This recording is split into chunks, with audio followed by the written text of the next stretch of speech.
Friday night. Welcome. We got a lot to talk about. I know.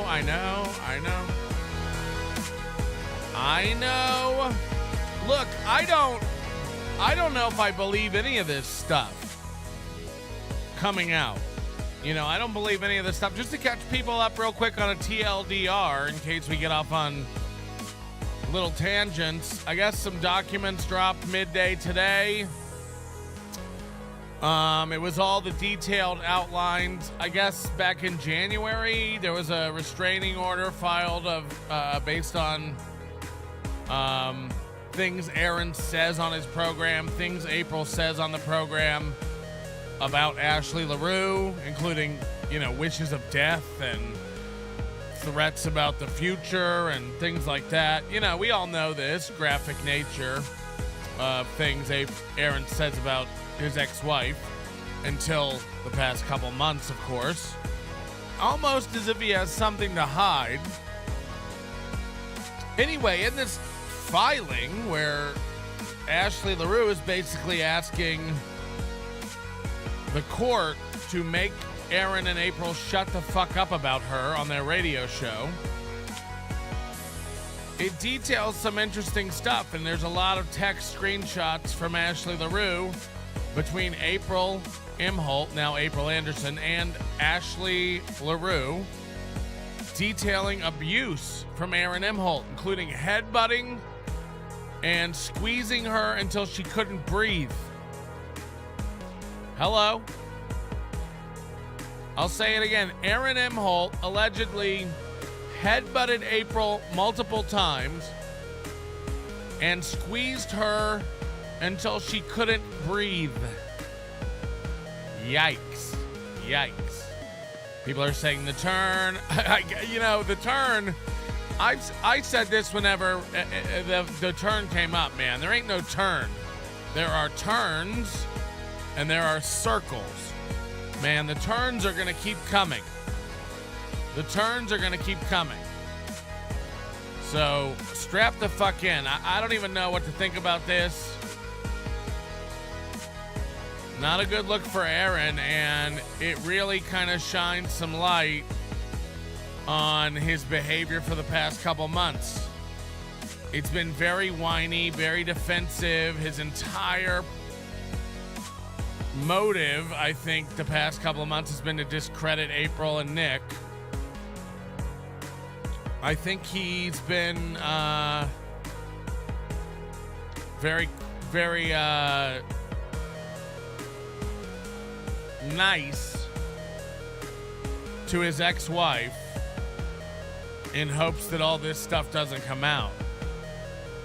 But later today it came out that Aaron actually violated this restraining order on his show on March 26th. Now, the court filing is for June 10th. We thought, oh my God, Aaron violated this thing on June 10th. And I don't know, maybe he did. Maybe that's a separate thing. But I just got some documents in my email. And again, we take all this with a grain of salt. But the documents I just got in my email seem to indicate that this show from the 26th, where Aaron kept calling his ex-wife his cousin and things he was going to do to his cousin in the future. Oh, my cousin. When my cousin can get it. Apparently, Ashley went to court and filed as a violation of the harassment restraining order. And we've got all the details and documents. And I don't know if anybody has these yet. I don't know. Are these on Silk Road or Kiwi Farms or whatever it is? I don't know. I don't know if they have all this stuff. I don't know if I've been sent this early.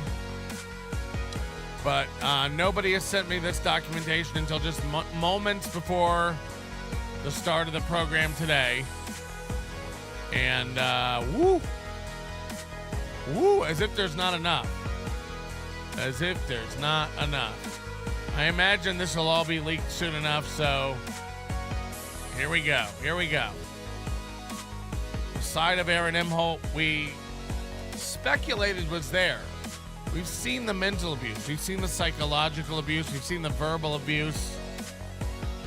We've seen her leave the show in tears multiple times. We've watched the body language, his disgust from her. Sorry, I'll replay that for you. I had the volume down. And that's not fair to you, man. You paid to skip the queue, dog. So we're going to get you your money's worth. My bad. We'll get you hooked up. Sorry about that. Anyway, look, we knew it. We knew this was a bad guy. We didn't know how bad, but imagine being the dipshit woman who's with him today.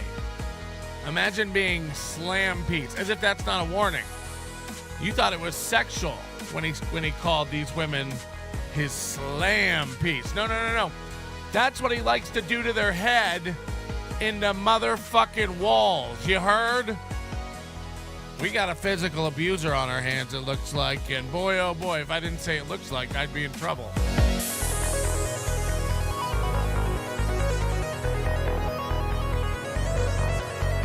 Very skilled at weaving the legal webs, if you will. Anyway, welcome to the show. Anonymous paid for this to play instantly. My hearing for violating the restraining order is on August 20th. Yep. My hearing is August 21st. I need to double check. If I miss it, I will probably go to jail. Hope it's not a Zoom meeting this time. So imagine that you got the roast of Aaron Imholte 1 week before his trial for violating a restraining order against his ex-wife. I mean, this guy's really had a great year. This guy's had a great year. Ends the year last year on a vacation suggesting to his wife that they should fuck other people as if she already wasn't. And then, easing into the new year by getting a restraining order from his ex-wife, so they have to shut the fuck up. Then getting into a coke problem, then getting into a divorce, then getting into a losing a business partner, and then, all this stuff. And now it turns out he's a womanizing abuser. Who knew? Hello? Hey, what's up, Patrick? What's up? A quick theory. This is real John Doe, by the way. Okay. I think that Aaron has been trying to get out in front of everything right from the very beginning of this and make himself appear as though he's an angel who's like looking for redemption and is doing all of the right things and going to see a therapist and working on himself and all this other nonsense while demonizing everybody else, trying to appease maybe the ex-wife into making it appear as though he's making an attempt to be this wonderful guy, when really he's just trying to make sure that some of this shit doesn't get out, if in fact it's true. Two things. You know what I mean? Yeah, two things I keep thinking of is, number one, if April's telling Ashley Larue that he beats her, imagine how long and how many stories she's told Nick Rekieta and Kayla Rekieta. Like, there's probably a book full of shit. And then second of all, I still don't understand how he doesn't grasp that all this stuff can come back to bite him in the future at Ashley Larue's whim. She can literally use all of this stuff tomorrow if she wants in court to get him to never see his children again. Yeah, I tend to agree with that. And I just think he is like such a master. And again, this is not a revelation or anything, but just a master bullshit artist who is so, he's not good at manipulating, but he acts like he's good at it. You know what I'm saying? Like, he pretends as though this doesn't bother me, that doesn't bother me, and I've got control over all of this. And it appears to be very facade-like. And not that you don't already know that, but you know what I mean. He's a great snake oil salesman, and that's about it. And he's not even a very good one. I think he never thought this would come out. And also the reason, think about this. This happened on March 26th. They violated this restraining order. It was him and April. I think it might have been him and Matt. Anyway, then days later, April leaves him. Then a month later, he announces they're getting divorced. Then a month later, she gets arrested, and he talks about how him and Ashley have been good, and they've been talking, and everything's great. Yeah, he's hoping she drops this. He hopes. Yeah. This case is in August. This goes to court, so he hopes this gets thrown out. But he keeps telling more and more stories, and he's gonna do the same thing that got him the restraining order in the first place. He's gonna talk himself into more legal trouble. He's so dumb. And then, by the way, you got to pay for the legal trouble. He admitted it's tens of thousands of dollars. So he gets to live this poor life while you pay $600 a day for his big trucks and his legal costs. It's insane. Yeah, man. I fucking hate that guy. But anyway, listen, thanks. I always love the show, and I don't really get too involved in any of the drama going on in the chat or whatever. Yeah, but I love the show, and I enjoy it. So keep up the good work, man. Hold on. People are saying you sound like Jared. Remember Jared? No, I do remember Jared. No, this is not Jared at all in any way, Jared's shape, dead. or form. Jared's dead. Yeah, I heard he's dead. Yeah. So apparently, if that is in fact true, how could I be? And if I don't think I sound like him. Do you? No, you sound coherent, and you're making logical arguments and points. You're articulating yourself. Oh my God, that's fucking bananas for the internet, right? But anyway, listen, I gotta bounce. But thanks, and great show, man. Keep up the good work. Yeah, Jared never had to bounce. Jared had all day.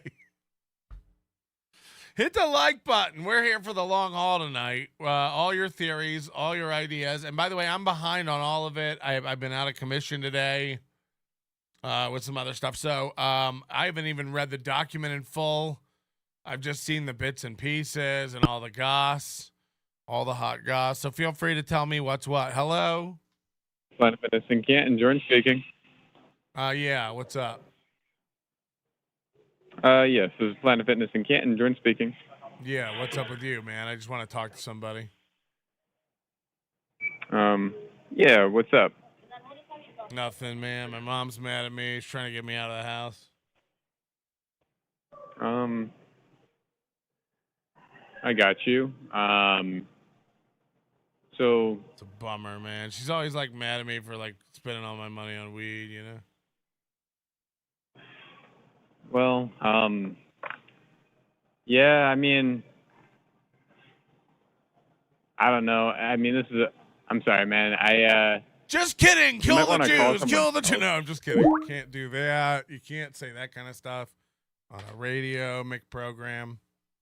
Anyway, hi, everybody. Welcome to the show. Piggy McGee, thank you for gifting a membership. Mark Hunnen, thank you for being a new member. Beloved Chatter gifted a membership. We couldn't thank you enough for that stuff. Nimbus West, thank you for being a new member. Pulper gifting a membership. That's fucking amazing. DK's been a member for 13 months. DK stands for the Dark Knight, I think. Chicken Boy gifting 10. Nobody likes onions membership. That'll be the first time Chicken Boy goes on the big board, and you couldn't have done it at a better time. You'll be on there for 1 week. I'm kidding. It is the end of the month. We're making our nut tonight. Hit the button to make the nut. Get your nut to make the button. Thank you, Chicken Boy. If that is your real...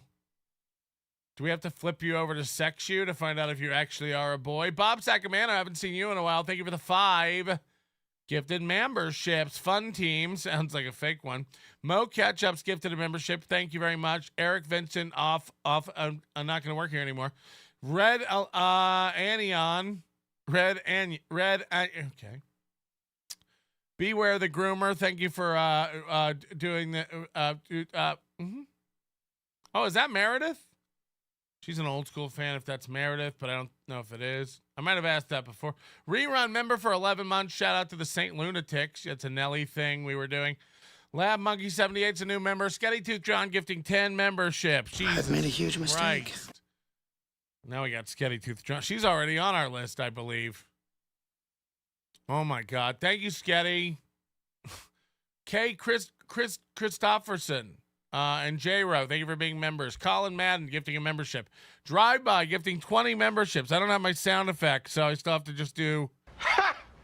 Gay! We all think Drive-By's gay, right? Right? Weird Medicine, Dr. Steve gifting 10 memberships as well. And he'll be going on our big board of fun.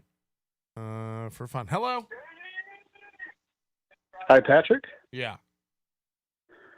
Hi, I know that Mooby doesn't talk to his parents, or rather they don't talk to him. Do you think it's because of this like violence that we're just learning about? Thanks. Yeah. I don't know. That's a good question. We're gonna get into it. I don't know. There's so much speculation about all this stuff. Dr. Steve, you don't know me anything, man. You don't know me anything. That's insane. Pulper gifting another membership. He likes to split them up like a chef doing salt and pepper over the entire show. It's like, I don't want to blow my load in one shot. God knows what I'm talking about. Opposites Attack, new member. Thank you very much. MAGA Ray DeVito. We want to see you chug a mayonnaise squeeze bottle. Oh, yeah, as long as you want to see it, I guess. Holy shit, Rover, 50 motherfucking membership. I've fallen, and I can't get up. I don't even know what to say to that. I got to get my sound of I don't even know. I can't even. Will you stop calling me with this stuff? I'm trying to get a program off the ground. This plane's too heavy to go. Hello? Hey, so headbutting and squeezing is fine. It's not domestic violence. Oh. You know, it's not like he hit her or anything. It's just a squeeze and a headbutt. It's fine. It's completely acceptable. As long as you hit your wife with your head in her head. Right. Got it. I imagine the same. A good old headbutt, a nice squeeze once in a while, to keep that bitch in line. If you punch her fist or you kick her foot, same rules. Rover, I don't even know what to say, man. You guys are fucking nuts. We're at 170 gifted memberships tonight. EFS gifting a membership, 50 in. This guy's in on it, saying hit the like button. 50 Enzo. And Dr. Cream Jeans coming in with 20 gifted memberships. I didn't do fucking shit. I didn't fucking do this. I'm not worried about it. I'm not worried about any of this. I'm done. Thank you very much. I don't even know what to say. It's getting too ridiculous. It's like enough. I'm not this good. Stop it. Stop it.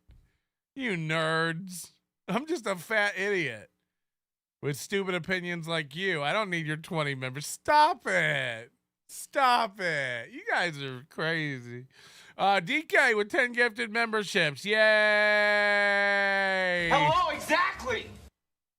April Larue with 10 gifted memberships. Hello, yay. Notice me, senpai. Notice me. Okay, now I got to put April Larue on the old board. April Larue. Thank you, So Thorough Joe Burrow, member for 14 months. Not a head, but they were measuring foreheads. Oh yeah, maybe they were comparing foreheads because of the giant foreheads. Serial killer, member for 14 months. 13 months is gay. Club 14 is super cool though. Yes, 13 months is gay. Also, thank you to Wookie Stardust for the super chat. Saying Jesus unalive me or her. I imagine this is all about the music. Nelly. Lab Monkey says you blocked because of KB. Be honest. You blocked cuz? Oh, cousin IT. No. I was just being fucking stupid. I'll unblock him. What did he do with KB? You guys think that there's like, I'm not KB. I'm not out there going like, this guy likes KB. Don't worry, I'll be dishing it out to him when he comes back around my chat room. Are you out of your mind? Is that how everyone's living their life? That's insane. That's insane that everyone's keeping that kind of a ledger. Lab Monkey 78, don't F with me, Melton. Cuz is everywhere. Again, you guys are idiots. We don't really give a fuck. None of this is real. Dr. Spergenberg, this is for Nelly and Dr. Steve's large-chested wife. I don't know if that's mean or not. I don't know if it's true or not. Dr. Cream Jeans, I've tried multiple times to place a store order, still getting a valid API, which doesn't make sense. Everything in the order process returns a 200 with a 204, which is still okay. I blame God. Yeah, I'll work on it this weekend. You don't have to keep complaining about it over and over. That doesn't speed it up at all, believe it or not. Thanks, Paulper, for the super sticker and the wavy and the beast smile. Look at them all together. Look at them all together, and the Sweaty Tryhard, and the Dr. Spergenbergs, and the Waver, and the B. Smiley, and the Dr. Spergenberg, and the Pulper, and the stuff. It's too much. Dr. Steve is poor and uses silk foulards for pleasure. Huh? Chad equals Nostradamus. Yeah, he sees everything coming. Sees the day he didn't report his wife's missing. I keep going back to that. I've been telling you that since the beginning. I like to call them slam piece as a nickname. Saying body slam you like the Hulkster on the merch table because you don't know where stamps come from is a bit wordy. My ex and I are cool. This is all a work. Your carny folk tricks don't work on me anymore, bitch tits. Loose lips sink ships. I love that we have Larue, we have April, we have Ricada, we've got Aaron. It's the best. Hello. Yes, hi. Last time I called you, some of your chatters, they insulted me. So I'm suing you now. Okay. You don't have to call it an announced lawsuit. You can just file them, and then you get in touch. They'll handle it behind the scenes. You don't have to call the guy like it's some sort of like old school movie hex, like I curse you. You don't have to do that anymore. They just handle their paperwork. Mostly electronic. Roy Hobbs, did Mubi lose Gino Fridays? I don't know. Is that true? Gino was in the thumbnail today, was he not? By the way, we got to watch the beginning of today's Moob show. Maybe that'll be how we get into it. I don't want to jump too quick into the documents tonight and ignore our normal, skeptical eye of the movie program. We can't just ignore his show today because some documents came out. This is how Chad got off scot-free by getting his ass handed to him on that MLC. Chad looked like a fucking bitch on that. Again, we do need to go back and revisit that MLC. It was amazing. And then the arrest news came out and everyone forgot about Chad looking like a total cock. So, we gotta not ever forget these kinds of things. By the way, we have a poll up today over on Super Tip. If you leave a text tip, you'll be able to vote in the poll. Just the poll of the show. Who's worse? Given this new news, is it Aaron Imholte because he actually is a physical abuser? Is it Nick Ricada for accidentally letting his child be exposed to cocaine allegedly? Is it April Imholte for getting herself into this situation and not standing by her man? Or is it just Chad Zumock for general reasons? You let us know over there at the old, whatever the fuck that is. Super Tip, is it? Brad Sabbath. Oh, sorry. What the fuck just happened? I lost everything. Steve C. Hey, Pat, will you play Dirt Bike? They might be. Oh, God. Well, this is all just a misunderstanding. One of these incidents. I was just really amped up after watching SummerSlam. So what happened was I hit her with the jackhammer, hit her with a float over, and applied the sharpshooter. She tapped out, and I released the hold. Really cool spot. Bret Hart would have been proud. Literally like they were having a rocky time. April was having a rocky time. I'll never play songs you request. Don't request them. It'll never happen. So save your money and save me the time. God fucking damn it. Who ate all my Stoney's applesauce? I'll fucking kill you, bitch. Where were you, Nick Ricada, while April was being beaten by her husband? Where were you? JS says, "Woe is the dumbest person in the Dabbleverse." Who is the dumbest person in the Dabbleverse? Aaron, Chad, Ray, or Stuttering John? Aaron's not like intellectually stupid. He's not like very smart, but he's not like retarded. Stuttering John like is actually retarded. Chad is like stunted wet brain for sure. Ray is clearly diminished and maybe the furthest gone of all of them. It's weird. There's moments of clarity with Ray, though.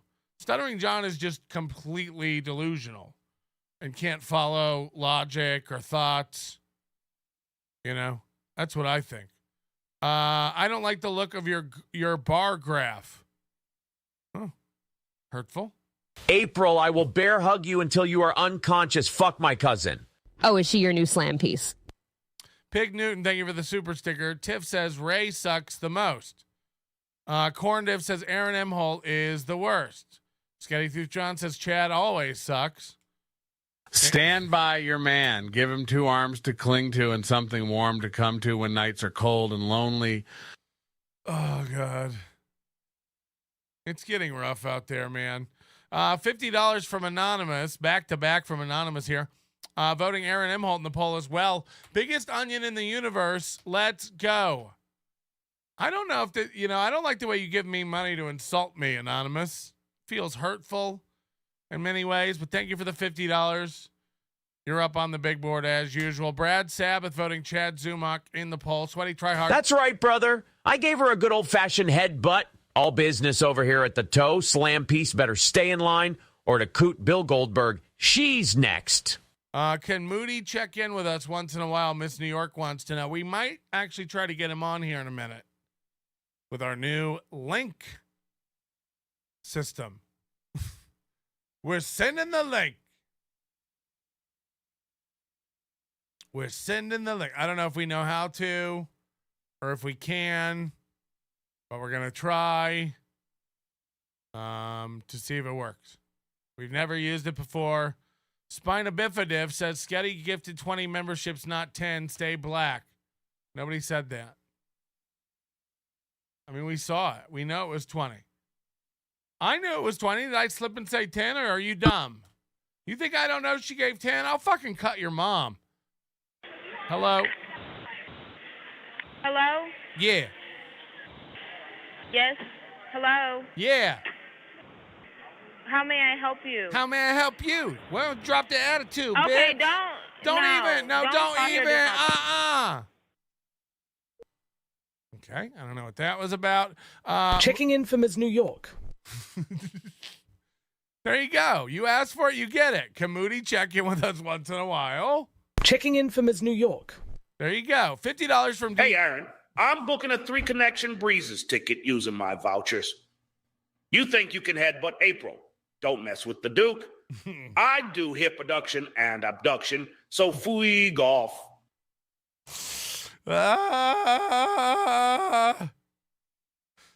3 connections on Breeze. Oh, I love the niche airline jokes. You can't beat that stuff. You can't beat that stuff. Starberry gifting 10 memberships. YOLO! Ow, fuck. Fuck, I just hurt myself. God damn it, look at that. I tried to click a pen by clicking on the writing side. And it was sharp as fuck. Starberry, is it? That's a strain of weed. Trust me, I know. I heard from a man who heard from a man who heard from a friend who heard from a man. Josie Wells, member for 12 months, asking for Mr. Panhandler, when does the summer of hats start? Always funny. Cynically insane, member for 2 months. Gino was hedging his bets with Steel Toe in case Daddy Cumia didn't bring him along with the Gavin. Now that he knows he still has a gerb, he gone. Gino was hedging his bets with Steel Toe in case Daddy Cumia didn't bring him along with Gavin. Now that he knows he still has a job, he gone. So is that true? Did Gino not show today for Steel Toe's program? Oh, no. I don't know. I don't know, man. I don't know what's real anymore. Joseph Amos says, can we never have Moody on again? Oh, okay. All right, never mind. I guess he's canceled. Canceled? He canceled. He canceled. All right, we're caught up. Thank God. Yeah, let's watch. I think we got to watch the beginning of Steel Toe today because I watched about 4 minutes of it and I was dying laughing. And I was like, I can't do this without my friends. And then I was like, Patrick, you don't have any friends. I mean fans. So look, Gino was on the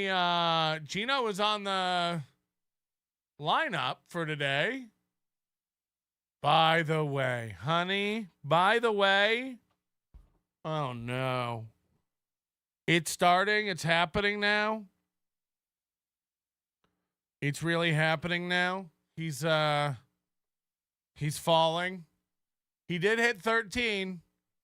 He did touch the sun for a moment, but it dipped to 12.9. And, you know, he went on this whole ranty cope session the other day about, oh, Melton couldn't handle it that we hit 13, so he had to run out and buy fans. And it's like, okay. I went out and bought fans. Busted. I've never been more embarrassed in my life. I couldn't handle it, and I went out and bought 300 fans. Where do I sign? You're right. That happened. I admit it. Where do I sign? Now, how did you lose 100? Damn, Melton, where you grow up in a pig's ass, don't know how to work a pen. What the hell, you pale ass, fake cracker motherfucker? How do you lose? How much do you have to pay to get somebody to lose 100? Again, fair enough. You know, like a lot of these people, Opie has 150,000 YouTube subscribers. Clearly, they're all fake. You're right. I bought 300 followers to beat you. I can't handle it. It was eating me alive. How did you lose 100, though? What happened there? Like, that's the thing. Is like, none of these guys want to talk about themselves. They don't want to talk about either the past or they want to, like, talk about somebody else cheating with no evidence. You know, it's why I never was, like, able to hang Shuli while everybody runs around screaming that Shuli's, like, faking super chats and buying views. You know, once, look, like, who was it? Turd McGurb said that, you know, like, showed us that you can buy cheap memberships. So, like, some of that stuff is real, I'm sure, but most of it, no way.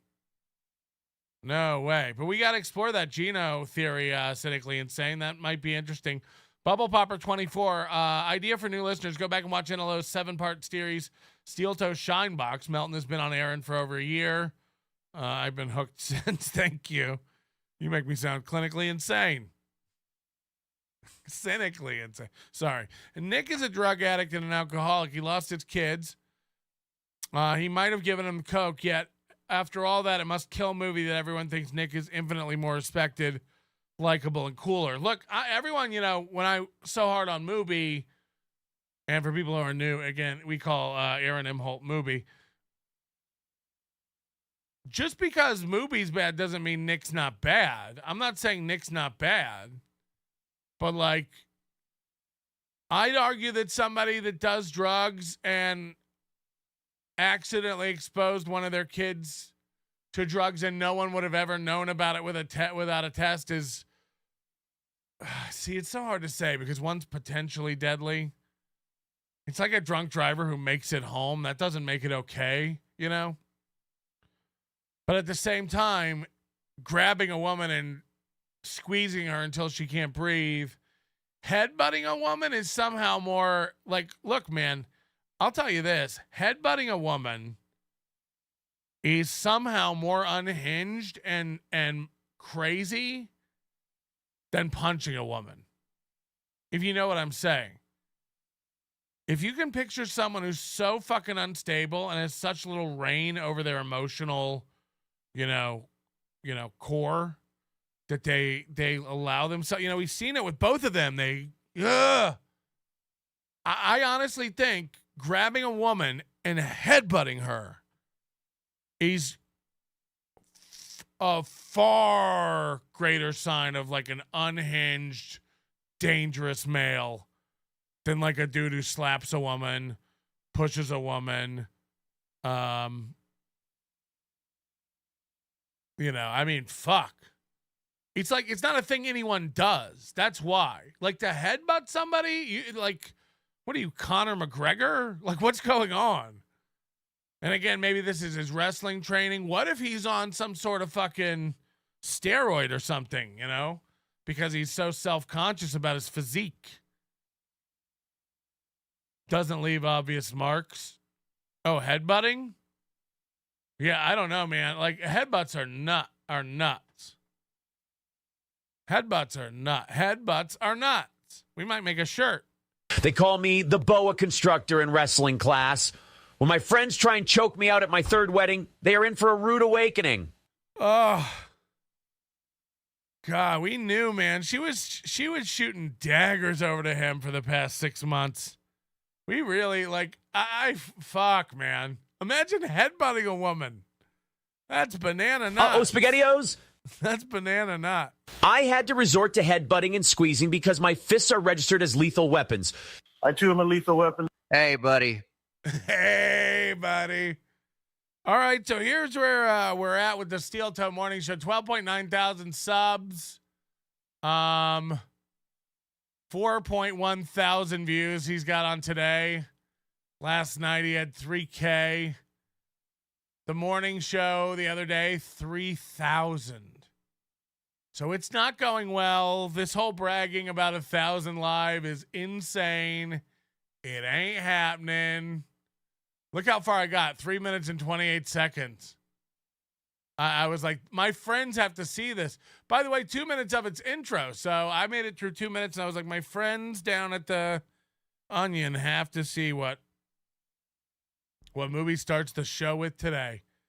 Remember I revealed on yesterday's show, I was talking about how he's gotten into this new habit of recapping something that just happened on the show. Like he'll get in an argument with a chat member that was a misunderstanding and then he'll like reenact the whole conversation. No, because Sapphire was in the chat going like, I'm offended you call her that. And I was like, you understand that's a term of endearment. And then she was like, oh, okay, I didn't know that. And I was like, no, it's fine. You're not in trouble. I'm not mad at you. And then they're like, cool. And I'm like, cool. And it's new fans. And see? And it's like, yeah, we were here while it happened. Why are you retelling the story of what literally just occurred? Ladies and gentlemen, watch this intro. It's one of the funniest Steel Toe moments of the week. Grab a drink, everybody. It's Friday night. Have yourself a little drink. Have yourself a nice little time. Treat yourself. Thank you to everybody who's been kicking in over here. Watch this beginning. Oh, boy. Classic Toe.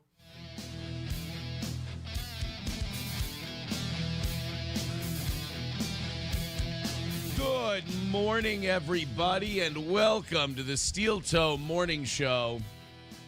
I'm Aaron. Welcome to the program. I'm making it full screen for a reason. See if you can... This shirt too much? The shirt's too much, isn't it? I like the shirt. It could be too much. I might look like shit. It's too much. Sorry. Did I get that? Hold on. Got it. Sorry, there was a pizza sauce stain from the last time I wore it. It washed out nice. Welcome to the... Okay, I didn't plan on stopping it this early, but... Are you inspecting a stain on a shirt? You've been sitting, you've been in the shirt all day. If it had a stain on it, wouldn't you look at it the minute it came out of the wash? Wouldn't you look at it when it came out of the dryer? Wouldn't you look at it when you hung it up or put it away? Or no. Wouldn't you look at it when you sat down and saw yourself on the monitor? No. Wait till we go live. Check the stain. And then more importantly, let your audience know what you were doing. Oh, guys, sorry. I was looking down for a minute because I had a stain on this shirt previously from pizza. And now I don't have the stain from pizza because I washed it out. Okay, welcome to the Toe. It's like, what the fuck is the show? Hello? Did he just say, last time I wore this shirt, it had a spaghetti stain on it? Pizza stain. So... he was looking at the shirt before he put it on, but then he had to say it had a stain on it. I was trying to find it, but I couldn't really see it. So I wore it anyway. Yeah, I'll do the show, big fella. I'll do the show. I love humiliating callers. Don't call me. We don't have a phone anymore. Did he have a pizza stain? Oh, shit, man. That's fucking crazy. It's like we're making fun of Mubi for calling in and reenacting scenes that just happened on a show. We don't need callers to do it. Oh, fuck. I didn't really hear what he said, but I wanted to call in about it. You didn't even know what he called. You didn't even know what he said, but you had an opinion and you needed to get your. Don't call me. Don't call me. We're not friends. Joseph Amos moving now 1-2 in his fighting career. Congrats, Toe. Holy shit. Yeah, maybe that's why April would go watch him box. She's trying to pick up some moves.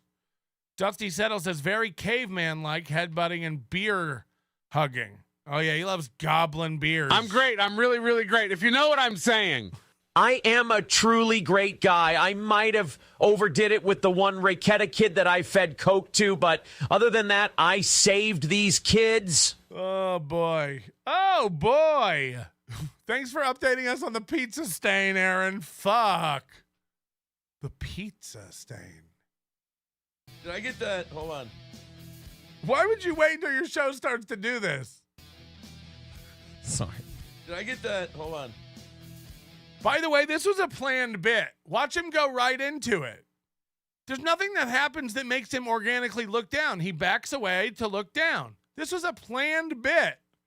So this is like his planned cold open for Steel Toe. It's like, holy shit. Too much.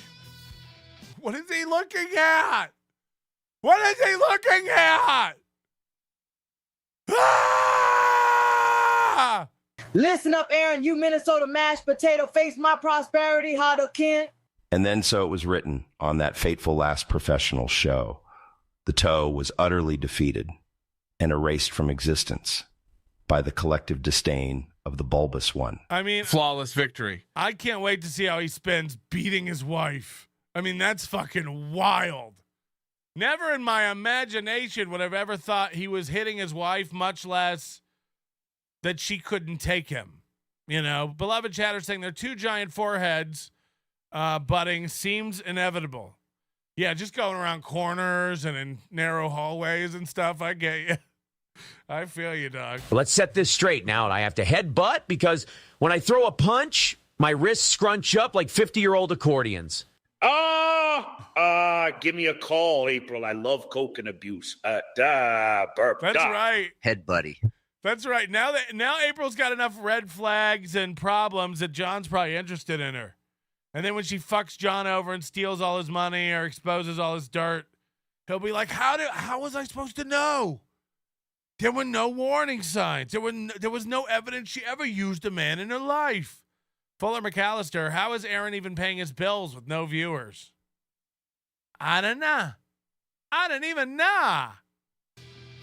I might look like shit. It's too much. Sorry. Look at that. Look at that. Completely planned. Watch him come out of a laugh from something else and roll into the bit he planned. It looked like shit. It's too much. Sorry. Did I get that? Hold on. Unreal. Got it. Sorry, there was a pizza sauce stain from the last time I wore it. It washed out nice. Welcome to the What is this, some sort of brag about your laundry skills? It's like, wow, somebody's got himself a bleach pen. program. It's the Steel Toe Morning Show. You might notice that I'm by myself today. You're by yourself every day. Hello? April? Charlotte? Louie? Gooey? Gordy? Slam Piece? You might notice I'm by myself today. My friends are rapidly discovering I'm a giant pile of shit. Oh no. Oh my God. The fuck. Anybody else see that the camera got fucked up?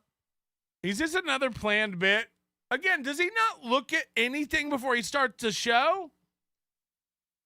I come in here every day. There's a routine. I've got 3 computers to get set up. I got to make sure everything's on the right page. All the panels and tabs and devices are working, and and it still never goes right. But check the lights, check the cameras, check the. He looks up at himself. He's like, "Oh Lord, everything's all wrong." It's like, what were you doing before the? What were you doing? The fuck. Anybody else see that the camera got fucked up? Anybody else see that? Yeah, everyone sees what you're seeing. That's how a broadcast works. Ah, fuck. Anybody else seeing that my beard is getting wispy? Ah, fuck. Anybody else seeing that? You're not seeing that, are you guys? It's like, yeah, this is 100% like pre-planned content for him. Anybody else see that? Anybody else see that? Oh my God. The fuck. I mean, what a fake reaction. Oh my God. Oh my God. The fuck. Anybody else see that the camera got fucked up? No. We're all watching a different feed. I'm just a dad. I'm not looking for accolades. You know, being a hero to my kids is just what I do. I asked my kids to draw their favorite superhero, and they drew me. I don't mean to be the perfect dad. I'm just that way. I can't help it. I can headbutt a bitch, though. Wow, I didn't know you could put something in those brackets like that and it would do it. No. Did somebody just crack AI? I was doing some stuff in the studio yesterday, and one of the monitors, one of the TVs, fell backwards into where the camera's standing, and I think it fucked shit up. Yeah, that's too far that way. I'm gonna do something, and this is really fucking dumb.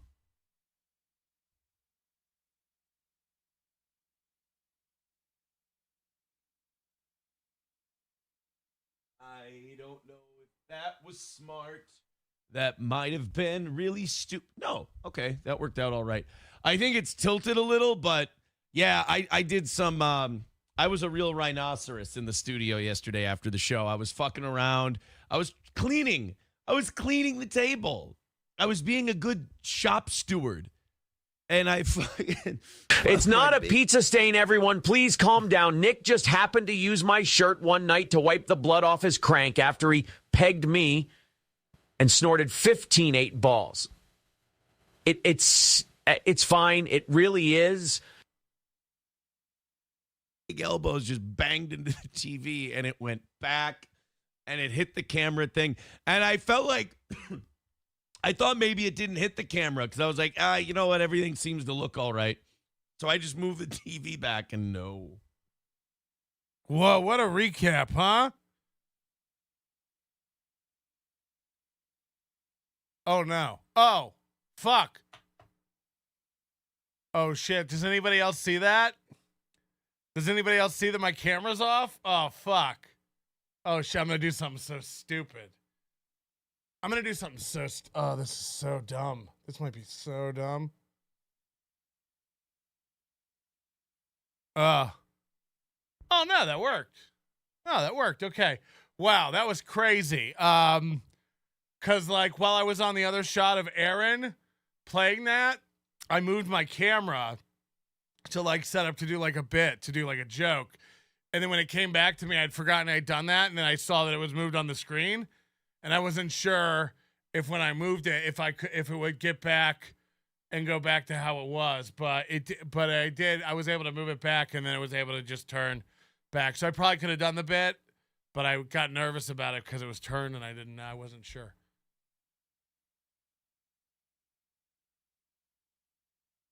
I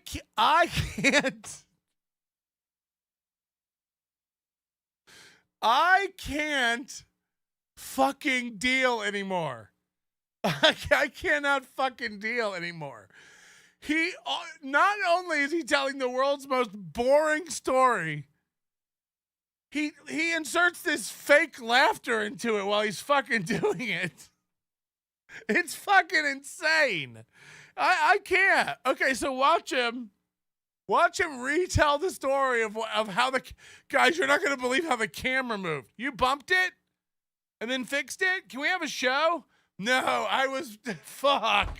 Oh, this is crazy, dude. I was in here last night moving the camera, moving some stuff around, and I bumped the camera tripod, and I didn't think it moved, but it did move. Fuck, dude. I didn't think it did. I didn't think it did move, but I did bump it. It reminds reminds me about the time I was walking down the hallway and April was coming at me and I went, "You fucking bitch!" And then I saw her the next day and she's bleeding and bruised and I was like, I guess I did bump it. Does anybody else see April's forehead where I fucking tore her up? Fucking idiot. I can't. He's a human cartoon. He's a silly human cartoon. I don't know if that was smart. That might have been really stupid. No. Okay. That worked out all right.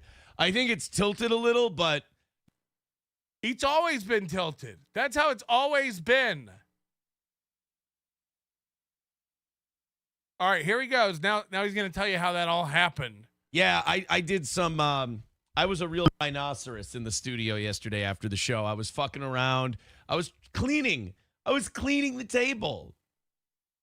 Then what happened? I was being a good shop steward. And I fucking... He's laughing about it. Dude, I was cleaning the table and I turned. Holy shit. I know. I fucking... I turned and I bumped the... Tell it again, Moobs. Tell the story about bumping the tripod. Fuck, please. Tell it again. I was being a good shop steward. And I fucking, one of my big elbows just banged into the TV. Holy shit. That's crazy. Fuck. Went back. Imagine the time you bumped into something being how you lead off on your show. Oh, guys, I got a crazy story to tell you about yesterday. I bumped into something and it moved.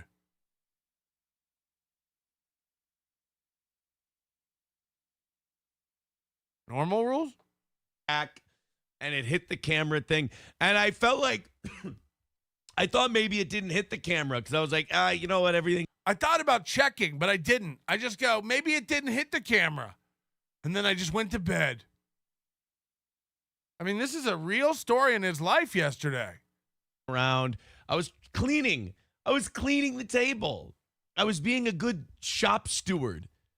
And I fucking, one of my big elbows just banged into the TV and it went back and it hit the camera thing. And I felt like, I thought maybe it didn't hit the camera because I was like, you know what, everything seems to look all right. So I just moved the TV back and no. Oh, God, I love that one. You might want to play that one at the roast or like some sort of best of reel. God, that's fucking funny, dude. No. Welcome to the program. We've got a great show for you. You know, I put the Proverbs book in the background display. Oh, no. Imagine how confused this new woman is. He never shuts the fuck up about April.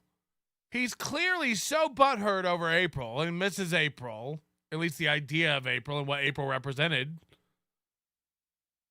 And then he puts a book up from the other woman in the polycule foursome that he was swinging with. So he never shuts up about April. He's displaying gifts around his house from Kayla and calling her slam piece. Imagine dating this guy when this all comes out. Imagine dating this guy when this information comes out. I mean, how confused would you be? And I was reading, I feel like people got the wrong idea about the Proverbs thing yesterday. I feel like people have the wrong idea about Proverbs. I feel like people have confused Proverbs and what it means to me. Like, people thought it was like it meant as like a mean thing toward Kayla or whatever. It wasn't. It's a funny, like when she bought it for me, it was a funny book. Why is he squeaking? Do we know why he's squeaking? She's like, I like the play on words. I thought you would think it was corny and whatever. I'm like, yeah, it's cute. Thank you. I still think it's a cute, funny gift. The internet is just so out for blood. Like, look, guys, I've had my shitting on people moments, and I'll have more shitting on people moments. We'll what watch about headbutting folk? Any of those moments? You know, a clip it that Will Heron TV put together of Nick on the debates last night when every time he went to his chat, it was just people shitting on him. Every time. Hello? Listen to this. You know, a clip it that Will Heron TV put together of Nick on the debates last night when every time he went to his chat, it was just people shitting on him. Has Aaron seen his own chat? Has Aaron seen his own Twitter? It's unreal. This guy's like, God, Nick has no self-awareness. His whole chat's like shitting on him. Every time he went to read super chats, it was people shitting on him. You know, we'll talk about that. We'll watch that. And yes, I'm going that it's not a clickbait title. I'm going to defend Nick a little bit today. It gets wild when that happens. I don't know if we'll get to it, but I know there's a clip of it out there somewhere. He starts defending Nick. It's the most insane thing I've ever heard in my life. Because a lot of people are going after him real hard on about leave Nick alone, guys. The way he talks about me. What do you want him to do? People were sending me clips. They're like, "Oh, Aaron, Nick's insinuating that you're a liar." Well, if Nick's defense is that he never did drugs and this is all bullshit, what do you want him to call me? What's he supposed to call me? So for weeks, Aaron's been yelling, "What? I can't believe Nick's calling me a liar." Like, wow, Nick, you're calling me a liar. By the way, Nick's not calling him a liar. Nick hasn't commented on it. Nick says that the truth is divergent from stories people have told. He didn't say that about Aaron. He just said people from narrated stories or whatever he said, orated versions of that, whatever the fucking verbiage was. But, you know, Movie takes everything up on himself. And now Movie's like, what do you want him to do, man? He's in the middle of litigation. He can't really talk about it. He can't say he's guilty. It's like, well, you've been telling him to come clean and take accountability and you know, stand in the town square and be flogged like you did. It's like, what? What's he supposed to do? Say, oh, yeah, everything Aaron said is true. He did all the drugs he said he did. He did all the things he said he did. He brought his kids here. He made SpaghettiOs. He did all this. He did all that. We slept 4 to a bed, you know, for months. Listen to Aaron talk about it like he misses summer camp. Aaron's talking about this like he can't wait to go back. Like, yeah, what am I going to do? Brag about riding in a fucking cool red car? Yeah, I did that. Yeah, I got to make unlimited SpaghettiOs anytime I wanted, night or day. I had access to the microwave. Yeah, there was a charcuterie fridge. We slept 4 to a bed, head to toe. Just like Uncle George and Aunt Georgina. Like, this guy's amped up on it. He wants to go back. He said he did. He brought his kids here. He made SpaghettiOs. He did all this. He did all that. We made SpaghettiOs is a move they do in the sex swing. He slept 4 to a bed, you know, for months. Yeah, it's all true. First of all, the sleeping 4 to a bed, like the wife swapping, all that stuff, that's not illegal. But it's humiliating. It's embarrassing. For them. The fact is, guys, he and I are in 2 different positions. I have nothing to lose. He does. Top and bottom. So he has to PR the thing a little bit. Once you've already broken yourself down and you've admitted, I've shamed myself, I've shamed people I love and care about, I lost my marriage by making fucking degenerate decisions. Once you do that, you can kind of shed all the pomposity and you can just talk about what happened. He's so stupid. It's such a straw man argument because like Nick and Kayla are in a totally different situation than Aaron. To keep equating them and to keep going like, why don't they do what I do? Why don't they just repent like I did? They're facing charge. Like, it's so dishonest. Like, I don't even want to keep saying it because you're going to go like, we know, Patrick. But like, he knows too, right? He knows why Nick can't talk or refute things or come clean or like, and by the way, Nick's whole argument isn't to say like, I don't do drugs.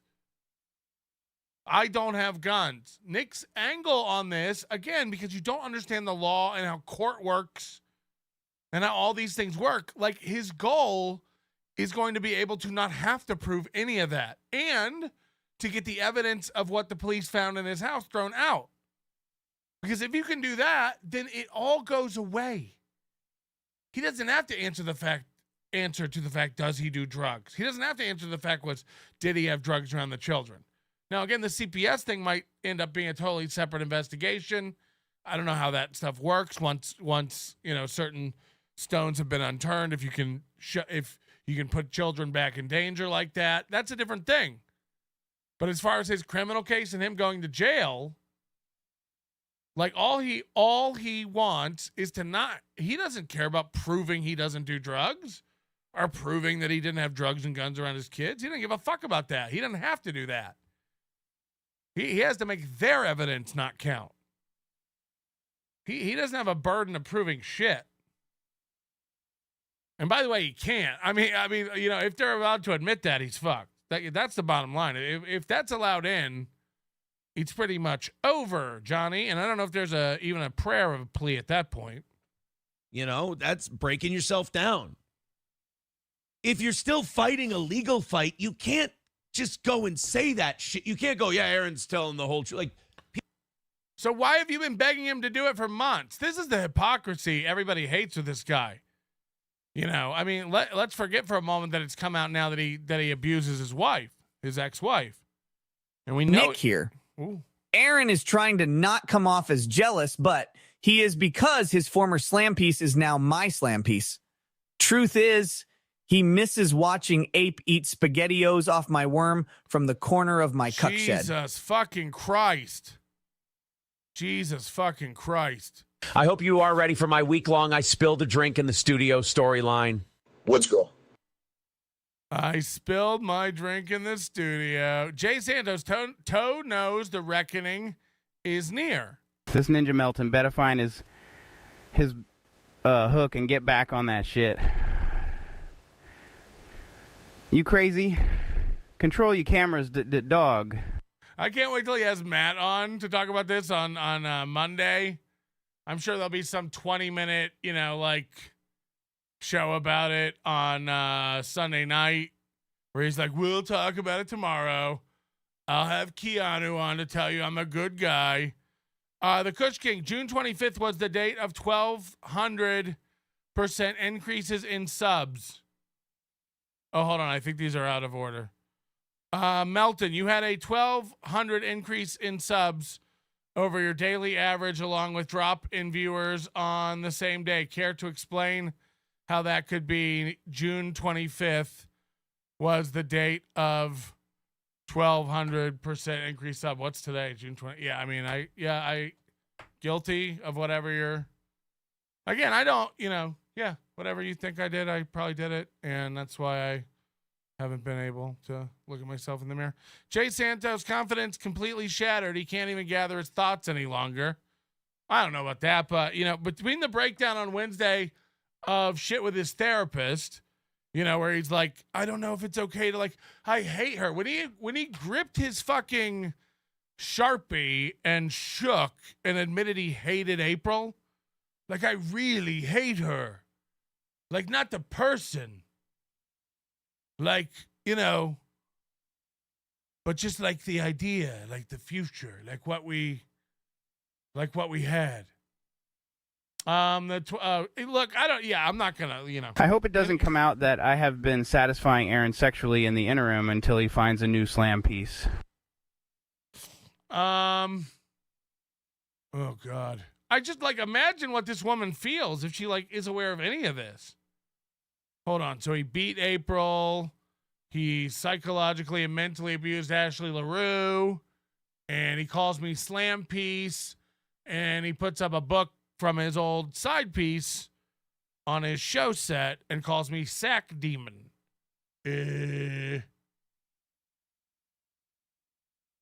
People are writing me and they're mad. They're like, Nick's being so smug and he's saying that you're lying and I don't think you are. It's like, show it. Who wrote you? Name a name.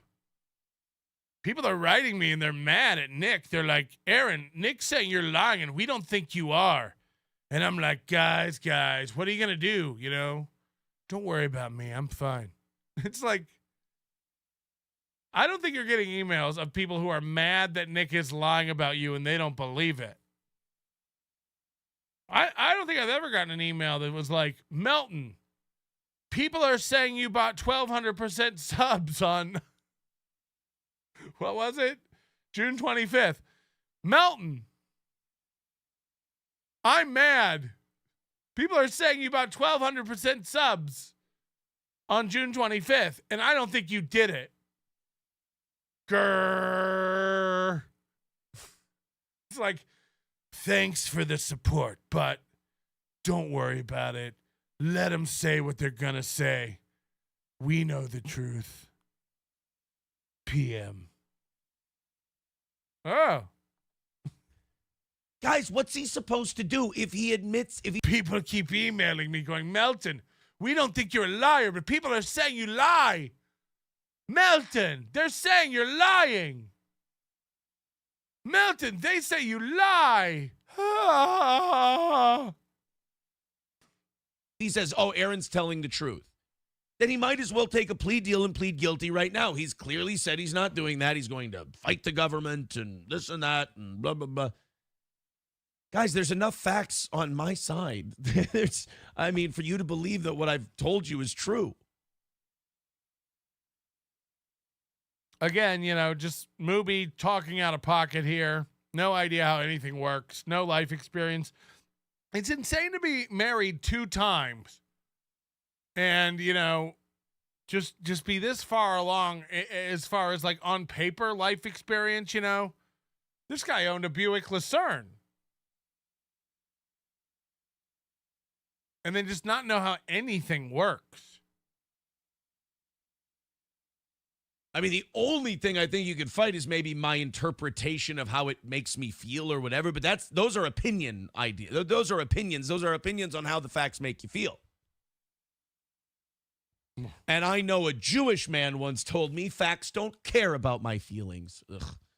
Anyway, people keep writing to me and sending me these clips and all these things in my DMs, and they're like, Nick says you're lying. I'm like, people keep writing me. And they're mad that Nick calls me a liar. Let's go find a fan. This is my favorite segment of the show. It's called Find a Fan. It's where we head to Twitter and we pull up whatever's been going on with Mooby's Twitter account today and just see if there's any fans around. Again, I don't know what's going to happen. I don't know if All my subs are real, guys. Trust me, my therapist said they are real. I'm not some head-butting megalomaniac. My therapist has assured me. Somebody's comment. Of course, he's ignoring all these allegations. He's probably in a tailspin himself. Bink. But let's have a look here. 21 replies. That's unusual for Steel Toe. 2 likes. 2 likes and 21 replies. Hello? I believe that's what we call ratioed. And let's see all the fans. Okay, Mason in Portland, really tough guy hitting on women. Now he was trying to talk about bourbon. Headbutt dude, bros at your gym won't take too kindly with this info. Comments about the restraining order. Here's an out of it suggesting Glenn live at 18 like a basic bitch. Again, these guys are up here talking about bourbon. And this guy comes in with have you guys tried scotch? It's also very good. Jack Peters, so this is the news you've been trying to get ahead of, huh? Can't wait to see the tap dance. Looks like someone dug up a restraining order with your ex. Mersh is telling everyone you assaulted April. I have a bottle of each in my current collection. These out of its basil is tasty. What do you have to say for yourself? Aaron, you got some splaining to do. Okay, so a few people are responding about the whiskey. Not necessarily meaning they're a fan. They're interested in whiskey. Let's get into something Aaron related. Here we go. Somebody did some fan art. Very cool. Let's check out the fans. He's like, somebody put me in a Happy Days intro with my shirt. Thanks, guys. Mr. Iman says, Sunday, Monday, headbutts. Tuesday, Wednesday, bear hugs. Thursday, Friday, restraining orders. Saturday, bonus show. Gotta get ahead of the news. Good luck with that one, Gummy Chainsaw. And pitchy as fuck. Terry Bachman. I almost thought it was Pinky Tuscadero. Again, calling him gay. Rocking all week with you. Not gonna lie, this is pretty funny. Gay. The good days when you could smack your wife. Okay, so look, not really fair because the news today has got him a lot of interaction. And of course, all he's posted about is barbecuing. I make my own rub because I just learned I have a grill. Remember, he said he used his grill one time. He's never grilled before. Oh no, he's not one of these gross sponge guys, is he? Oh no. So he's making a rub, and he's got some replies. You should probably address the restraining order. Headbutting women is bad. Wish I could make some ribs. Gives new meaning to the selection of your pet name, Slam Piece. Oh my God. How long until he just doesn't have the kids? How long until this guy's just not allowed to have the kids? Childbearing Hip says he'll be a bull for Pulper. Is Pulper looking for a bull? Is that true? Naklo 2.0 says, I see Aaron doesn't have a picture of him in April on the boxing wall anymore. My pillow guy is covering it up. He took that off weeks ago. Keep up. Nah, we're not here for the remedials. Remedials. Let's get back to the old toe. Nick has to say I'm lying until he's ready to plead guilty. Again, he hasn't said you're lying, or you could take action. Do you understand the delusion and the fantasy that goes on in this poor man's head? Yeah, of course, Nick can't stop saying I'm lying. Yeah, Nick has never come out and said Aaron Imholte's lying. That doesn't happen.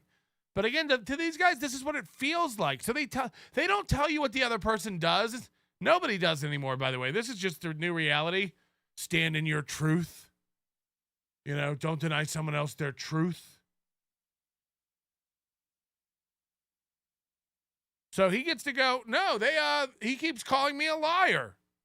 Nope, not once. Again, play a clip. You're a clip show.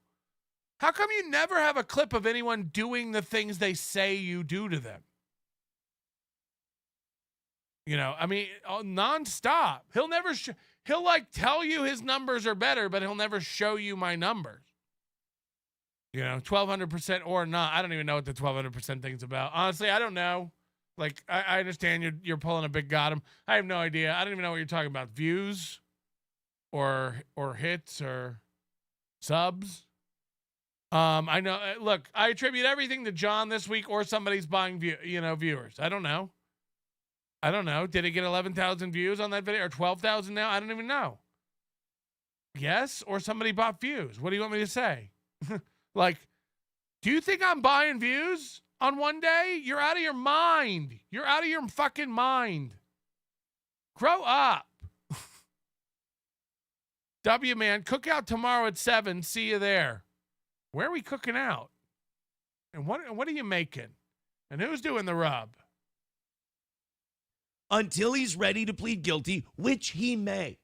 After the search warrant holds up, after, all the procedural stuff goes through, he still may plead guilty. In fact, it would be the smartest course. It would probably... What's the statute of limitations for, like, spousal abuse, domestic violence? What's the statute of limitations for that? Is there any way April comes back and can, like, I was Stockholmed. This guy's my employer. This guy's my husband. He pays for everything. I felt trapped. I felt unsafe. I couldn't talk. I had no one to talk to. He controls my friendships. Avoid him jail time. But she probably got alone with Nick, and like for the first time, she was able to like call. What do you want him to do? What do you want him to fall to? Yeah, it's like the warden in Shawshank. What do you expect him to do? Fall to his knees? I confess, and by the way, add another life term to my sentence. No.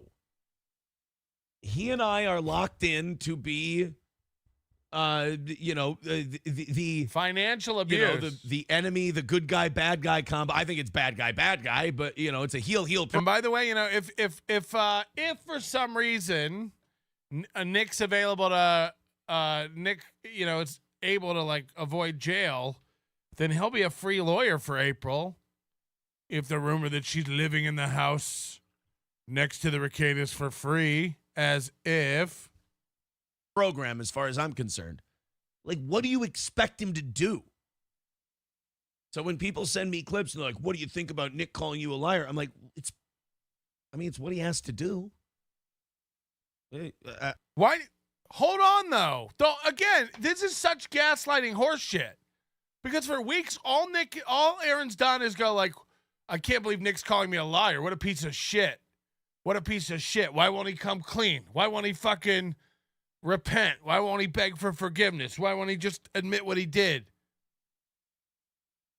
Aaron said on his show the other day, I forget which one, it was like a passing comment, just talking out his ass as usual, said something like, look, if you admitted it and came clean, you might not go to jail. It's like, what? You're retarded, dude. Like, this guy, you probably could scare him into like, if he robbed a bank, like, just tell the cops you did it and you won't go to jail. Okay, I did it. I mean, I wouldn't expect anything else. And then what would the other clip we're going to watch today? Somebody sent me a clip of him. I wouldn't expect anything else. Yeah, of course he's calling me a liar and not talking. I wouldn't expect anything else. Again, all he's done up to this point, this is the first day ever, he's gone, yeah, expect him not to talk. He can't talk right now. He's got a case going on. All he's done up to this point is go like, why isn't he talking? Because he's a pussy. Remember, he even had Keanu on, and her stupid ass regurgitated the same bullshit take. Again, these guys are both playing. They're either intellectually dishonest or they're fucking retarded. You don't know that he can't talk? Even Keanu's on there right now, like, I'm available now. Why don't you just tell me now? Tell me what happened now. You know why, you dumb bitch. You know why, you retarded bitch. Saying, April doesn't live here. And someone said, how's she doing? And she's living with you and blah, blah, blah. Like someone was trolling him. He's like, she doesn't live in the house with me. And I got to tell. That's not what he said. That's not the way it went down at all. I saw the clip. Again, the way Aaron's telling you is fucking bullshit. They asked if April lived there. And he said, no, she doesn't live here. And the way Aaron's telling you is like, no, he said she doesn't live here in this house. No, he didn't. That's not what he said. Unless there was another clip where he said that. But the one I saw, that wasn't what he said at all. He's such a bitch. Tell you, Nick is the king of that. He really is. Like, he leans on that play. Look, man. So that half-truth play? Yeah. Nick works on that half-truth play. I'm Mooby. I do full truth. I mean, obviously, she came and got all her shit from the house, and she told me she's moving it into the house next door. She did? Show it. Show it. You show everyone's text messages. You leak everything. Show it. Liar. Like, so she's living on the property. And then she's on the hot mic for his stream at like 11:30 at night. It's not like she's, going down the road 30 seconds and going back to that house after it's over. All right, fine.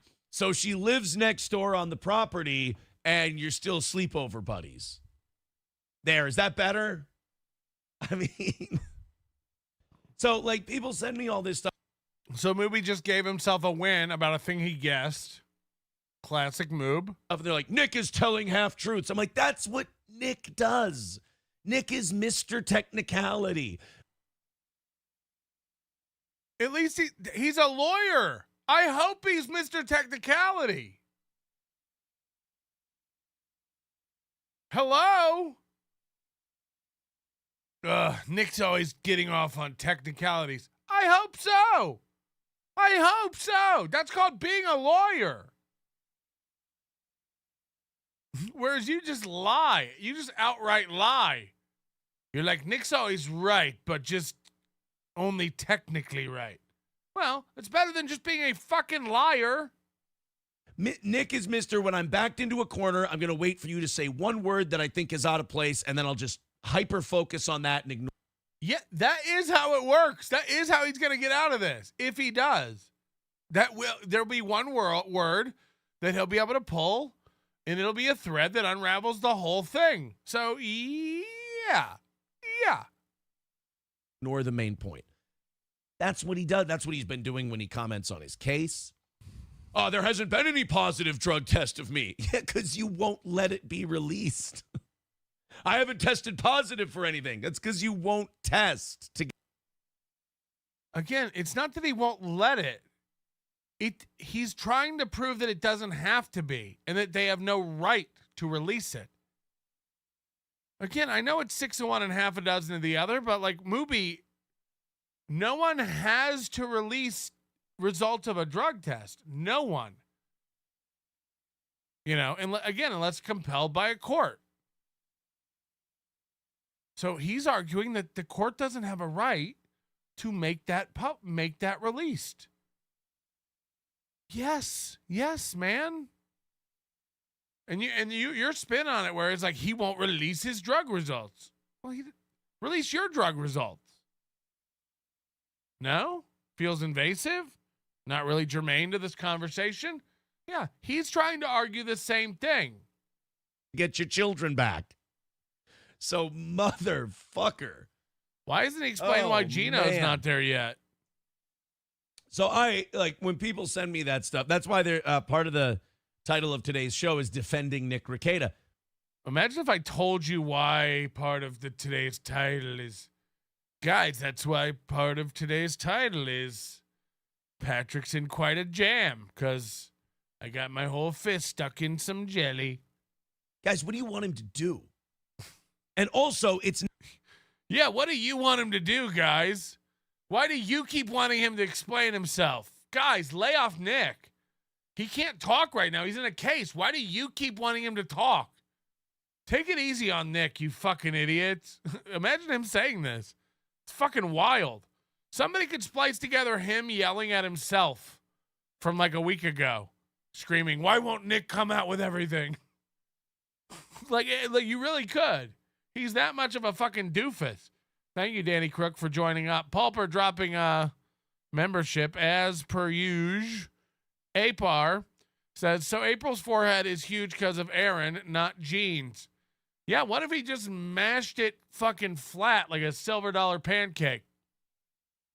Like a gluten-free oval of abuse. Ugh. Not in his nature to take someone who's obviously upset him as much as I've upset him. And right. Aaron's really getting to Nick. Right, guys? Right? Nick's got it cool, calm, and collected. Or sorry, Aaron's cool, calm, and collected, but Nick is getting fucking spun by Aaron. Well played. Another win for the toe. And kneel before that person. If he admits that, all this stuff happened, he has to kneel before the truths I've been telling. At least that's how a guy like Nick. He has to kneel before the truths I've been telling. Boy, both KB and Aaron obsessed with Neil. I mean, he's watched too much Game of Thrones or something. You know what I mean? Like, he's constantly talking like this. Or maybe he's reading the Bible or too many proverbs.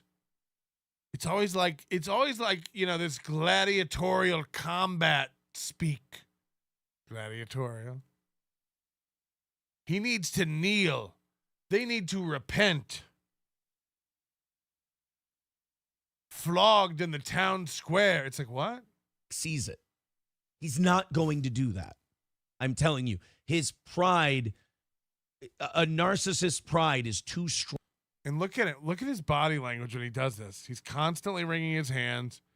He can't let go of himself. Wrong to do something like that. I mean, adults don't do this. Like, this isn't a comfortable, like, this is like a weird thing to do. The kids do this. Adults shouldn't be doing that in public all the time.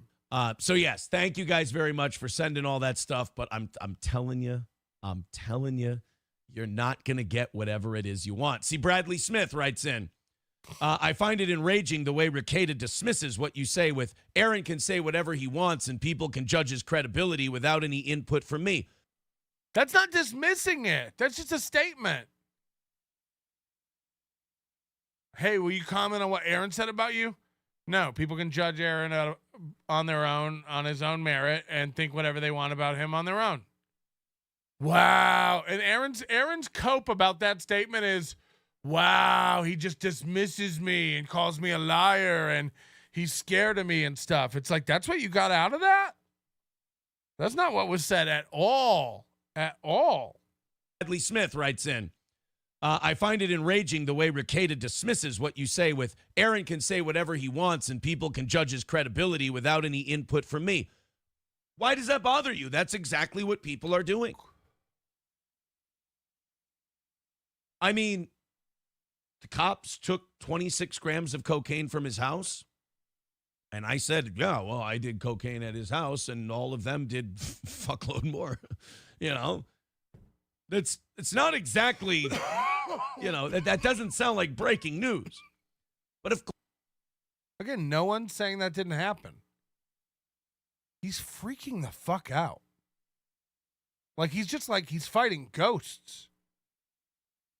I don't know why everybody's saying that they didn't do cocaine. I don't know why Nick Rekieta keeps calling me a liar. I don't know. All I did is say I did tons of cocaine over there. And the cops broke in. They found 26 grams of cocaine. I admit I did a ton of cocaine, but they did a ton more than me. And I don't know why they're not admitting it. I don't know why they're saying I'm a liar, that we didn't do cocaine, because we did cocaine. You saying I didn't do cocaine because I took credit for doing the cocaine. Why won't they just say they did cocaine? Because if you're saying we didn't do cocaine, that's fucked up. Why do you keep saying that we didn't do cocaine? What do? You expect him to say he did cocaine? Come on, guys. Huh? Of course, he can't say that's true. He's still trying to defend himself. Right. Why is this guy 8 weeks behind everyone else? The minute you came out and go, why won't he come clean? Why won't he admit everything he did? And we went, he's trying to defend himself. You went, no, he needs to repent. Lady Godiva says, it's so wild. Who listens to this and likes this guy? We need to find Hobo Chili recipe and fucking rape his mother. Oh my God. Imagine dealing with that one, YouTube. Hold on. Did he say he wants to rape a recipe's mother? We'll allow it. You can't really rape the mother of a recipe unless you rape the person who, like, I guess, came up with a recipe, in which case that's raping a woman. Yeah, don't rape don't rape mothers. Hobo Chili recipe's been absent. Oh, God. You forgot the wishing Aaron to make $1 million smug line. Well, that's it. Like, that's a Southern person saying, bless your heart. You know, that's him saying that fucking prick. And if somebody, bless your heart, he was ratting me out about all the shit I did while I'm under a criminal case, I'd say that fucking prick too. Doesn't make that fucking prick wrong. That fucking prick is still right. He's just that fucking prick. That's what I hope you make $1 million is. So I find myself in the weird spot of defending Nick because everyone else is just like, oh, you know, can you believe he's saying this? I'm like, can you believe he would say anything different? Bradley Smith said, I mean, who's he kidding? I know I'm just harping on this, but like, who's he kidding? He's like, guys, why do you expect him to say anything different? You've been screaming for him to talk and spill all the beans. You're the only one, by the way. I can't. This guy just keeps flip-flopping all over the place. Flim-flam. Flamsy grand spam. I hope Steel Toe can wipe the smug smile off Rekida's face one day.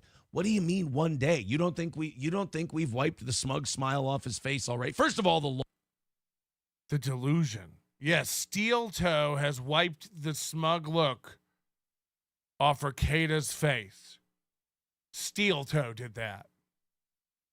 Not the arrest, not the trouble, not the trial, not all of his shit being aired out. I mean, look, I guess my hat is 2 grams off center, says Pulper. What does that mean? How about now? 2 grams. You mean 2 degrees? I don't know what this means, man, but it hurts. Why are you trashing me? Remember, for 5 months. Why does Aaron think that what he says is off the record? He's dumb. He's dumb. Straight up. There's literally no other answer for that. He can't control himself emotionally. So he gets overexcited and starts spilling the beans. Law did that. And again, all this personal info has only come out because Aaron can't control himself. That you got to remind yourself of that constantly. All we would know is that the 3 of them got arrested, what they got arrested for, and that was it. That would be it. Everything else we know about their interpersonal relationships, all the details, the texts, the nonsense, the bickering, the fighting, the books, the SpaghettiOs, the nudity, the charcuterie fridges, the lies, the fights, the bullets, the dicks, the noises, the moans, all this stuff. The reason we know about all of it is because he can't control himself. He can't shut his fucking mouth. And he wants you to think he's the good guy. Well, today it's coming out that he's not. Has he addressed the Gino shit yet? Because I really want to hear that. The law wiped the smug smile on my face. I can't off his face. I can't take credit for that. But it's happened. Is maybe anything. YouTube comment. No, stories. Generous people. Yesterday after we knocked out the goal and everything, and they didn't pop up until we're 3 for YouTube. To second, and then we'll get to the debate stuff. And number 2, we're going to be talking mostly debate and compound and stuff like that. He didn't go on Rumble today? His whole show was on YouTube today? Why not Rumble? Dude, Rumble fucking rules. Why wasn't he on Rumble today? I don't really see us using a lot of Rumble words today. I mean, we'll stay on Rumble. We'll still broadcast on Rumble. So hold on. The only reason he does Rumble Fridays is because of Gino? Remember when it was because the CEO invited me to do Rumble only Fridays? as if you need permission. He's so dumb. I got invited to do Cameo. McDonald's invited me to take advantage of their 2 for $3 double cheeseburger order offer. I got invited. Yeah, man. You're special. But with the stuff we're talking about today, I don't know if Rumble Link Friday is the best idea.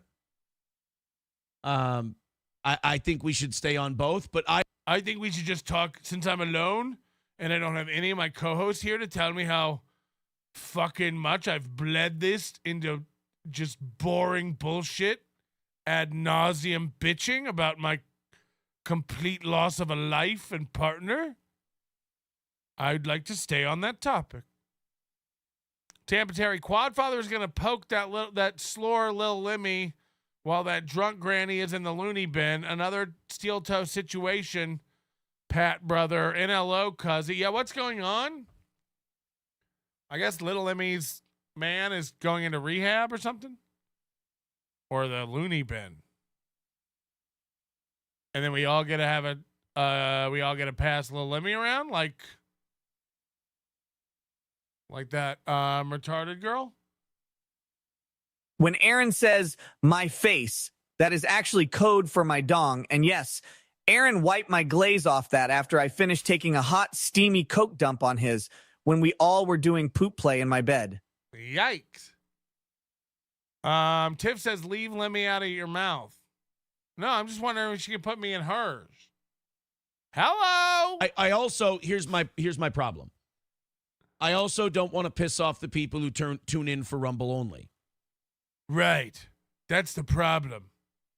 There's that big contingent of solid toe fans who only come for Rumble.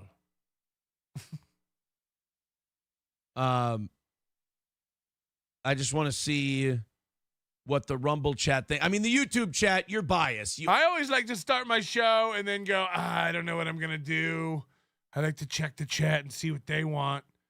Yeah, because they're smart. They're smart. The chat knows what they want. The chat knows what's good for them. Fucking Henry Ford. If I would ask my customers what they want, they would have said a faster horse.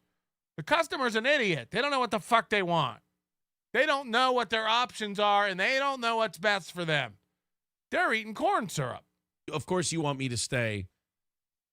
Whoa. I'm never not tuned in to his little hand motions. Watch this one. What a little silly one we just had. Rumble chat thing. I mean, watch this. YouTube chat, you're biased. Of course you want me to stay.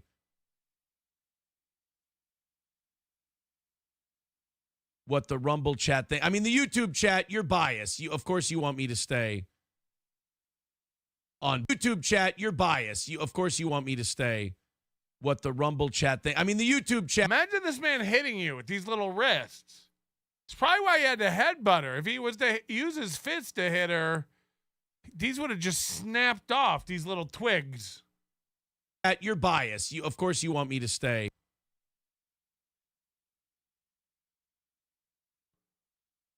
He moves like a tortoise. On both. Not at all. YouTube or Rumble doesn't matter, says the Rumble chat. One person saying Rumble only. This is the show now. The show is just figuring out the show. All right, guys, what do you want to do today? Should we do the Rumble thing or should we not? Let's go to the chat. Okay, the chat doesn't agree. Oh, really? The chat doesn't agree? Some people want one thing and some people want another thing? Okay, all right. I didn't anticipate this at all. I thought everybody would be on the same page. Now I really don't know what to do.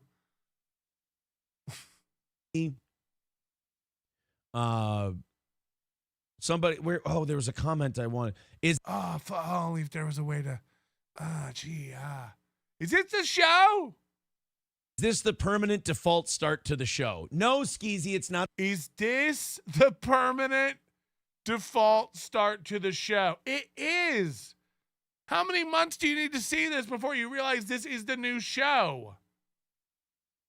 His new show is like figuring out what the show is and like dishing gossip on his family and friends. And then like, what do you guys think the show should be today? What should we do with the show today? Not the permanent default. It's just we talk about the thing. Guys, we talk about the show. My life is the show. The show is my life, so we talk about the show. I'm never not going to talk about the news, and the news is the show, and my show is the news. And we're going to talk about the news on the show. And I'm sorry if my show is the news. The show is my life, and my life is the news, and the show is the news. So how could since the news is my life, and my life is the show, and the show is the news, how could my life not be about the news about the show? People send me this shit. I get it. People send me this shit. They're like, we want to know about the pizza stain on your shirt. We want to know how the camera got moved in detail. And whether or not you think it got moved. And did it actually get moved, though, when you checked it? People send me this shit. People send me this shit. I don't know if we should do Rumble or not today because Gino's not here, and I don't know if we'll really need it. Sorry, people send me this shit. Let's go to the chat and see. Okay, one guy wants Rumble, and some of the chat wants YouTube. Sorry, guys. People send me this shit. No, this has all been your idea to see what the chat wants. The chat's stupid. The chat's fucking retarded. All of them. You hear the callers? Guess where they got the number from? The chat. They're idiots. They're all fucking idiots. The fact that you thought you'd go to the chat and that would clear everything up. You're retarded as fuck, dude. The recipe for hobo chili is a bag of baked beans, lima beans, a pound of ground beef, some chopped onions, and what ties it all together is you wipe your ass with your hands and stir it up with your shit-ridden mitts. It all the time, and I like to address it.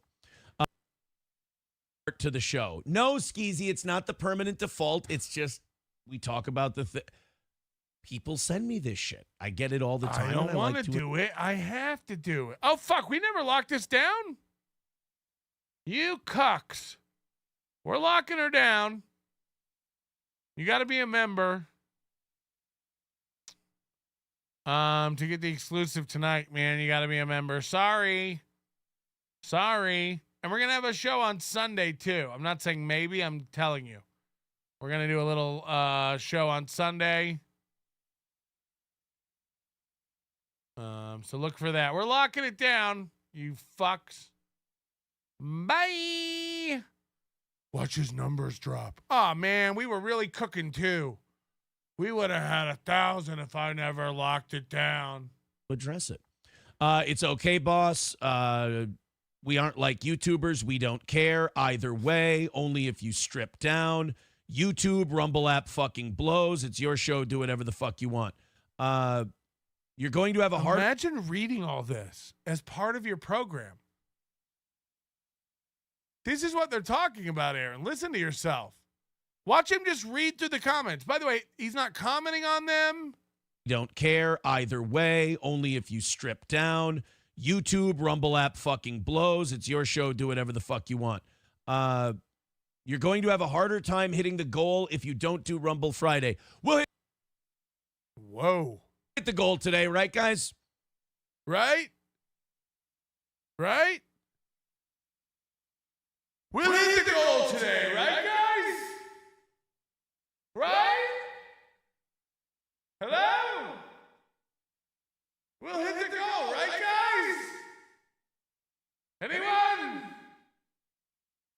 $5. I'll send a note to your grandma. We'll knock out that $300 today. I think we will. We'll knock it out. Plus, here's my problem. Autism? To the people, to Yule Gibbons. My problem is if we do Rumble Link Friday, there's no way I'm getting to all the debate stuff and the Geno stuff. There's just no fucking way I'm going to be able to get to all of it. So let's keep both of them up, and maybe for the last hour or two, we can do Rumble Friday. Maybe. If we're lucky. From your mouth to God's ears. All right. And hey, if you guys have non-copywritten links that you want to throw in on Rumble for $5 or YouTube for $5, we can still do a Link Friday. So, what? Guys, we can't do Rumble Link Friday. There's no time. And look, if you still have links that you want us to watch for $5, we can still do Link Friday.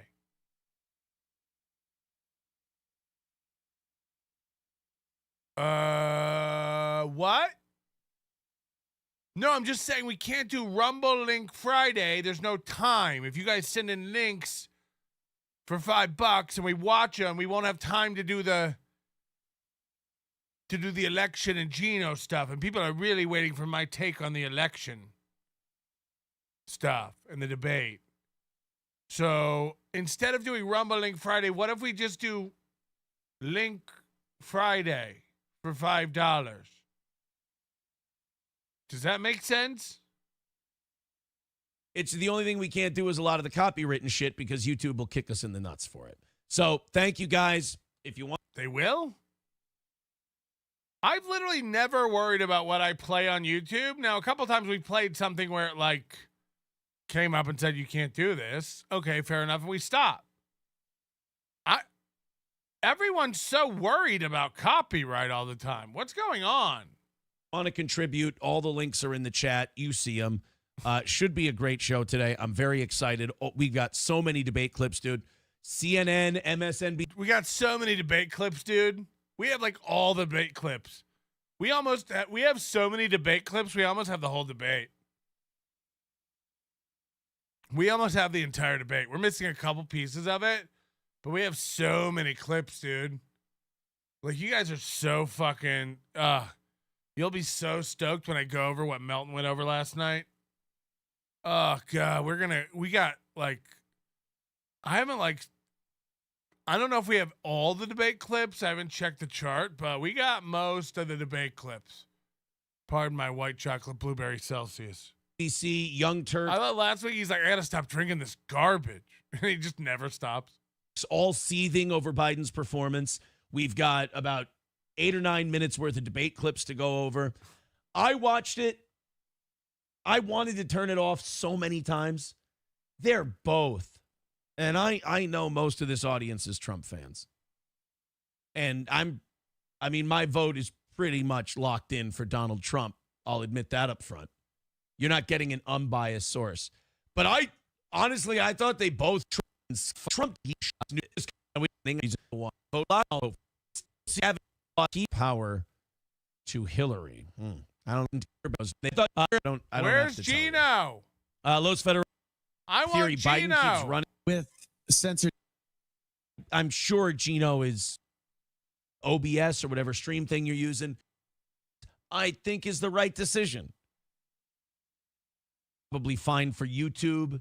We may go Rumble exclusive later, but here's turn that to 15 today. So if you feel like dropping a few bucks in, I do appreciate it. All the links are pinned to the top of the chat. Go ahead and throw in. We'll knock out that $300. We'll do a half hour of overtime. I'm excited. I hope you're excited. Where is Gino Bisconti? That is the question a lot of people are asking. 26 minutes in. Where is Gino Bisconti? Put your flipper away. Asking my friend and co-host. On Fridays. Gino had his final In Hot Water from the Compound Media Studios yesterday. Compound is merging with Gavin McInnes's Censored.tv. Which, by the way, business-wise, I think is the right decision. Yeah, Kumi has no idea what he's doing. He's hemorrhaging cash. I told you guys he was making no money. I told you guys you'd be shocked if you knew how many look, I can't prove it. And I had this like a little over a year ago, maybe around a year ago. I'm not sure. And I never released it because I couldn't prove it. But I purchased like web traffic data, and what it indicated was that there are less than 200 logins a month from desktop computers on Compound Media. And this was a year ago. Less than 200. Now, I know you'll say, like, oh, yeah, people use the app. It's like, okay, but I'm just letting you know. 200 logins a month.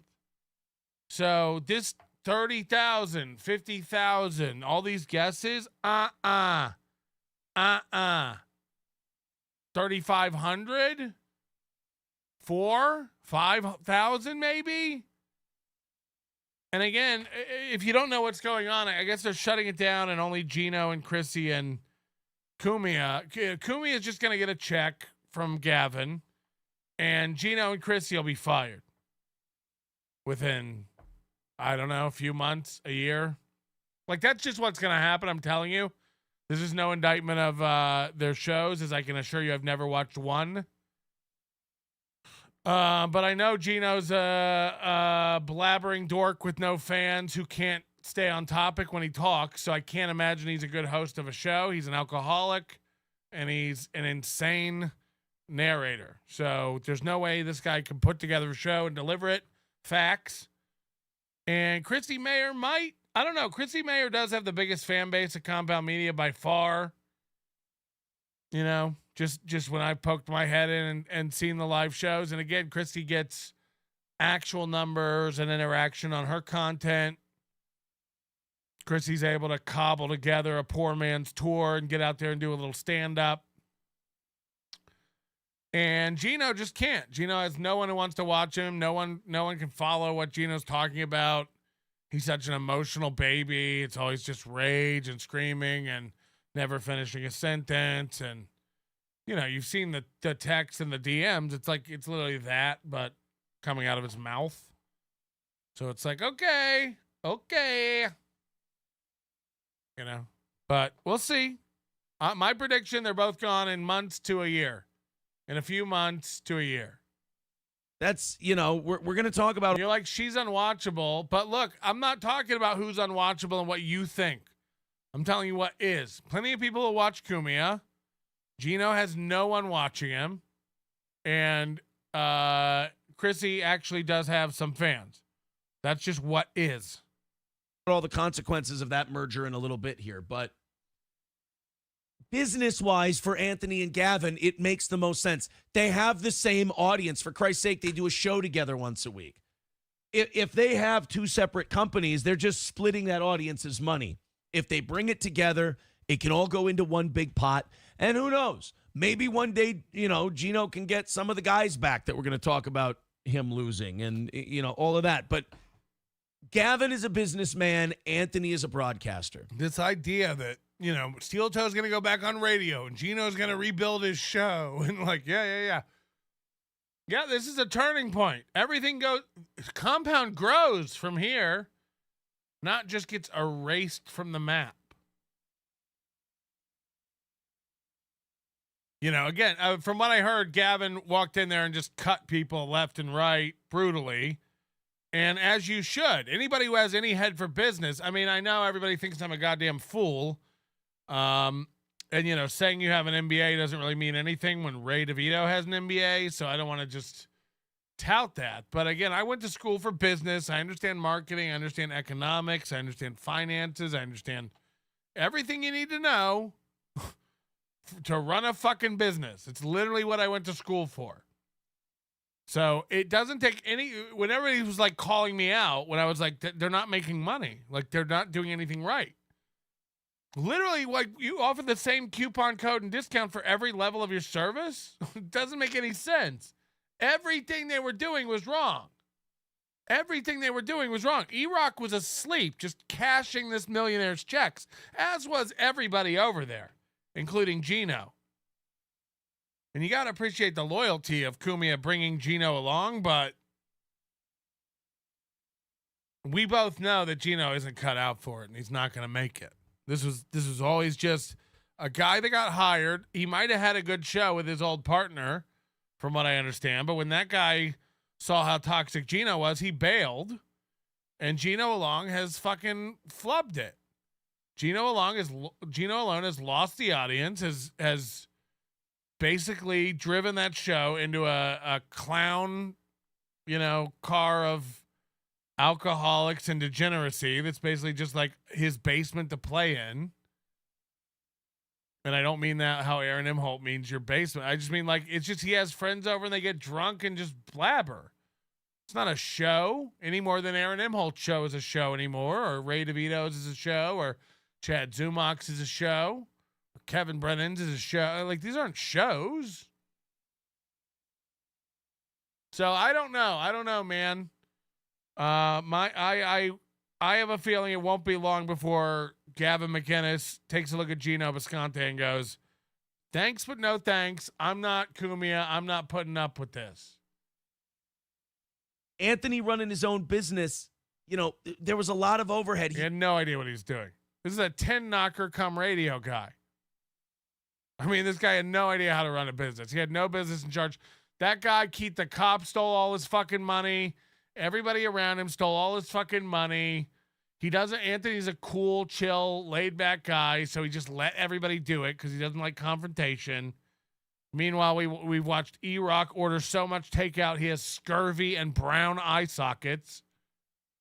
Everyone's just getting fat and stealing the old man's money. He gave a lot of people a living for 10 years. He gave a lot of people work. He had that big, expensive studio in New York City. That lease couldn't have been cheap. And, you know, he had to be, I don't think of get him shut down. He still built a successful act. So Anthony can do his show until the end of time. Gino's going to be there. Chrissy's going to be there. They've got Delusion studios that I guess they need to build now. The talent is going to be responsible. Gino's going to be doing his show from his fake Eames chair in his house. That's Gino's new studio. From Compound Studios to his house. Uh-oh. Responsible for their own broadcasting surroundings. They're responsible for the... So, Chrissy will be all right. She's got like a Stevie Lou-esque level studio. But, you know, I mean, Gino's pretty much doing what Aaron Imholte does. This is a room. That's a studio, right? And honestly, I'll talk to my boy Gino this weekend. Kiki has a better studio than Gino. Facts. I've got some tips for him. If Gino's going to be hemorrhaging cash.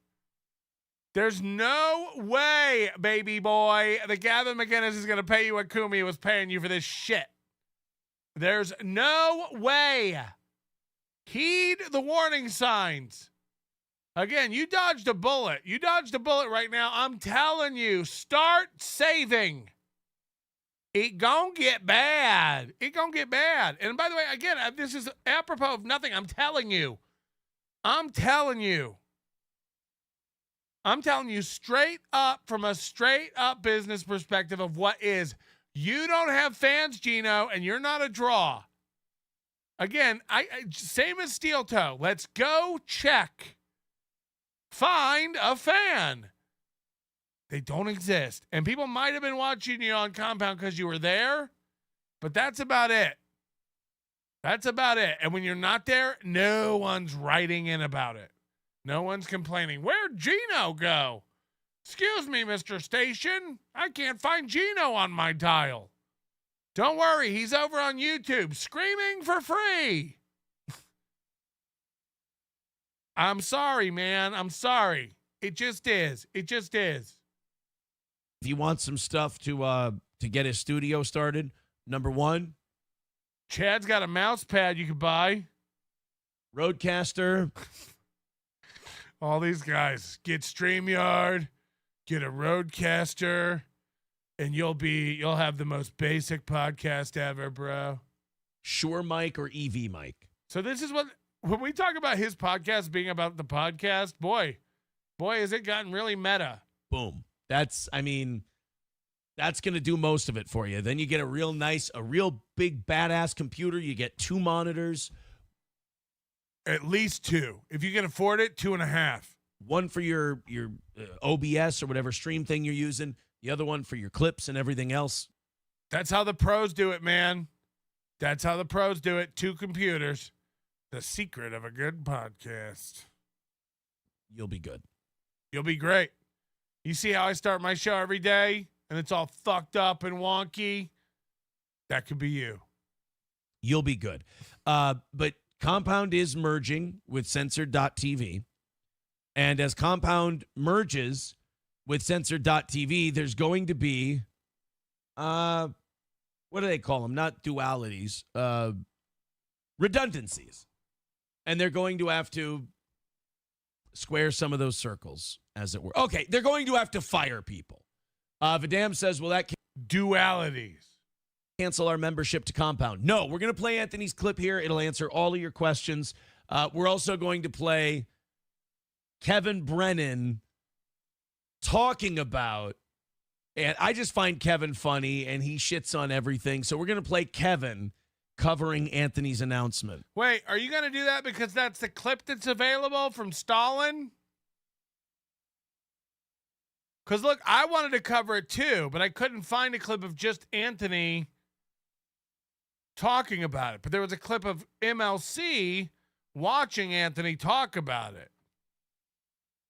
But I don't want to watch that. But you weren't able to find a clip of it either, so you found the clip of MLC watching it, and you go, I've chosen to watch the MLC watching a clip because I think Kevin's funny, and that's what I want to see. Nope, it's the only clip you had. It's the only clip out there. It's the only clip you have. I mean, come on. Come on. The laziness is palpable, but be honest. And we'll get to that. Mr. Beat says, I love Gino, but I can't believe Gavin decided to keep Gino around. Not a smart business move. I disagree. I think Gino is a great personality. I think Gavin's going to get the most out of what Gino provides. Check. You're delusional. What does Gino provide? Let's go check. I'm curious. What does Gino provide? YouTube Gino Visconti. Again, like, it just... You can't hide. It'll be... Ram it. Whatever it is, will be here. So Gino has 3.3 thousand subscribers on YouTube.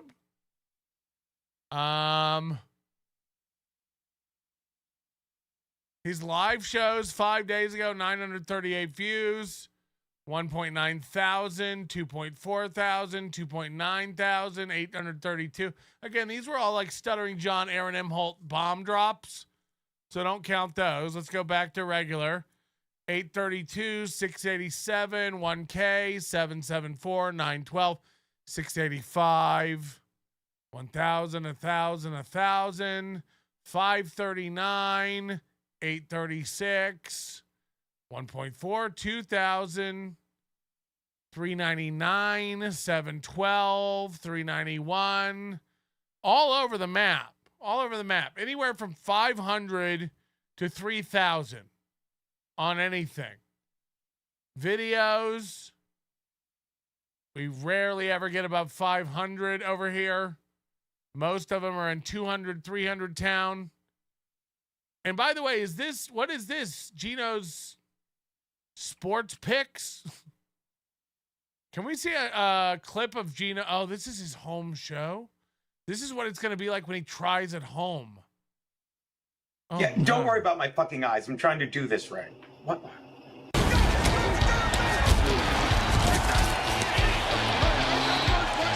Not since Corey Adams' XFL picks of the week.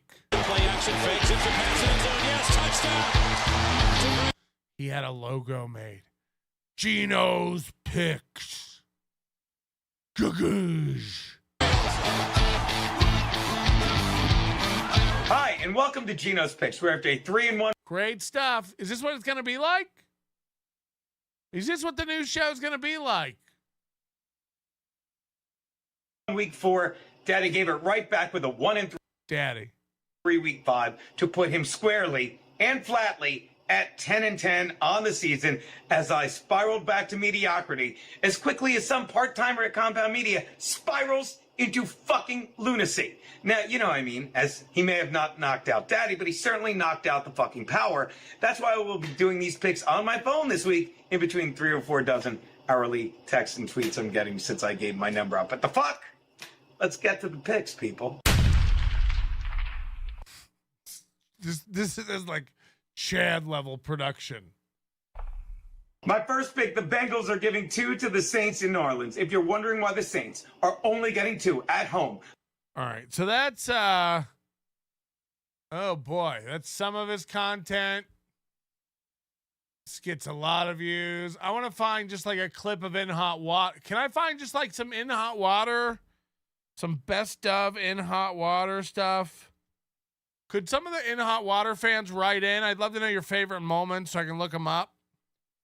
And no, don't send in the punch. John O'Reilly, this show is Let's Get Ready to Get Ready. You're talking about Aaron Imholte. Yep. Pulper, thank you. Anonymous. My fag shirt brings all the boys to the yard. Hey, boys, my shirt isn't gay, is it? Oh, no, please don't make fun of this gay shirt. Acid Dust, the Babadook, rockin' to the beat. Pulper 80 with another gifted. Jay Santos says, the devil lives in Aaron's mouth. Ooh, that's palpable. Poignant. Powerful. Why you trashing me? Who would be more enraged? Aaron if you banged April or John if you banged Kate Meany? I think a lot of John's anger comes to the fact that he strikes out with women so much. he like has these little fantasies in his mind when they start talking to him, like Kristen Carney or Kate Meany or Felicia Gillespie or, you know. And then like, you know, when they reject him or turn him down, he's already had a million fantasies in his brain. God knows he's jerked his little gray dick so much about it. And when they reject him, when they don't want to sleep with him or won't go out with him or whatever the fucking the rejection is, it's almost like they broke up with him at that point. He's got such a simple brain. He goes through all the emotions of like, she hurt me, she left me, we're not together anymore. All those feelings, I think, run through his stupid little simple skull. So he's not able to. All right, hold on. Let's see. Let me see if I can find a great In Hot Water clip.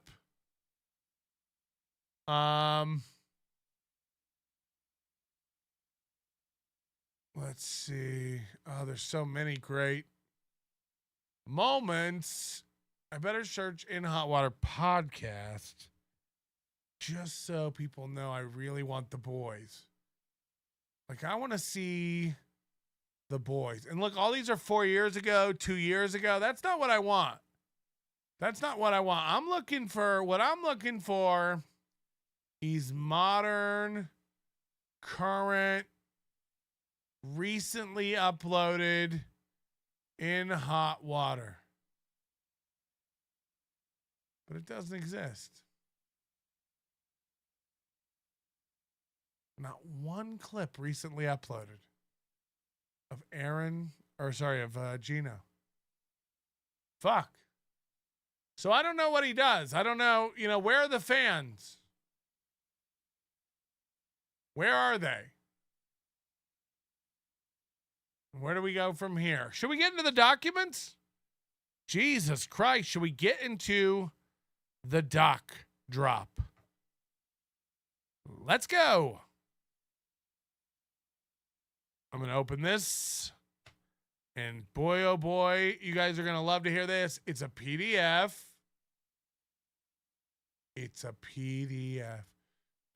Somebody sent this in. They cleaned it up the best they could. The interesting part about this document, before we jump into this, is it has the same fingerprint patterns and dot matrixy look of the photocopied documents that were leaked about the cocaine testing of the children's hair. So if it is legit, these were probably copied on the same copier with the same fingerprints. It hasn't been washed. Or if they were faked by the same person with the same overlays or whatever, But here we go. And again, go back and look at these, the marks, the fingerprint marks on this. You'll see they kind of match the exact position of the fingerprint marks on the previous ones. And dink.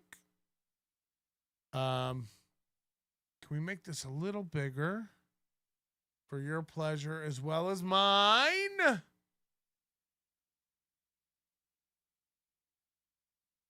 Oh, yeah, baby. That's the stuff dreams are made of. Okay, so we have a document here. And this is a petition for harassment restraining order. Now, I think the date on this is January 5th. At least that's the date I'm seeing up here. Maybe it'll say the date somewhere else further down here. Basically, the petitioner, Ashley Ann Larue, with her address, and she's requesting it not be kept confidential. Great. The email address will be seen by the respondent, me. Who needs protection? Me, the petitioner. Respondent information, Aaron Michael Imholte. He's a Christmas Eve baby. Is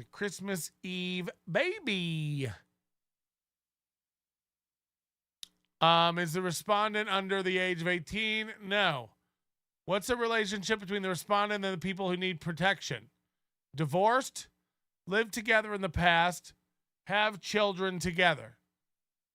Other court cases, none. Acts of harassment.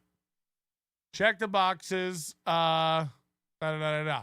Respondent made harassing phone calls or sent harassing text messages to the victim as follows. Date range 2022 to the present. So Ashley goes to court in January this year, files a harassment restraining order against Aaron Imholte. Respondent has made harassing phone calls and sent harassing text messages to Ashley from 2022 till currently. That was 2024. You heard? And here's Ashley's written testimony. And boy, oh boy, is this where it gets wild. Strap in, everybody. Aaron is my ex-husband, and we have 3 children together. After Aaron and I got divorced, Aaron married his current wife, April. Initially, April and I had a good relationship, and she and I were able to communicate well.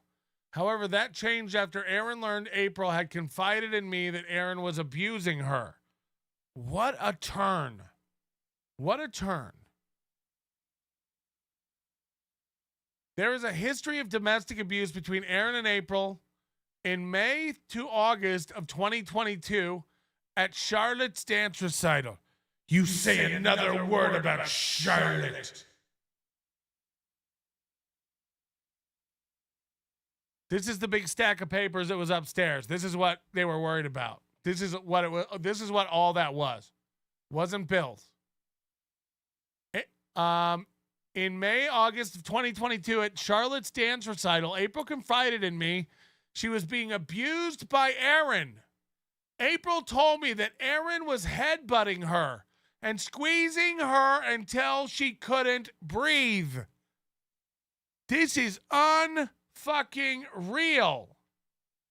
April looks like a really cool bird today. A bluebird that can't breathe? This is domestic abuse. This is domestic abuse written in a court document. This cannot be a lie. April told Ashley Larue that Aaron was choking her till she couldn't breathe and headbutting her. Let's see him wiggle out of this. And by the way, I need the shows from May, August of 2022. And again, I already said it, but headbutting a woman is insane. Headbutting a guy is insane. Headbutting is nuts. That's wild to do to another human. April told me Aaron was headbutting her and squeezing her until she couldn't breathe. That's what she said. April also told me that Aaron told her to crawl back to the hole that is Litchfield. I was scared for April and I cried with her. I wasn't able to sleep. April and I also sent enclosed text messages regarding the abuse, and we have the texts. We have the texts.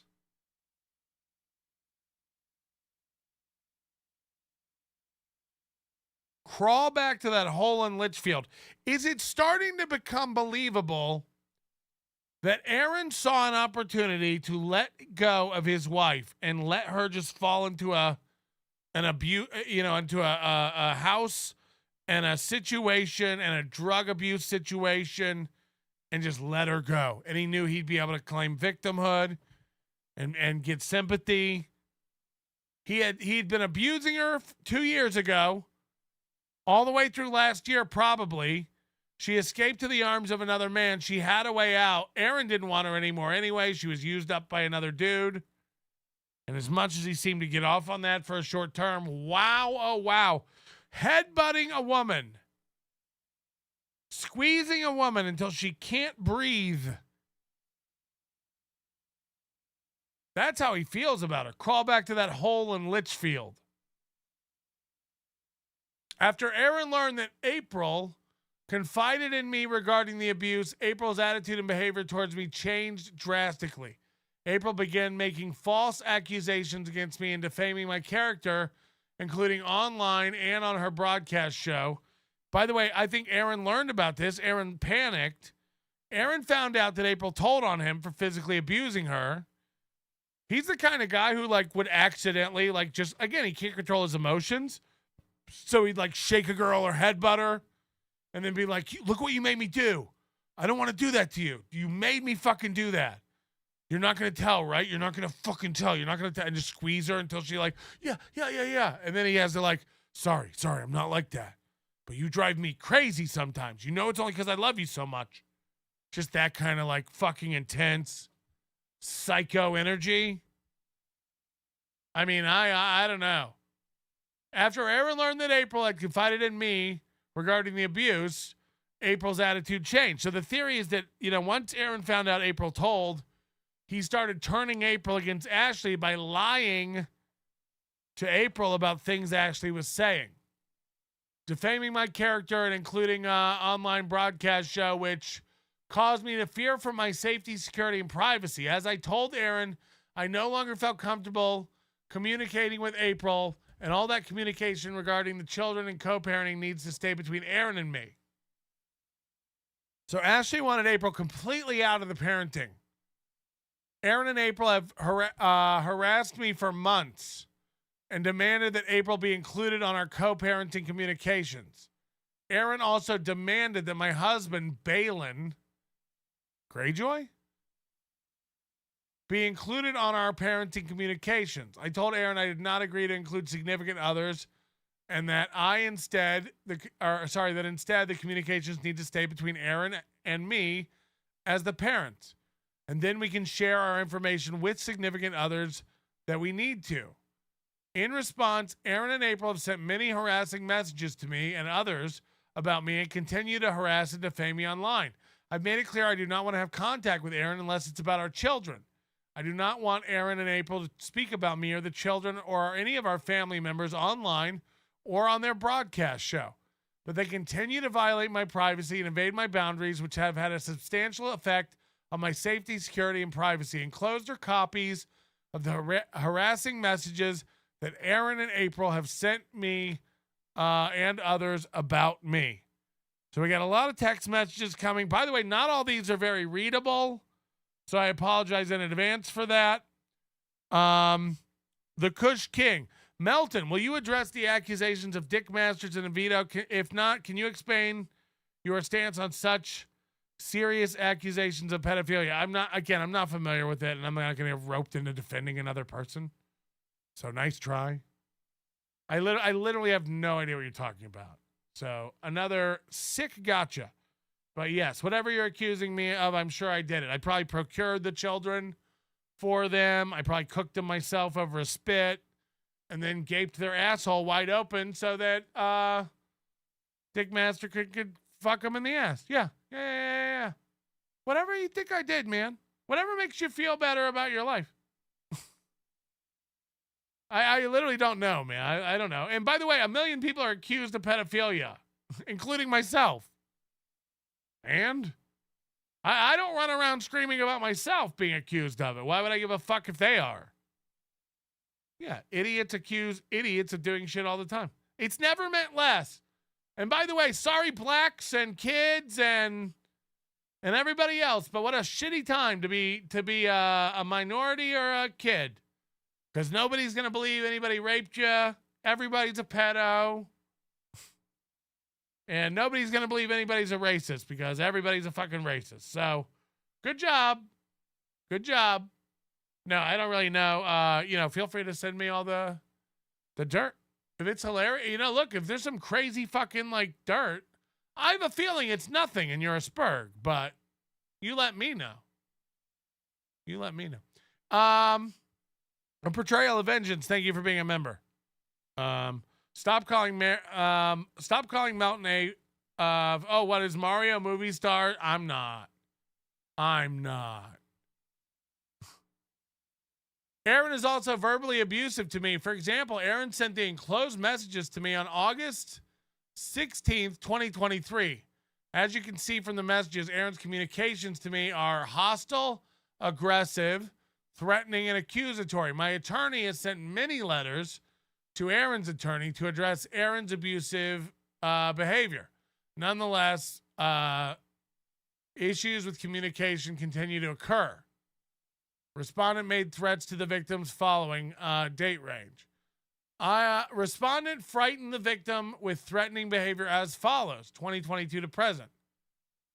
April is married to Aaron Imholte.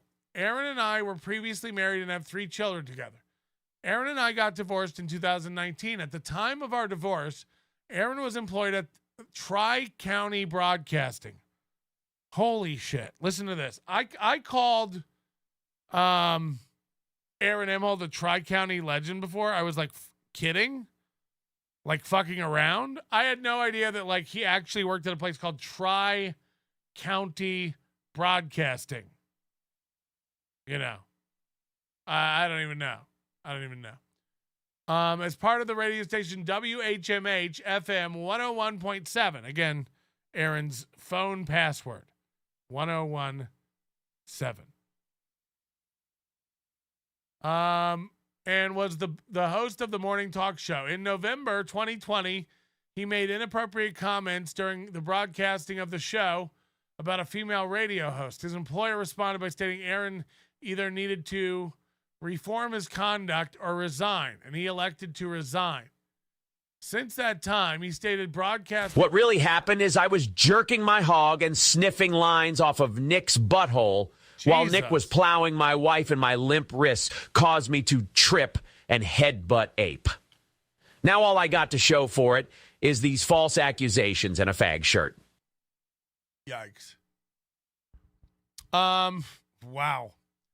Since that time, he's been broadcasting his own show, daily morning show, Steel Toe Morning Show, which is only available online and has a presence on several social media platforms, including YouTube and Twitter.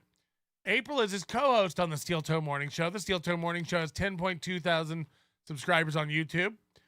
During the, should we be as excited when Aaron breaks 10,000 going down? Should we all have a party and be like, oh, come on, Aaron, you can do it. You can hit 10,000. Just crashing back down. During the evening of December 27th, 2023. So she did this in 8 days. In 8 days, she filed this restraining order. December 27th, 2023 to January 5th, 2024.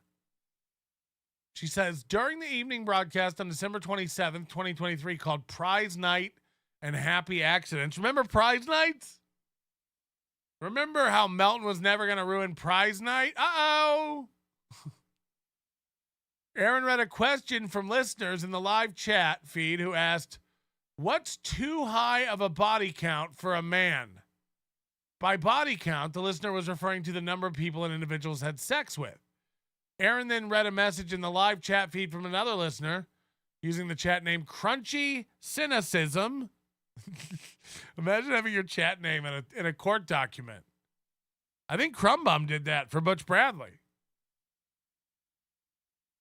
Crunchy Cynicism said, sometimes it's best to be quiet. We have unlimited opportunities, but we will still be whores with the same body count as a player.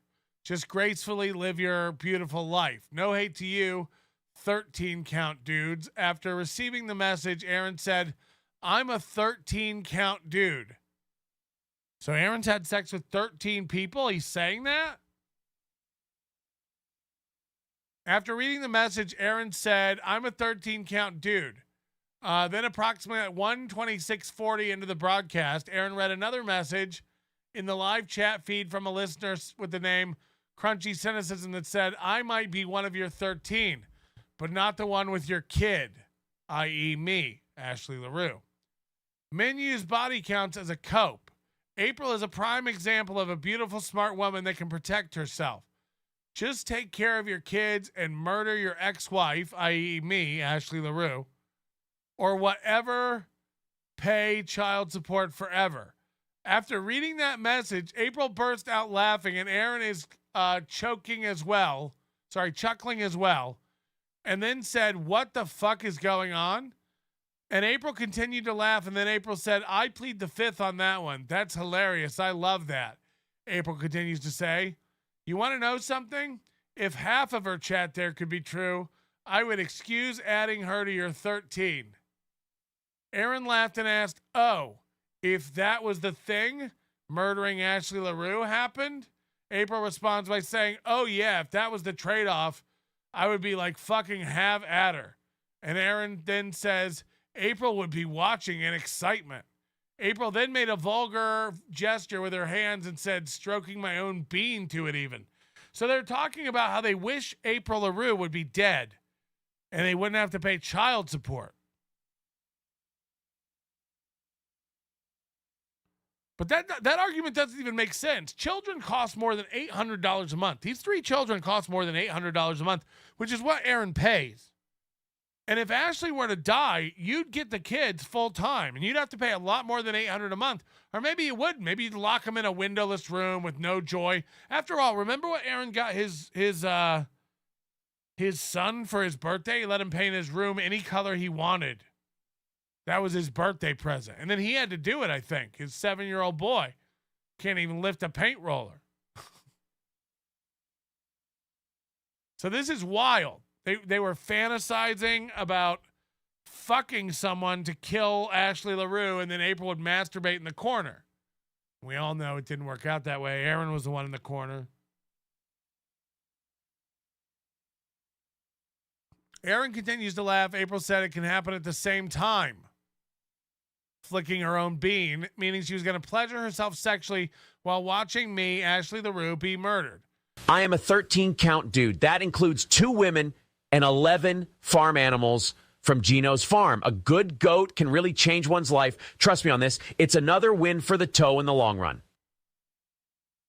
April also called me. Aaron continues to laugh, and April asks, "Can both happen at the same time?" And she continues to laugh. April also called me a cunt and a demon in the episode. It is common for April to call me names during their online broadcast. People have been sharing the clip from the show on December 27th about murdering me on social media and have identified me as Aaron's ex-wife by my full name. So again, this was all, and again, they just started cocaine. They had just started swinging. They felt invincible. They felt alive. They identified me as a published author, and my contact information, including my home address, is available online. Aaron and April were gleeful while talking about murdering me, and in turn are encouraging their 10.2 thousand subscribers to murder me. Now, I don't believe that at all. This is hysteria from Ashley Larue, of course. Aaron and April, such as allegedly paying $1,000 to watch April shake her butt. Hold on. Their 10.2 thousand subscribers have been known to do things to please Aaron and April, such as paying $1,000 to watch April shake her butt. I fear for my own safety because it was 500, I think. I think it was just 50. Yeah, it was actually $50 April got to shake her butt, not 1,000. You're really upgrading her ass. I fear for my safety because I'm concerned Aaron, April, and any of their subscribers will actually take steps to harm us. You don't need to worry, Ashley. None of the subscribers are fans of Aaron. The listeners are loyal fans and will do anything to please Aaron and April. They will not. Even the unthinkable. I'm scared to leave my own home. I check, just like Butch Bradley, she checks outside the window every time she walks to the car. These fucking pussies. This is the same thing Butch Bradley tried to do to me. I don't like that they have a show. Use social media to harass the victim by, oh boy, here we go. Another account. In February 2023, Aaron was engaged in online fights with many podcasters, and the fights involved me and the books I had published as an author. Aaron and April went on their online broadcast show and made a defamatory statement about me. They called me evil and a piece of shit, threatened to go after me legally. And here's the question, by the way. Do you think any of that's changed, Ashley Larue, you stupid piece of shit? Now I'm calling her in. Do you think any of that's changed? Aaron still thinks all of this and more about you. That's why Aaron's so dumb for just saying everything. He could literally... I would like to correct the record here. Aaron was actually the one flicking his bean, not me. he could literally lose his whole fucking custody of the children. He could never get to see these kids again. He's like, they've been good for 2 months, so Aaron thinks everything's good. But Aaron's on a short timeline, you know, like Aaron met April, and it's like, well, April's amazing, so we've got to get married. Right. Well, just like Aaron met Slam Piece, and now I gotta tell her, it's a week after their divorce. I gotta tell everybody I'm in a new thing, and it's unreal. Is it? Or is it just new? We're talking to a guy who slept with 13 people. So he falls in love. His dick gets wet. He gets a little starstruck by every chick he meets. I mean, yeah, I imagine if I had to bet money, Ashley Larue and his relationship will go back to being very contentious again. So insane.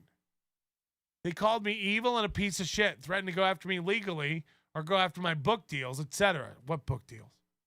Aaron and April claimed I've defamed them online, which was not true in reality. In reality, a man who Aaron does not get along with posted about one of the books I published online, and I liked his post. It had nothing to do with Aaron or April. That might be true. When Chad posted about her book, she was just liking people who posted about her book. Aaron had a falling out with his family, primarily his parents. So I facilitate their relationship with our children and Aaron's parents during my parenting time.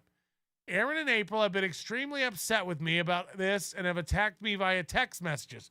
So Ashley Larue has to take her kids to see their grandparents, Aaron's parents, because Aaron and April don't talk to Aaron's parents.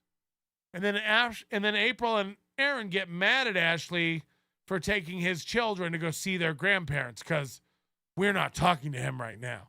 I mean, Aaron sounds like a maniacal cunt. Like, I mean, this is unreal. He really is playing everyone.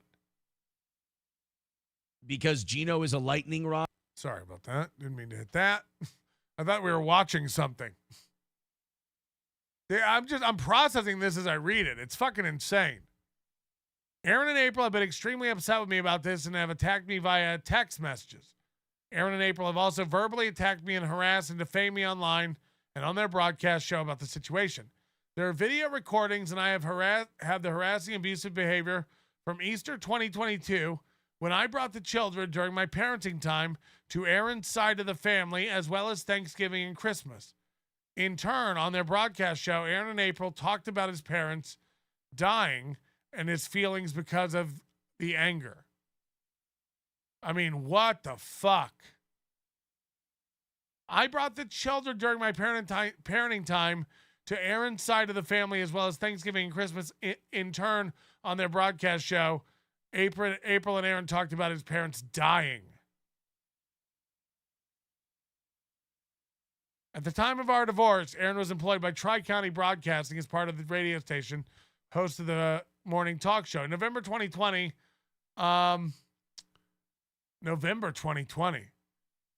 Hold on, is this a copy of that other page? Why is this page in here twice? Sorry about that. This is just a duplicate. All right, here we got some text messages. And I'm going to try to zoom in on these. These are hard to read, by the way. So, apologies in advance. Not all these are great. This is on social media. Wow, openly fantasizing about having your husband's kid's mother beaten so you can masturbate to it. And Chandler co-signs this by bankrolling it. What a piece of shit. I'm sure these children would appreciate the fact that their white trash stepmom wants to see their mother and only real caregiver murdered. These two are disgusting. Darn, Miss Prize Night.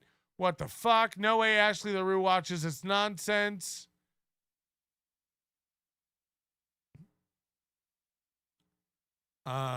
Ashley definitely watches. She had some paranoia issues of her own, rightfully so. When your kid's other mother is this joyful in imagining your demise, I would want to know about it. This might be their most disgusting moment yet. For a fun show, Aaron doesn't have all for a fun show, so Aaron doesn't have to get a job. She again calls Ashley a cunt and a demon in that episode too. Not a good look. No way Ashley Larue watches this nonsense. This is just all the comments expanded on that thread from that show.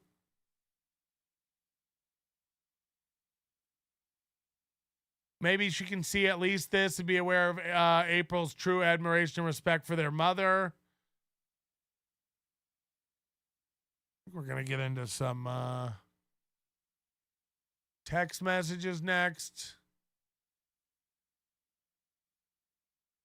Is this just blank?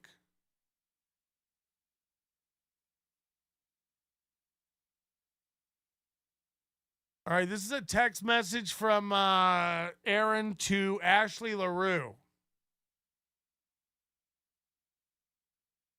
I hope this sinks in because you have been nasty about this. This is Aaron to Ashley. You have to take them to, I think this is explained better down here. Give me a second.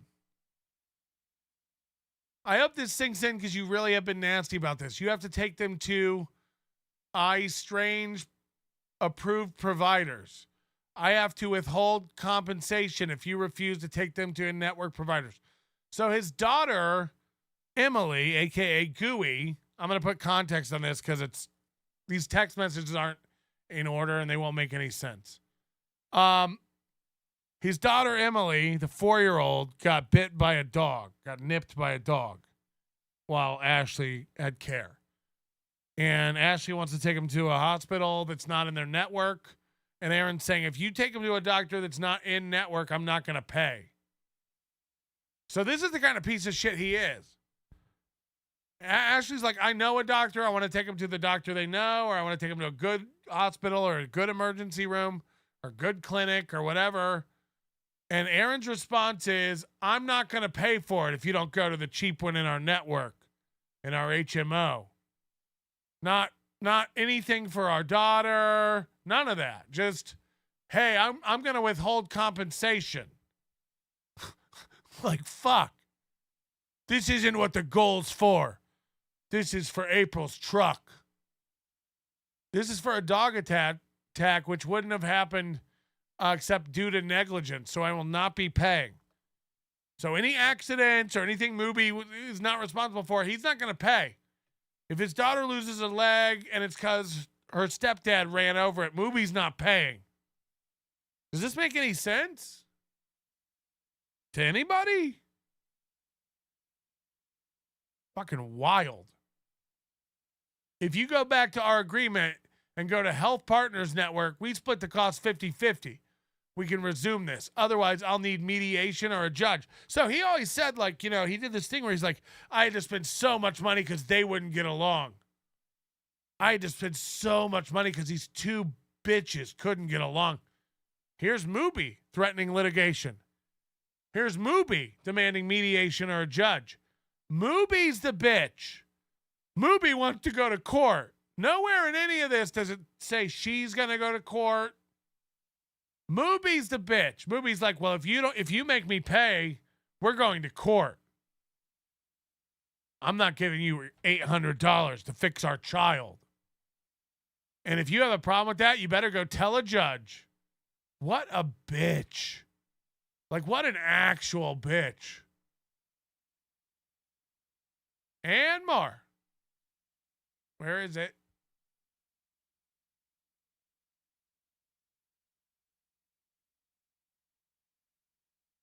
This is from April Imholte, August 20th, 2022.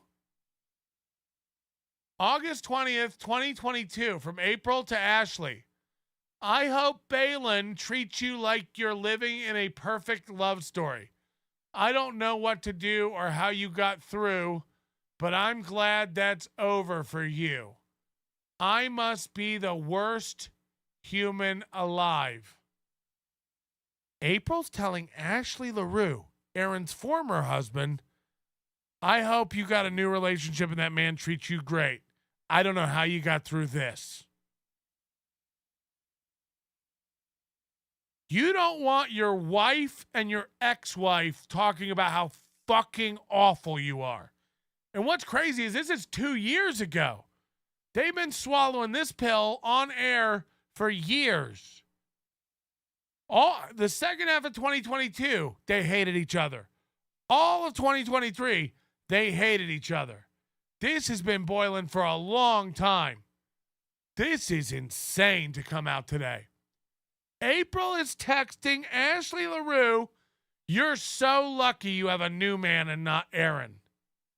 And this is almost 2 years ago. I hope Balin treats you like you're living the perfect love story. I don't know what to do or how you got through, but I'm glad it's over for you. Please, as always, keep this between us. Your wife and your ex-wife, please keep this between us. Aaron's a monster, you know.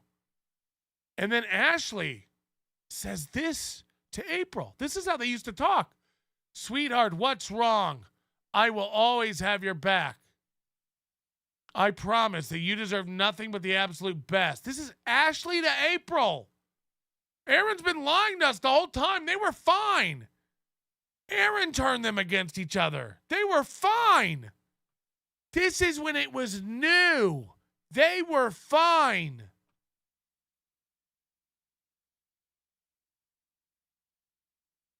I promise you, you deserve nothing but the absolute best because your heart's one of the kindest, most beautiful, loving ones I've ever known. I wish your love story was everything you dreamed of, and it breaks my heart that it isn't. So Ashley Larue is saying, "I wish that your marriage to Aaron was as good as you wanted, and I'm sorry that you're finding out what a piece of shit he is like I had to."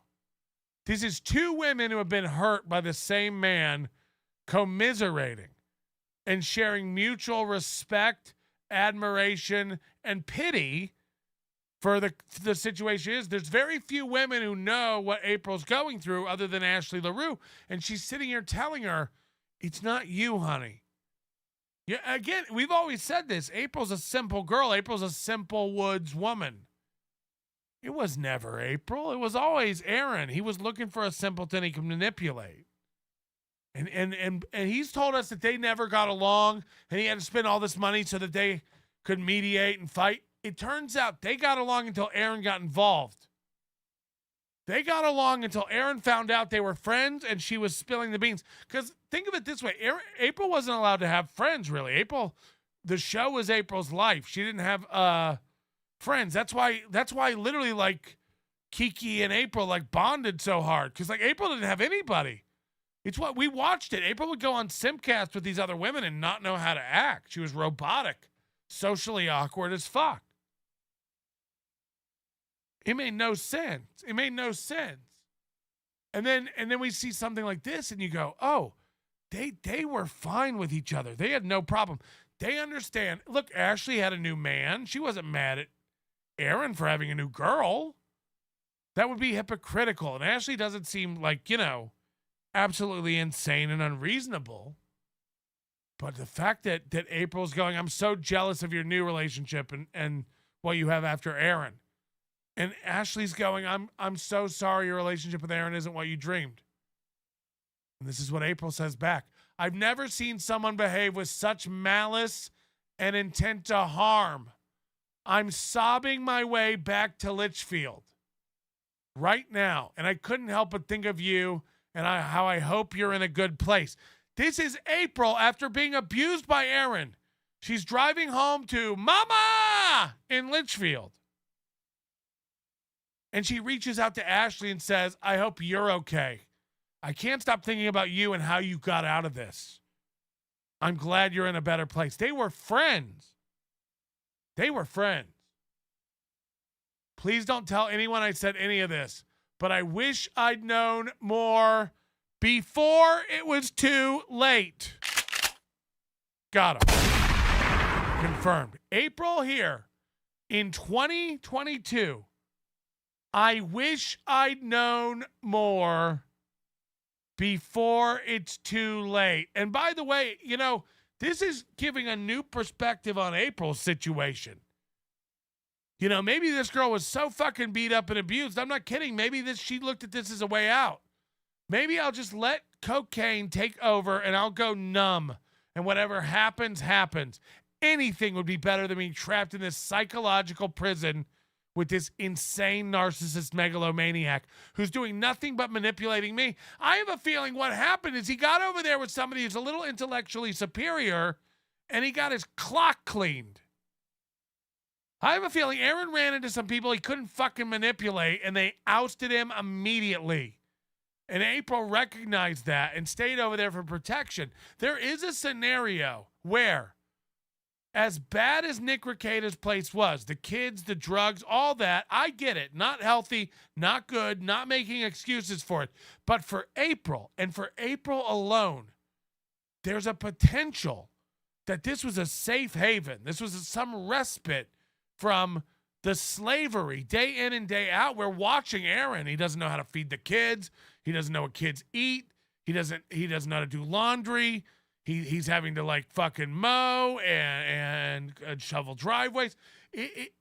As fucked up as that place was over there, was it not a place she could breathe easy, where no one was going to nag her constantly to do things that didn't really affect her life with no thank you?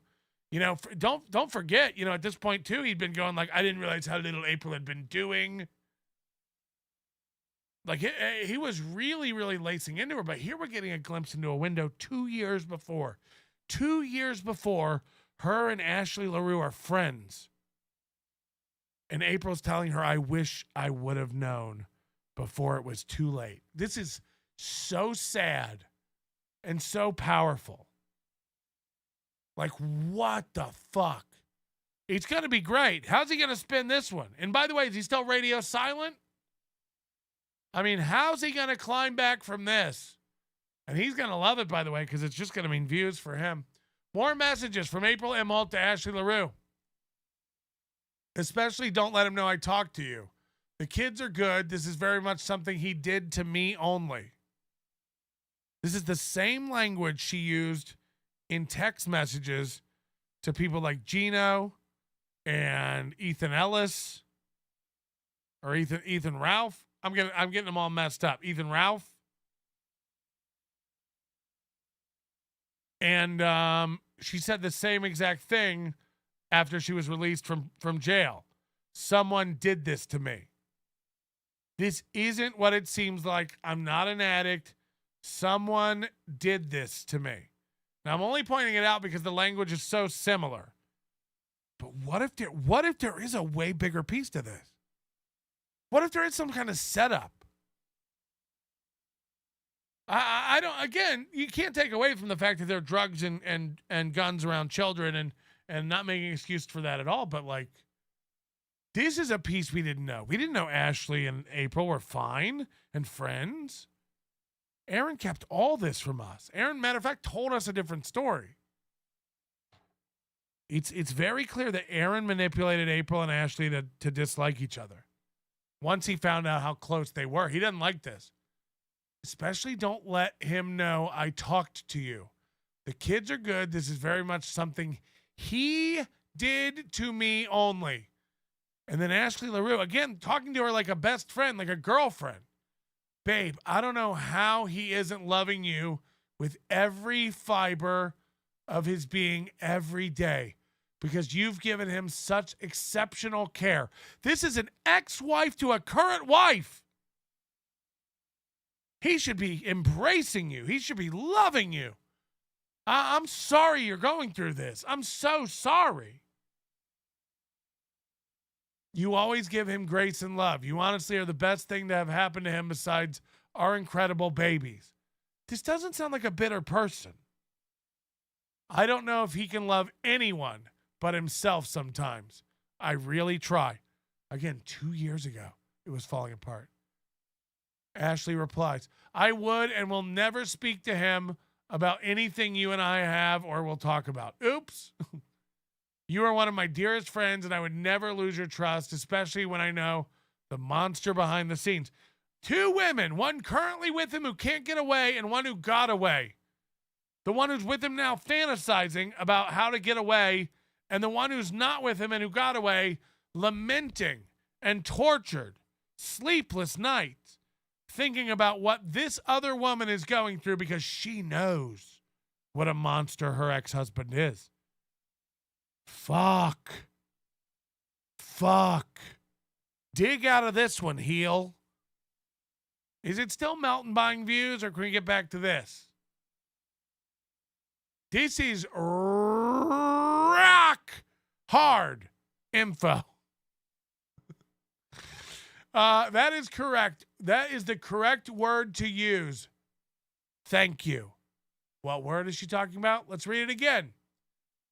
You are one of my dearest friends. I would never lose your trust, especially when I know the monster behind the scenes. That is the correct word to use. April herself saying, I don't know if he can love anyone but himself. So, looks like 2 women here have diagnosed him as a narcissist, but a therapist has cleared him. You be the judge. Ashley replies, all I will say is that you need to know that you are more than good enough. Again, building this woman up. You are more than good enough, and you need to know what you're worth, because he will make you feel like nothing. And so he can feel like he's everything. And this is the Aaron Imholte we've known for a long, long time. Aaron will try to make you feel like nothing so that he can feel like everything. Beloved chatter saying, Aaron and Ape got married in 21. This is 1 year later. And we can only imagine it got worse and worse. We watched a lot of it bubbling underneath the surface. Beloved chatter also chipping in, Aaron's hands are deadly weapons. Headbutts are safer. Oh, no. Melton, where in the fuck did you get this totally bogus document? I'm going to give you head, and not the kind where I slob on the knob. I'm going to turn you blue, bitch. Think about the way he treated her and all the insane shit she put up with. Like, fuck. Again, April, you got to come out and tell your story. You got to come out. We called off the Larue job when we realized we would leave way too much DNA after all the bean flicking. I was really looking forward to that. He's trying to get ahead of this? That's what's wild. He's trying to get ahead of this? Like anything that's happened is going to erase any of this. Moody says, I'm on hold if you want to let me in. I don't even have it up. And again, it's not tested. Frank says, you're brilliant, man. The way you've called this whole thing for a month, fucking brilliant. I don't know about that. Colin Madden, Melton, you're a good fucking dude. You've had this inept coward's number from the jump. Bravo. No. It's Chad. Chad does a show. I do a fan broadcast where you can try to call in, Moody, but I don't even have that thing up, and it's not set up, and it's all got to be tested, like I told you. Sorry, but I'm not even in the lobby, so I don't even know. I love that. He'll make you feel worth nothing, so he can feel like he's worth everything. I might get that on a pillow. Here we go, where it's really hard to read. I don't know if I'll be able to read this at all. I am something in nothing. Something really. I don't know. I don't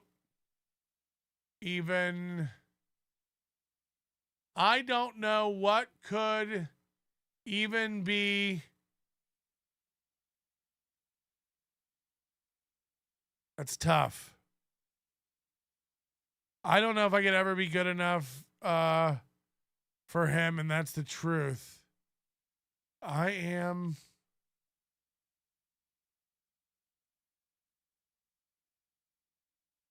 nothing finally, nothing today. Anybody seeing it? I don't know what could even be good enough for him, and that's the truth.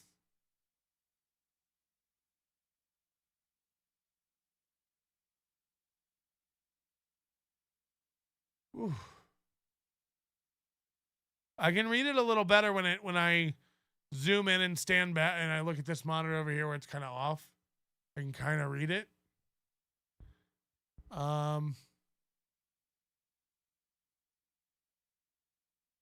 Something that is not true. He wants you to feel that way, so you crawl back and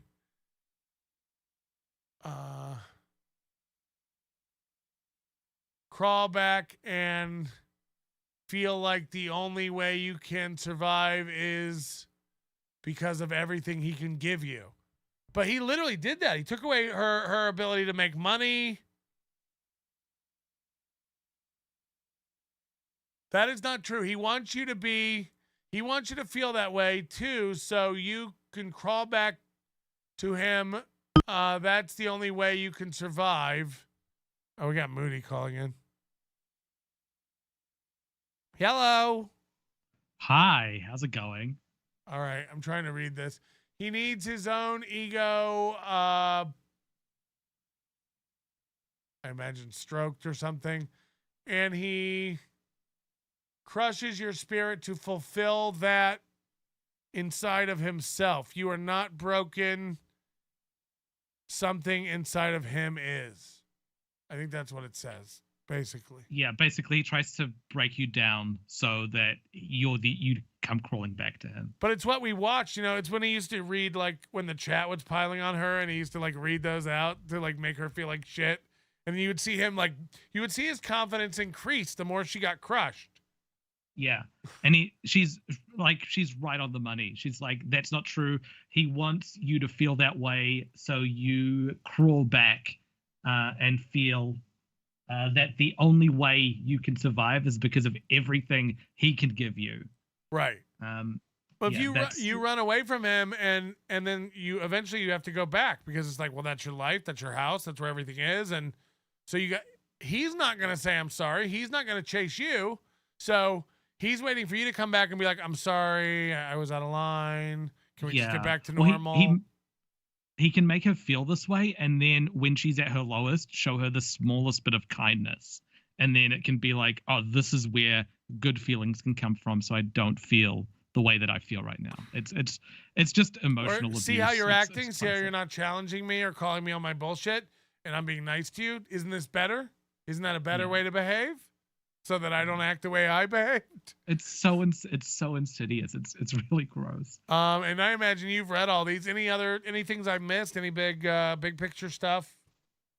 Just the chumminess of April and Ashley, and I think you're absolutely on the money in terms of him getting really annoyed that they talk to each other, so that he would feel like they're teaming up on him, and so he would have sabotaged that entire relationship. I mean, they're talking just so like that he could. They're talking like close girlfriends. There's no resentment or jealousy on Ashley's part here. She's like being the sweetest person ever.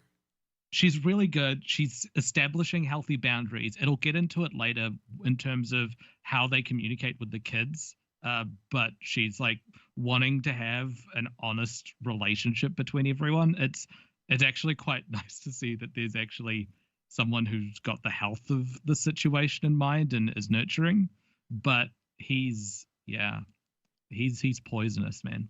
All right. She goes on. I don't want to talk shit, but you need to know the truth of what you are dealing with, and you need to protect yourself. And if I can help you in any way, I will. So again, this is a woman who's been through it and come out the other side. And it sounds like she earnestly wished, sometimes somebody's not right for somebody and they can be good for somebody else. I have a feeling it's not that. Aaron's a toxic human who will only be with people he can manipulate and take advantage of. But, it sounds like Ashley really wished, like, I'm sorry it's going that way. I wanted it to be everything you thought it was going to be. I wanted to be wrong. And she identified that April was near the end of the movie abuse pipeline, right? Right. She recognized herself in that, and so was able to speak to her and connect with her really easily. Right. And start confiding in her the things that were happening. Like, hey, do you ever act like this with you? April replies, if I do only if you're going to be okay. I don't want to ruin your weekend, is what she's saying. I don't want to ruin your weekend. And then Ashley says, I want to be here to help you and show you love. So what do you need from me? Yeah. This next one is the most damning one of everything. What is this it? Next thing from April. Hold on, I gotta scroll slow. It's so hard to read though. He pushed his face in mine, squeezed me, and said evil things. Yep. I'm not kidding. I mean that. Like, to grab a person's face and to shove your face into them, I think is like a more unhinged, unmanaged emotional response than like hitting a woman with your hand. It's assault and intimidation. You're trying to assert like control over someone by scaring them into Squeezing submission. someone is like a psycho. That's like a psycho thing to do. Mm-hmm. Like, you want to squeeze little things that you can kill. Grabbing someone's head and squeezing it and pressing yours up against it is far more of an intimate, unhinged act than just hitting someone. Like, hitting someone, it's like done and over, and you're like, what the fuck? If I grab you and I'm staring at you in the eyes and like squeezing your head, it's like, what the fuck are you doing? And it lasts for a minute. You know what I mean? Like, yes, and you feel how much stronger the other person is than you. Right. It's not about exerting force. It's about showing them what is you're capable of if they keep pushing you in that direction. Like, it's way worse than acting out sort of hot-headedly and just slapping someone. It's like, don't make me raise my anger in the future. Hot-headedly, is that a word? Well, I don't know what the second degree, what is it? Like, there's a lot of blank crime of passion. All right, we're continuing. Now, this is a mass text between April, Aaron, and Ashley. Okay, so I can give a little bit of background to this because it's like, so the way that these appear is like she's got this message thing, like MMS messages on her phone. She needs to expand them to show them. So this is like the thread of her and Aaron speaking with each other so that, and Aaron wants to include their respective partners in this communication about the kids. And Ashley's like, no, it needs to just be between us. But you'll see each of these. Melton, this is all fake news. I'm a genuine guy who is sympathetic to others. Case in point, this is why I chose to deploy the headbutt instead of throwing hands. Good point. All right, so hold on. What do you think the motivation here is? Ashley just wants April and Aaron in the communications. When were these texts, by the way? Do you know? They say like August, from what I remember. 2023? July, August 2023 by the looks of it. Okay. So what do you think Aaron's motivation for wanting to include April in all the communications about the kids is? He says that so there's two things that come out a little bit later. He says he's not good at keeping track of things with the kids. So April is acting sort of as their kids, and he wants the kids to be able to call April their mum. So he wants to say, call her mother, call her your mum. Ashley's very adamant that, no, the role of the mother and the father is her and Aaron, and they've just got a different sort of family where the other ones are parental figures, but they're not their mother and father, right? So she's like, don't call Balin dad, don't call April mum. They are Balin and April, and Ashley and Aaron are your father and mother. And Aaron hates that. He wants April to have just as much say in the lives of the kids as Aaron does. But it goes further to prove that, like, April was the one cooking meals, picking them up, dropping them off, handling all the school stuff, laundry, clothes, lunches. I think what he's done is he's taken that and blown it out of proportion. So I can understand why Ashley would want to be like, don't call April your mother, don't call Balin your father, that's us, right? He and Aaron would have blown that up and said, look how much you do for these kids. And she is telling them, don't call April mother. April's not your mother. Like, that is, I think that's how he managed to get between them. Yeah, or one of the kids, like, who knows what the kids asked or how they framed it and then what her answer was. And then it gets back to her. By the time the kid goes back and repeats it to Aaron, it's not accurate or framed in the proper context. Or it'll be like Mummy told us that we can't call April Right, a mother. right. When Like, it'll maybe be it went like this. Maybe it went like, I'm confused. Are you mommy or is April mommy? And she went like, well, I'm your mommy. You have one mommy, and Aaron's your daddy, and he's your real daddy. And then you have a stepdaddy and a stepmommy. Like maybe it was something like that. And literally the kid goes back and said like, you're not mommy. Mommy's mommy, and you're stepmommy. And then they were like, see, so it could just get. If he started doing that to turn them against each other, that way, by the way, April stops leaking stuff to Ashley. This was all to stop her from tattletaling on him to Ashley. Now April has nobody to tell. Involved. And now April has nobody to tell, and now April's part of a posse with Aaron beating up somebody else, and that feels way better than him beating up on you. So you'll go along with that the same way she did with everything else. That she just went along with all his lies about the show doing great and all that stuff, because it's like, well, at least he's not beating up on me. So yeah, we'll lie about other people and beat up on other people because that's better. Otherwise, he'll say more evil things to her. Right. All right. So Aaron says, yeah, this is why I need April on these.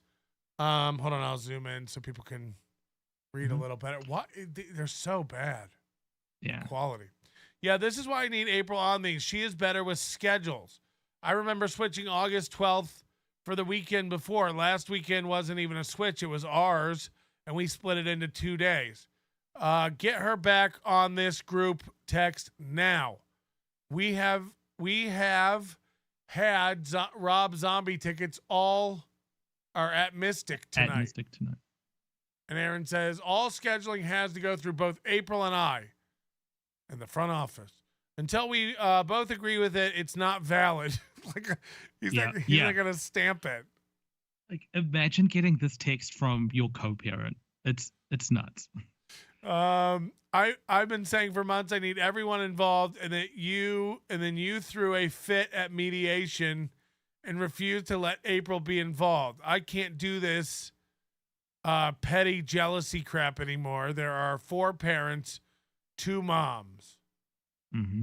Aaron says, just so we can have an open group text, here is Ashley's text. So I guess this is a group April? chat between all of them, but Ashley refuses to engage in it and wants to talk to Aaron directly. And so he's copy pasting her text into the group one with April. Into the group one. Yeah. I'm sticking to what was discussed during mediation. I requested legally to have just you and I, and agreed to remove April, but you requested to add Balin, so I agreed to that. I've been continuing that agreement since mediation. Another one from Aaron. Is this an email? Or? So this is expanded. You know how you were reading that message before at the top? And it ended with, there are 4 parents, 2 mums. There was more to that message.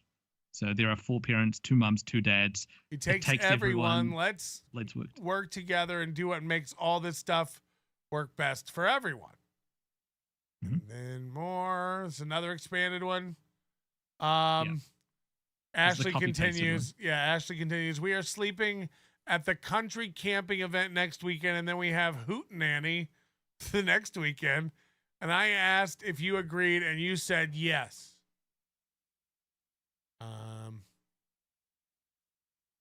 So they're fighting, like Ashley and her husband want to go to Hootenanny and camp out. You're supposed to have the kids, and now they can't go to Hootenanny. Aaron says, here's my response.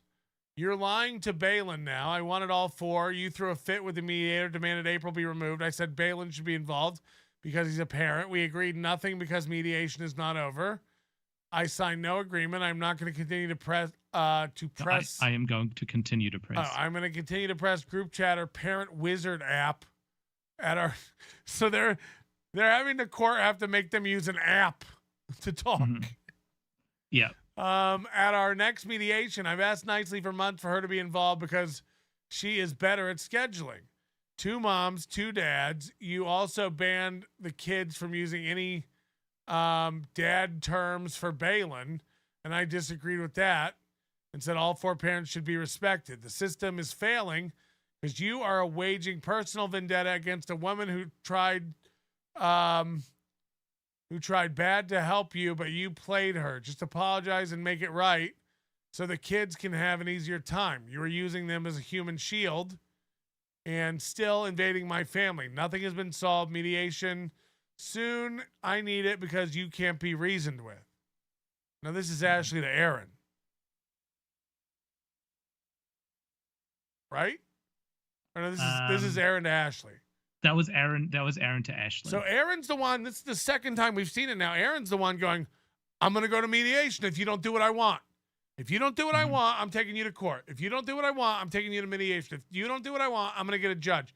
So Aaron complained about Ashley and April spending all this money on legal stuff. He's the one who keeps threatening, we got to do a session. We've got to do a session. We need to use the other app. Whereas Ashley's like, no, let's just keep it between us because that's what we agreed on. And then everything else is informally done between us and our respective partners, which I think seems like someone trying to keep costs as low as possible. Agreed on it. You're trying, you're absolutely lying to your husband. Okay, so here's Ashley's response.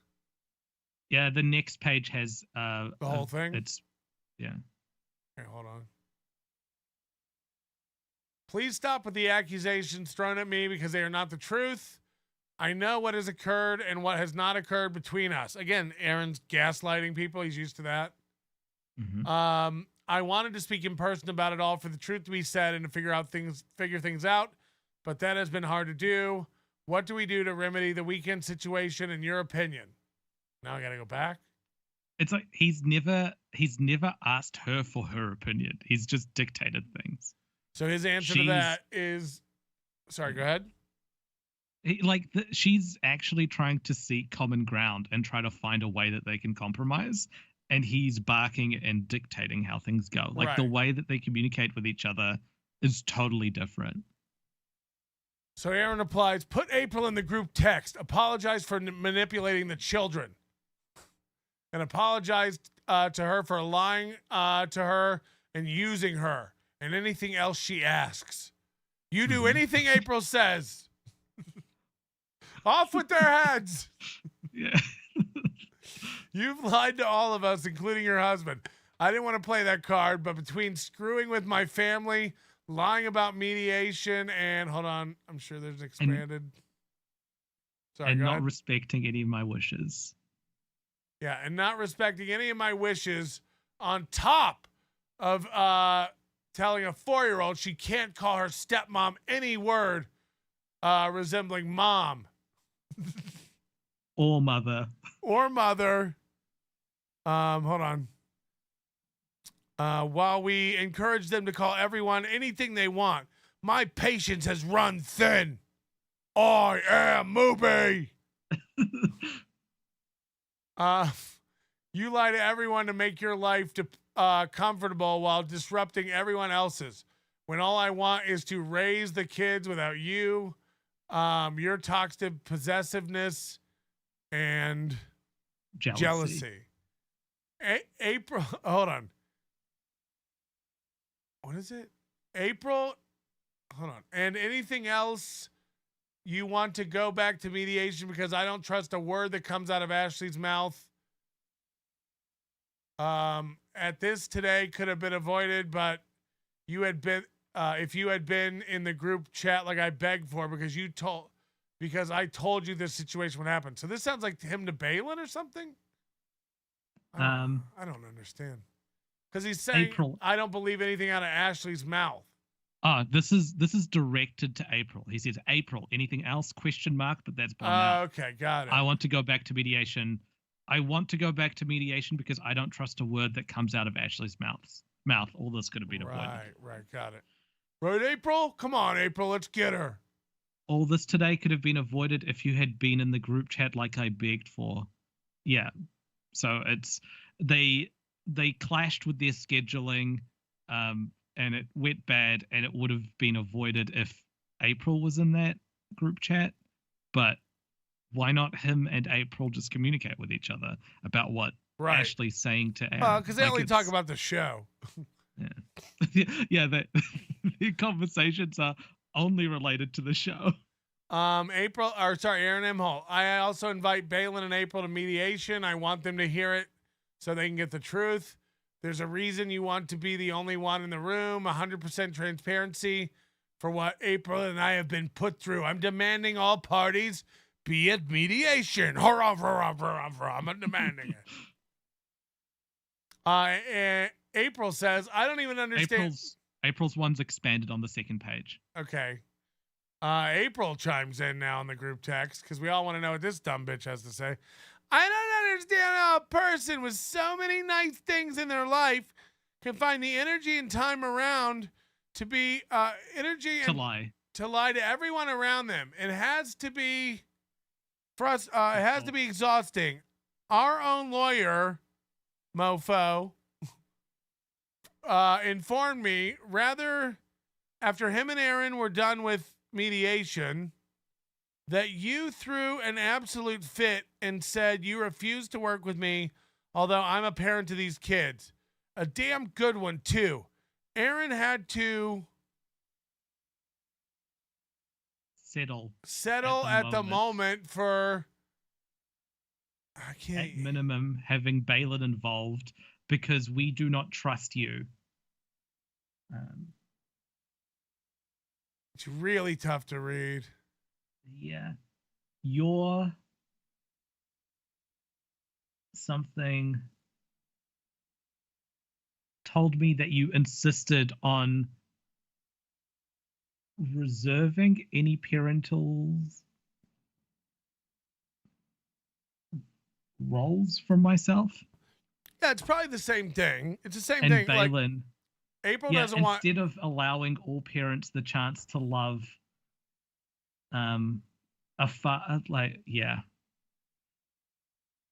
it's just something about allowing the partners of the parents to then love. She says the children themselves tell us that you tell them they do not have two mothers. They say they have two dads and one mom. Do you know the sheer pain that causes? Do you know the confusion these kids feel at your hand?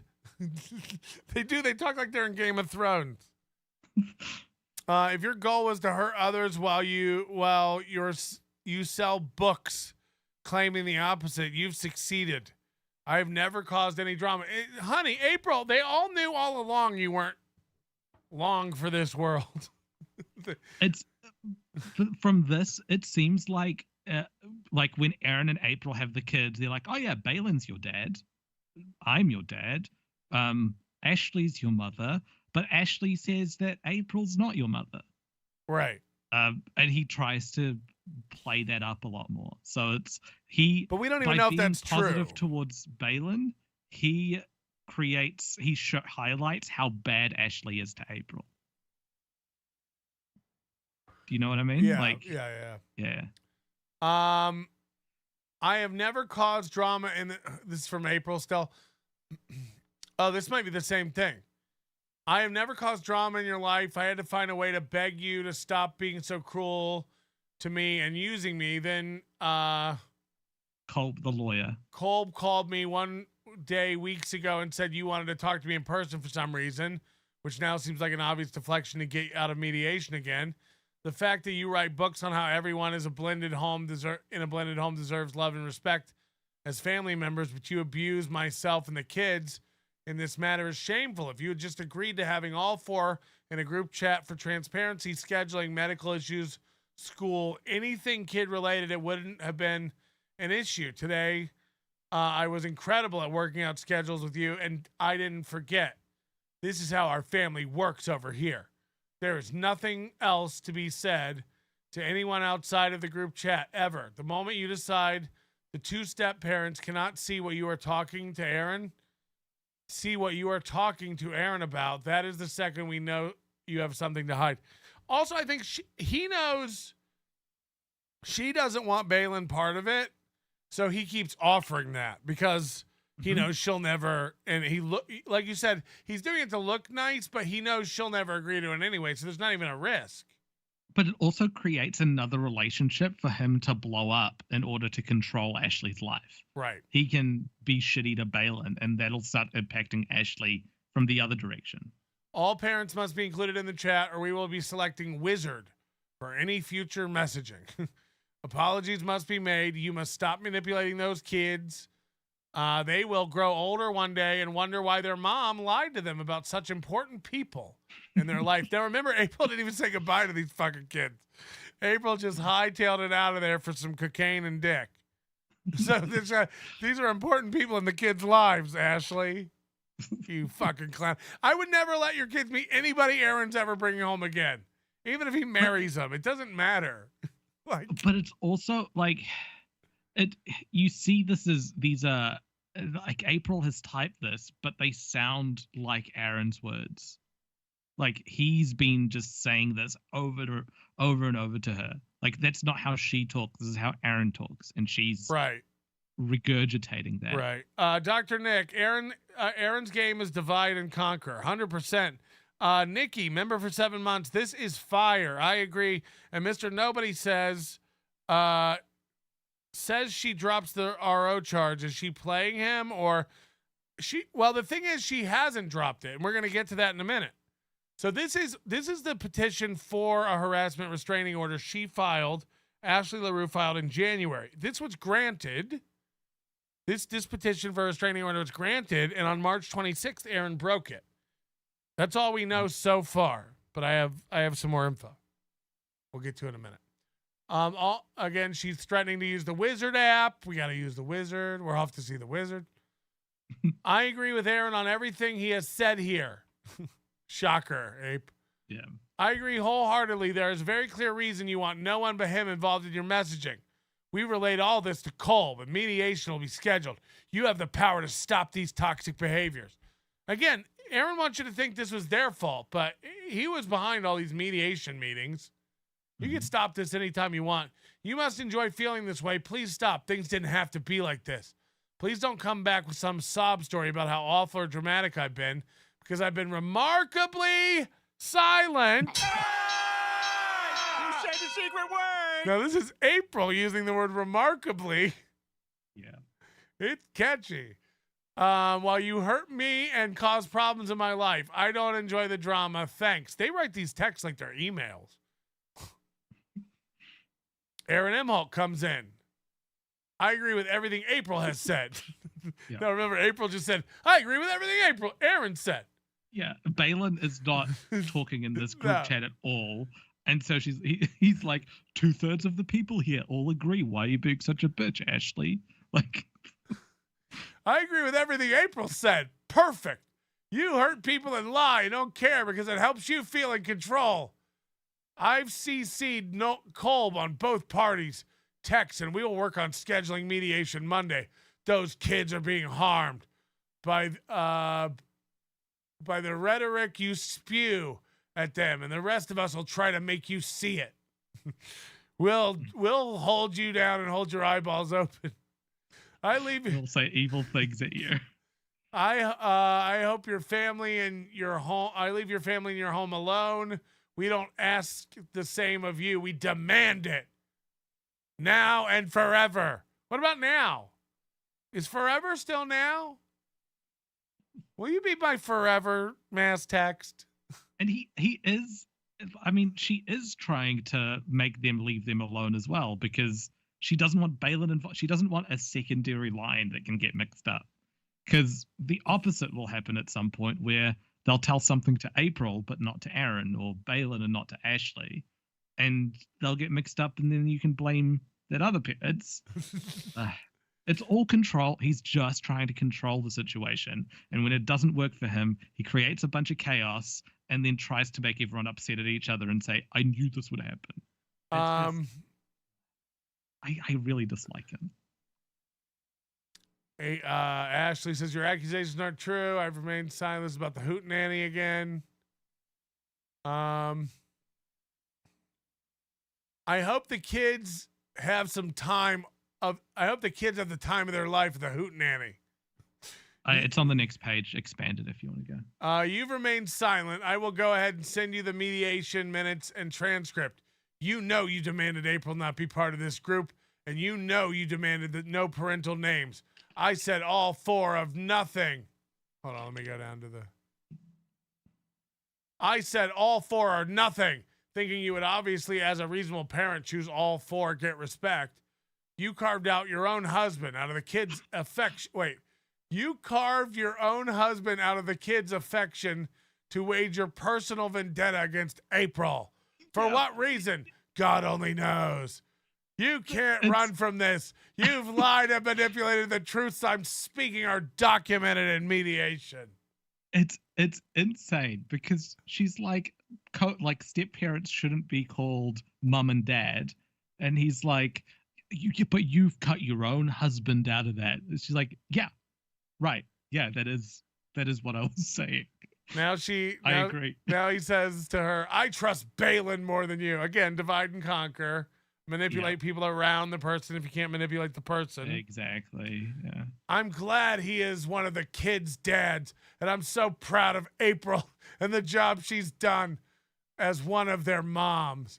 Even when you try to phase her out of everything, she keeps bravely pushing forward. It's almost like she can fly solo. She should write books. April should write books on how to be a stepmom. Can we take a side note? Hit the like button. April should write books.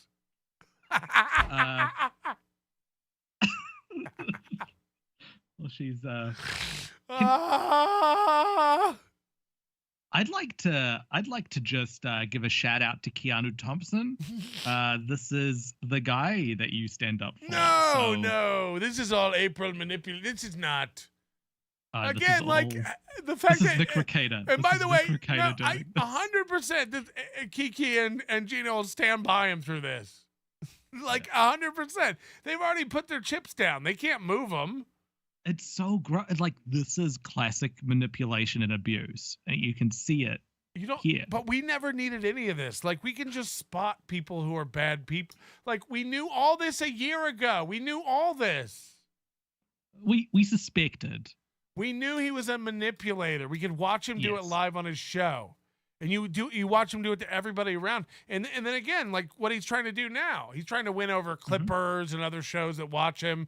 Because he wants people on his side. He tries to manipulate anyone. And then, by the way, if you prove to be unable to be manipulated, you become an enemy, and he just writes you off as crazy or psycho or a liar or a loser or coping or fat or red bar or whatever it is. The same way he was able to get April and Ashley away from each other, he is getting Keanu and Gino away from April. He already did it. He already did it.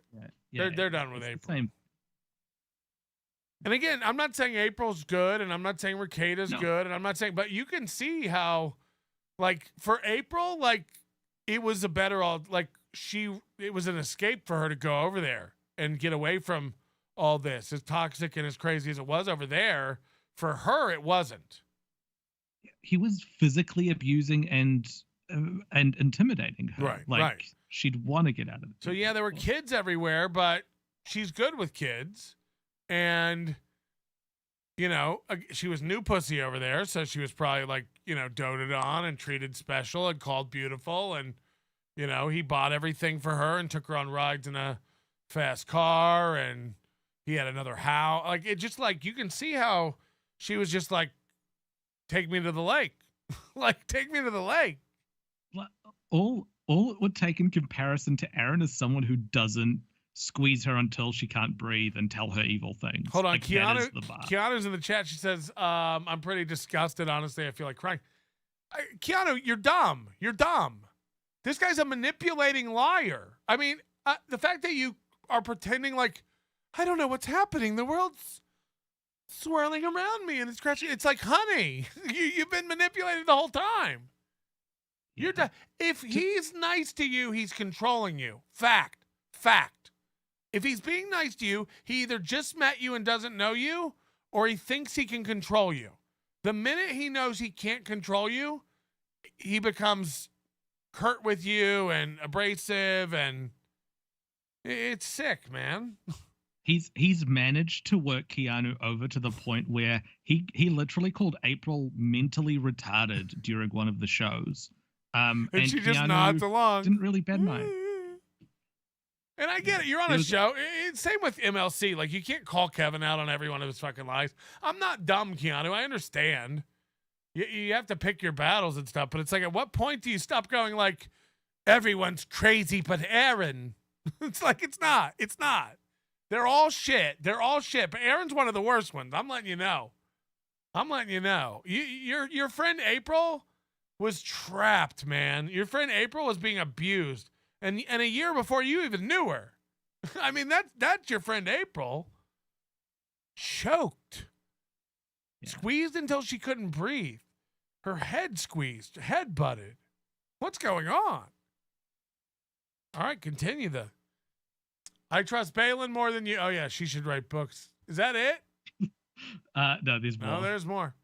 It's from April. I'll remind you one last time. These are not accusations. They're mediation minutes. A lawyer's accord of what happened, and children who tell me that what you say about me is a mother to them, as well as children who will bring up that you took them to Aaron's family events. None of those items are things we've crafted. It's like, how dare she take things to her grandparents? I mean, she's allowed to take the kids to her grandparents. Yeah, but it's weird that it is the stepmom who's taking it to, the mother taking it to their father's parents, because Aaron doesn't have a relationship with them. So here's Aaron again, passively aggressively cutting and pasting a text Ashley directly sent to him. It's just, sorry, we just went past it, but like it's Ashley taking Aaron's kids to Aaron's parents' place because Aaron doesn't have a relationship with his parents. Right. Like Aaron doesn't talk to his mom and dad. So Ashley takes her kids and Aaron's kids to see Aaron's mom and dad because they're also the kids' grandparents. And then Aaron and April get mad at Ashley for doing that because we don't talk to them. Yeah. It's retarded. If there is someone here who should be writing a book about blended families, it's Ashley, because she seems to be trying to make everything work in whatever weird. Yeah. Here's Aaron being passive aggressive again, directly cutting and pasting into the group message a message Ashley sent him privately. I prefer communication this way. This is what Ashley sent me. I didn't want to contact you during your show, but I need you to know that Emmy got nipped on the nose. So we brought her to the ER. She's okay. And the doctor said she will heal as long as we follow his guidelines. Please make sure to not remove the Band-Aid on her nose because that ointment prescribed has to stay on all day. She also cannot go outside. And if she does, she has to wear a hat. And also no trampoline or swimming until it heals. Antibiotics and topical ointment will be used for 10 days. And then Aaron replies, don't you think I need to know what happened to Emily? It's like, well, you didn't before she was born. She is being let up. She is right, letting him know, just not she just told her during the show. everything. She just told her everything. Yeah. That is all the information I 100% need to be informed of, right down to the details, because I take these kids places and I play with those kids outside. Yeah, that's why she told you all the stuff. I pray Emily is okay and that you get over yourself and inform all parents of such important whatever the fuck. It's on the next page. This is a good final end. And Aaron says, yeah, I for one am not cool with large biting dogs being around small children. It's like, this can happen. My dog is a friendly dog, the sweetest, friendliest dog in the world. And I can see her like playing with a toddler and accidentally like scratching her or nipping a nose. This happens with kids all the time. It doesn't mean the dog needs to be put down. Dogs don't have the control and the fine motor skills of humans. So it's not always intentionally, and again, it's why you should watch small children around. This is a nothing. I mean, again, it happened. It's okay. A lot of kids break arms and have severe burns. It's like, this is not a big deal. Mm-hmm. It happens. It happens. It's not and I imagine this is their dog. Because he said, the way she said it, she got nicked. It's not like she was outside and some crazy dog ran up and. But you don't know though, because they would have said the dog's name. You don't know. but the way she's talking about it. And this is Aaron. This is April. Don't you think I need to know what happened to Emily? This is all information I 100% need. You read this before, but the last line in it is good. Whatever dog I didn't did this finish to her it. cannot be around I those didn't kids. finish it. That's why I was going to read it. Thanks. It's just the last line. Yeah, I'm just going to read it again. Is that okay? Yeah, that's fine. You can do it. This took longer than you just letting me read it. Okay, I'm sorry. You think I never say anything twice on this show? Is that what you're piping up to warn me about? Melton, you're about to repeat yourself. Careful. Facts. Careful. You almost said the same thing twice, Melton. We don't embarrass yourself on your show. I pray Emily is okay and you get over yourself and inform all parents of such important happenings. Whatever dog did this to her cannot be around those kids. Mm. Now, the thing I love about this is that this is how he reacts when the kid gets nipped on the nose from a dog. And he's like, you shouldn't have those dogs around kids. Now, what would have happened if the message from Ashley was, hey, there was some drugs around? Hey, April does cocaine on your show every morning. She can't be around those kids.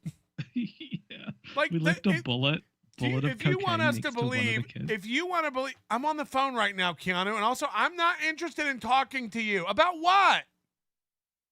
To get you to come around? We're good. We're good. Believe whatever you want.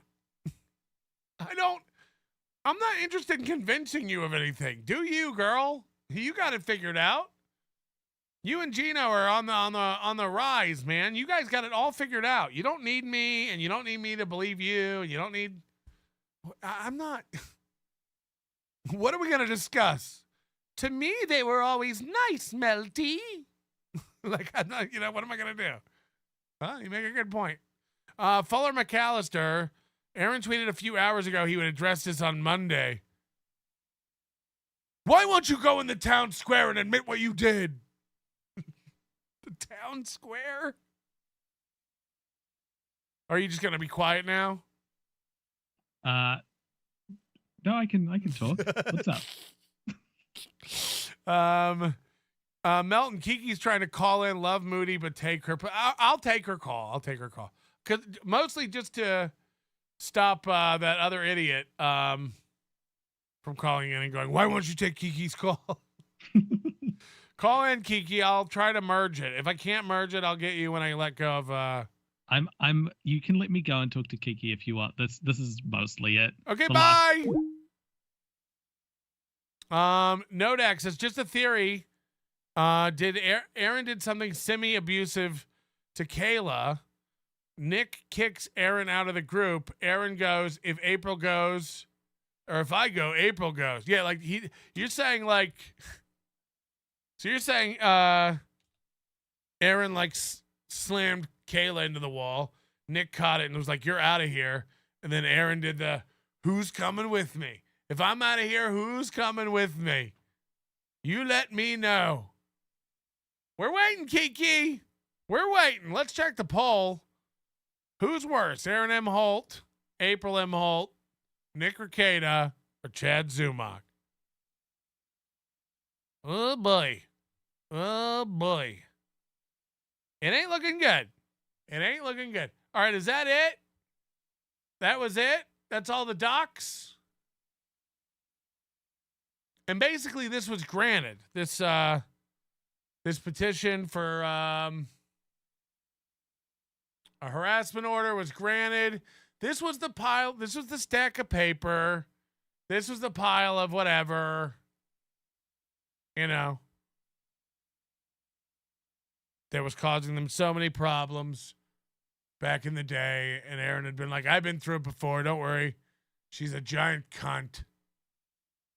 Respondent shall not harass. It is ordered. Respondent shall not harass petitioner. Respondent may have communication with petitioner via app close, the best co-parenting app. Hello. Okay, to everyone yelling at me going, Kiki, dumbass. Yeah, she hasn't called in. She hasn't called in. You want to run everything? Patrick, talk to Kiki. Yeah, I can't if she's not on the phone.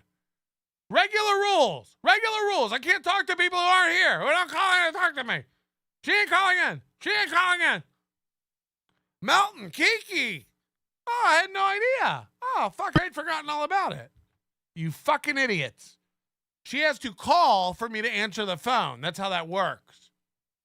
You fucking idiots. You fucking retards. Hit the like button. All right, what?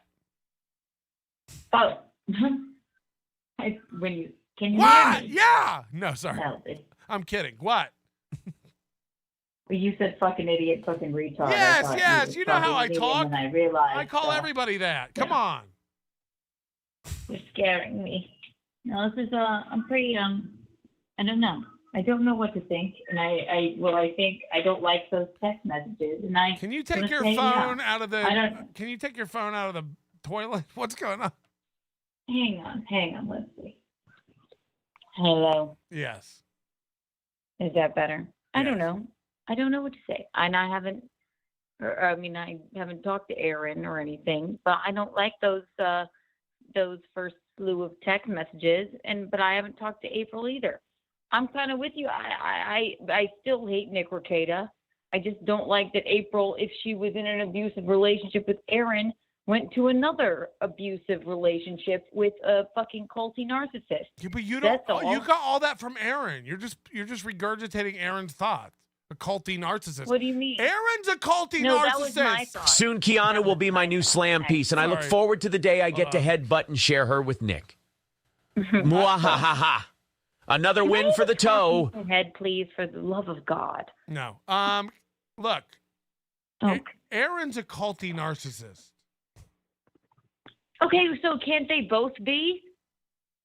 Yes. I mean, I don't know. I have not talked to Aaron. I don't know. I don't like those texts. It freaks me out. Yeah. So. Well, great. I don't know. I'm not. That's all. I'm just saying. I'm not fucking sitting here sticking up for the man. I don't. Nobody said you were. With that. Right. So they're all four fucking nuts? I don't know, dude. I mean, are they all four fucking completely they're fucking great. insane? They're great. And don't forget to get tickets for the roast. I'm willing to give Aaron, I guess, the benefit of the doubt, of course. But I don't see how we can. You gotta. I guess, but you gotta give Aaron the benefit. You know what, Melty? Okay, yeah, you know what? Okay, fine. Listen, I could give April the benefit of the doubt of anything. No, you can't. But I haven't heard from her. I don't. You went on a show where you sat while her husband trashed her. You're never hearing from her again. You let it go. This isn't your friend. You're never hearing from this woman again. You fucked up the minute you went on a show and let him just trash her and sat there. Early on, I called it. Mm-hmm. I said, the fact that you're sitting there not sticking up for your friend April while he trashes her is sealing the deal with your friendship with April. He did it to you slowly. We called it from the very first show you were on. I called it over and over again. It doesn't mean that she's not gone back to a change fucking what happened. Weirdo. You got worked. We called it from the first show you did with Aaron. You got worked. You're wrong. I Okay. had to give her Right, well. tough love. I hadn't heard from her because Melty, if I don't hear from you and I don't know what to say or know what to do and I don't know what you're doing and all I know is that you went back to the two freaks that you got arrested with guns, drugs, and kids. You got to stop. I don't know. We don't what need to do you. for We have you. Gino I don't and know Aaron. what to Hey, do for you. we have Gino and Aaron. We don't need you to just regurgitate their thoughts constantly. We really don't. Guns, drugs, and kids. A cult narcissist. We have Aaron and Gino. Do you have any original thoughts? You called in to say, I don't know what to think. Okay. Let us know if you have anything else to say. You're out of here. The minute you started, you literally are doing catchphrases of your boyfriend. Guns, drugs, and kids. Guns, drugs, and kids. Oh, fuck. Were there kids there? Shit. Were there kids there? Let it go, nerds. Your boyfriend does coke every other day. Let it go. You're being fucking nerds. You're like, well, I hadn't heard from April. If I don't hear from you, I have to assume the worst. And then 2 minutes before that, well, I haven't heard from Aaron. I have to give him the benefit of the doubt. Right. I haven't heard from April, so fuck her. She's clearly in a cult. Well, I haven't heard from Aaron, so clearly we have to give him the benefit of the doubt. You just heard yourself. By the way, Kiki, you're gonna hear from Aaron. Don't worry about it. I wouldn't be surprised if he had you on Monday to help soften the blow that this is gonna fucking wreak on him. I mean, like, really, he'll have you on Monday. Look for the hit up. It's coming. Johnny's not going to be... Kiki just wants a whiff of my ass and a taste of my hog, and for fuck's sake, I plan to give it to her. Johnny's not going to be able to handle this with the finesse you are. You'll sit there and help trash April and help trash Nick and tell us that we can't trust those guys because they're manipulating narcissists. And they were found with drugs and kids and guns, yada, yada, yada, yada. You're the one having trouble with the fact that they're both bad. You're the only one. So wait a second, they're both bad? Yeah. Fuck. I really can't. I mean, you're too far behind to help play catch up. So, like, we'll see you when you catch up, Kiki. But that's why I don't take your calls. Literally, you call in, you're like, I don't know what to think. Well, great. Go on Aaron's show and not know what to think. He loves people like that. He'll fucking inject you with what to think. He'll tell you what to think. We don't need people over here who don't know what to think. We've got a chat room full of people whose brains work. It's so insane. Well, I hadn't heard from April, so clearly she ran back to a toxic situation with a house full of cultists. Well, I haven't heard from Aaron about it, so we have to give him the benefit of the doubt. Bye! She's just slow, unfortunately. I know, but, like, I don't have Ray's slow, too, and I don't want to deal with him. I can't help people who don't want to help themselves. So, again, maybe she is just slow, but... take tonight and process it before you call into my show. Again, this isn't steel toe. We want to keep it fucking flowing. People who don't know and have to scratch their head and go, hold on, maybe we're the baddies. No shit. Catch the fuck up. People in the chat are like, Kiki, you are a victim. You were used. She's trying to convince Aaron he's a victim. Aaron, I think you're in denial. You were used by April and Nick. No, he wasn't. No, again, he was, like, in the sense that, like, they were never going to fall for his shit. But he was trying to use them, and he wanted to get rid of April, and he got rid of her. Stop feeling sorry for him. He was choking April out 2 years ago. Hello?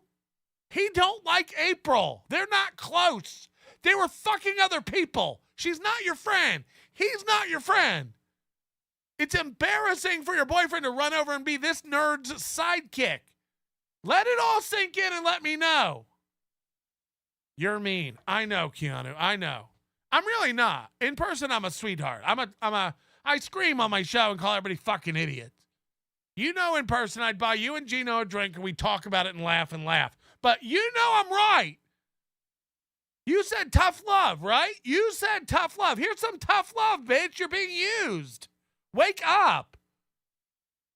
This guy lies about everyone. Catch the fuck up. When are you going to start noticing it? I mean, I take it back because you did start noticing it. You did. You started calling him out on shit. You got to stop. He's over there telling everybody he's 1,000 viewers every day and his numbers are great and things are going great and the tone never loses. You're fucking retarded. You're fucking retarded. If you're in Aaron's inner circle, he's using you. That's a fucking fact. Look around at your company. Matt is like, literally like bread that wasn't plain enough. Johnny Crutches? What are his options?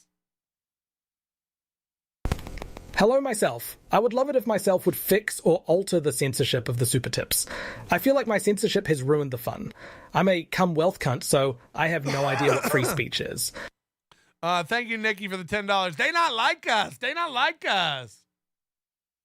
You think I'd call in? I'll wipe my ass live on air with those documents on Monday's show. Then we will spend the next 45 minutes talking about nothing. No one defeats the toe. Look, I'm very hard on Kiki, and I do apologize. I'm not like that in real life, and it is a amped up character on the show. Everybody's a fucking idiot. Ask Moody. I feel bad for you because you're really blind. You're not seeing it. Like this dude is way more dangerous than April. This dude is way more dangerous than Nick. I'm telling you. Again, is Nick the parent of the year? No. Is Nick a great guy? No. Does Nick want to have a compound of harem of bitches and sluts and drugs? I guess. Again, the people who are going over there, I think, want to be there. Aaron, boy, when Aaron was the golden child, when Aaron was the one getting all the attention from Nick's dick, it was great.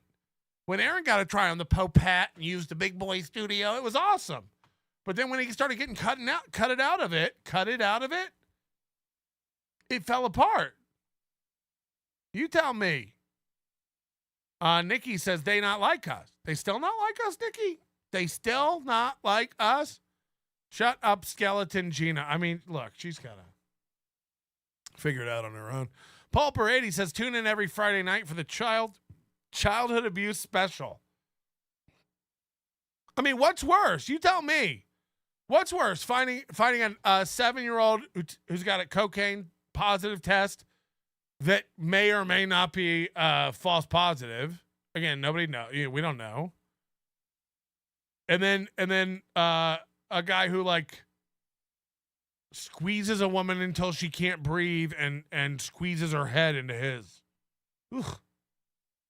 Moody says the I'm not a bad guy off the show character is a character. He really is a bad guy off the show. Come on, man. Shut the fuck up. If you know what's good for you, or I'll suck your dick.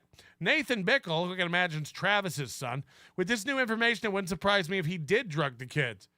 I'm just telling you, man, he wanted out of this. This is proof he wanted out of this years ago.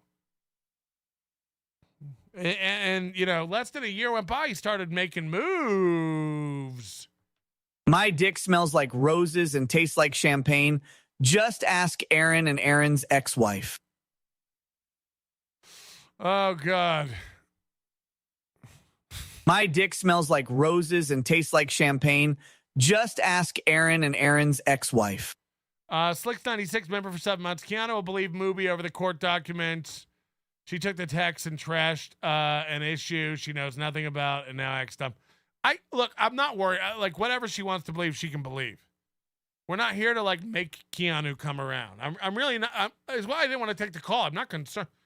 Keanu, believe what you want to believe. April's afraid to talk to you. She's not being a bitch. She's afraid to talk to you because you're like this with her husband who can't stop trashing her. How you don't understand that, I'll never know. And if you want to talk, there's one shot at you ever getting to talk to April, and it's denouncing Mooby publicly. It really is. Or sending her a text privately and stop reading texts. Just stop. Stop your boyfriend. Stop you. It doesn't matter if they're relevant or not, or you think it's important or not. Stop. Stop. She's scared. She's scared. She's not ever going to talk to you again while you're doing that with her ex-husband. She's just not. And again, I don't know why you want to. She's not your real friend. You guys don't know each other. Everything was a facade. It's sad. I get it. And you're going to have to you're going to have to meet somebody else twice and invite them to be in your wedding. I wish I could help. I wish I could help. All right. We got more. Now is the stuff I'm about to put up out, or is this exclusive for NLO tonight? That's what I want to know. Do you guys know more, or is that it? Because I got 4 more documents here that I don't think are out. But you tell me. What we do know, what I will say, what we do know is that, okay, so we just went over how she got the harassment restraining order against Aaron. That was the document we just saw, her filing for the harassment. Now, what we know now is that Aaron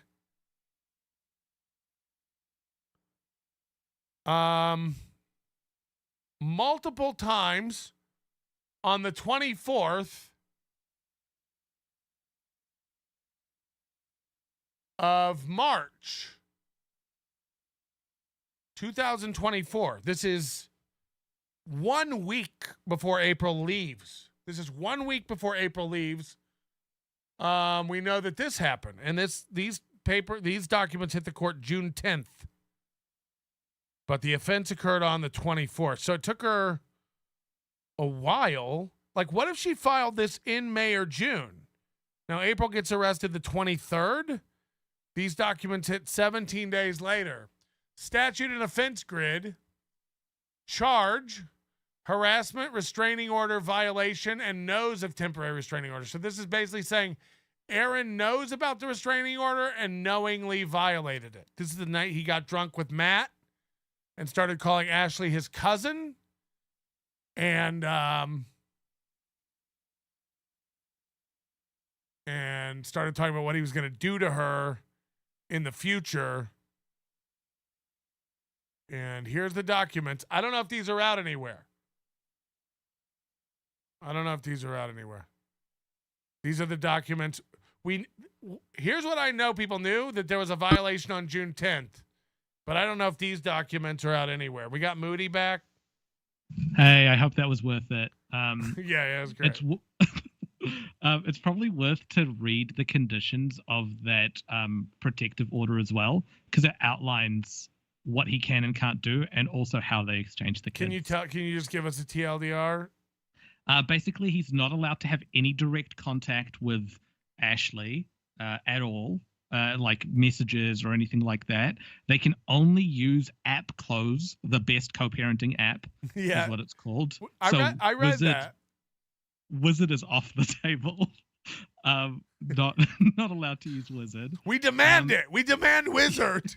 Yeah.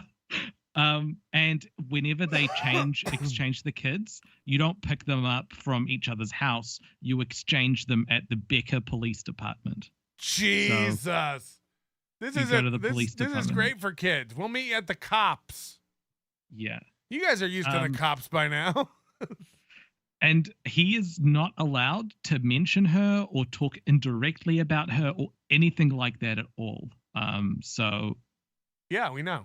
Or his co-hosts. So if he goes on Monday on the show and starts to talk about his ex-wife, or even talking about how great things are going with Ashley, this is in violation of, by the way, this protective order. Just because he's violated this restraining order, is there a date, by the way, on that restraining order of when it ends? It's not that I can see. I mean, by violating this restraining order, it doesn't like stop the restraining order. So if he goes on his show Monday and talks about her still, it could be a violation again. Yeah, so it's 50 years is the term. Oh, okay. And they need to wait for 5 years. Okay, so literally, if he comes out on Monday and says anything bad about her, as a matter of fact, he can't even talk about. He can't talk about her. So how's he going to defend this? He can't. So even when he's talking about how great things are with her, that is violating this order. Right.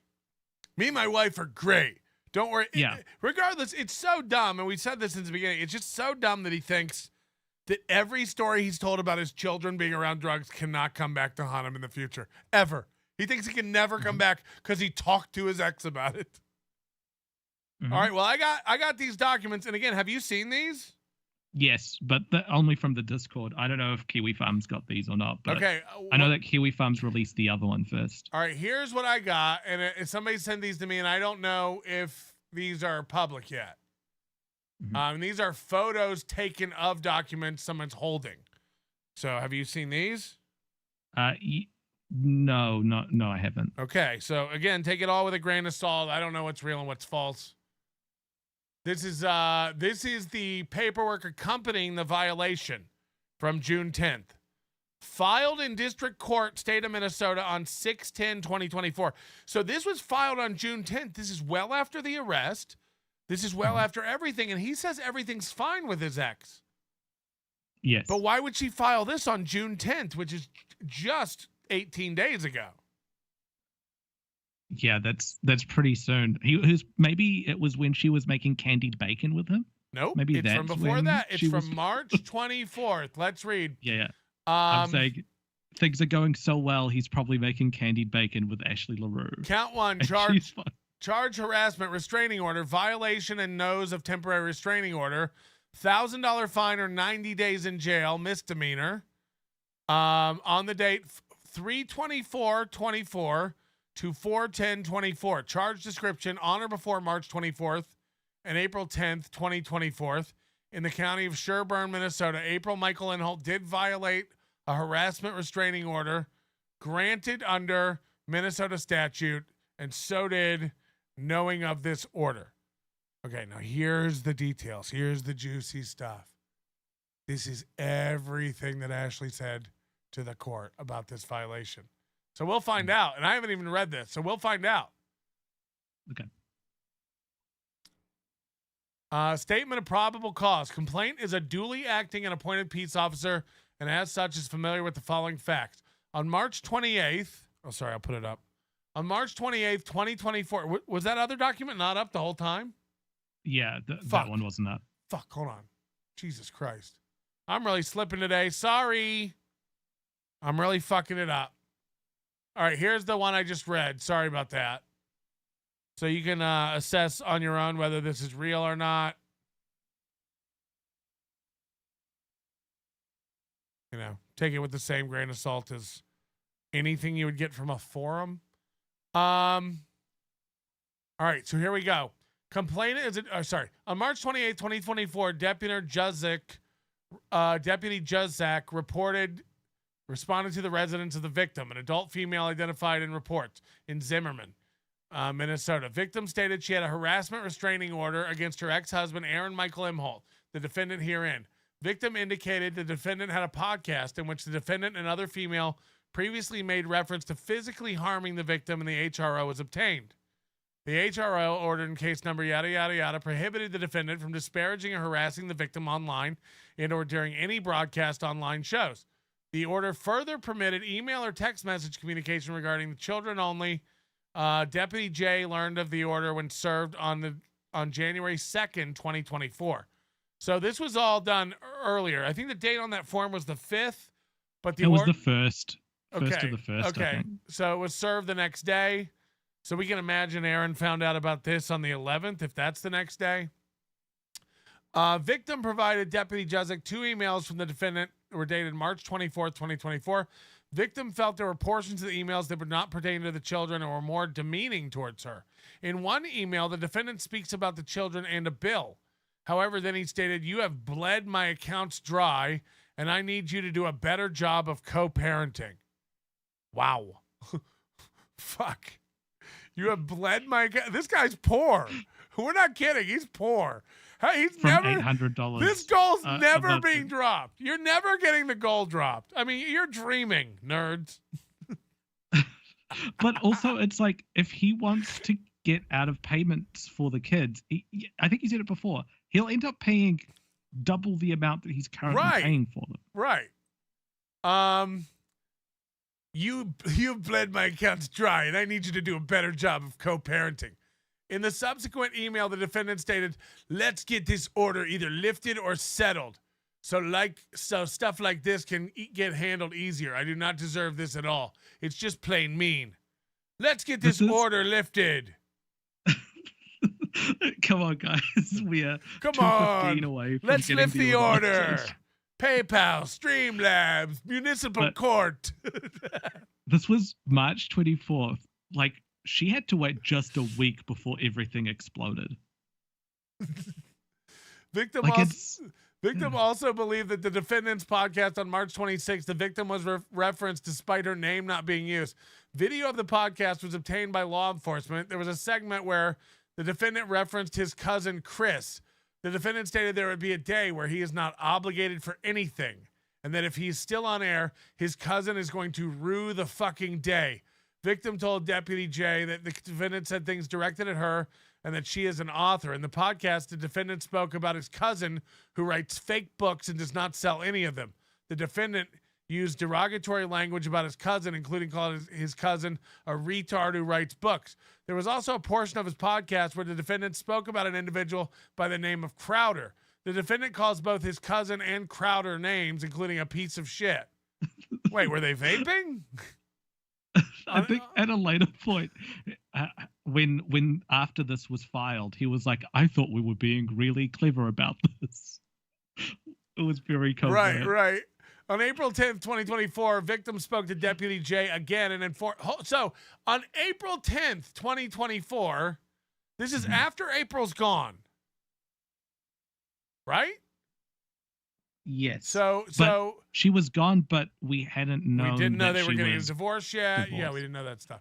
Video of this podcast was obtained by law enforcement. In that podcast on April 10th, they started to not. The defendant stated to not talk about Crowder again or make Crowder analogies, and he does not want to get that letter again. The defendant said he thought he was being subtle. The defendant indicated the audience does not have an idea why it is funny, and he cannot legally state the funny part.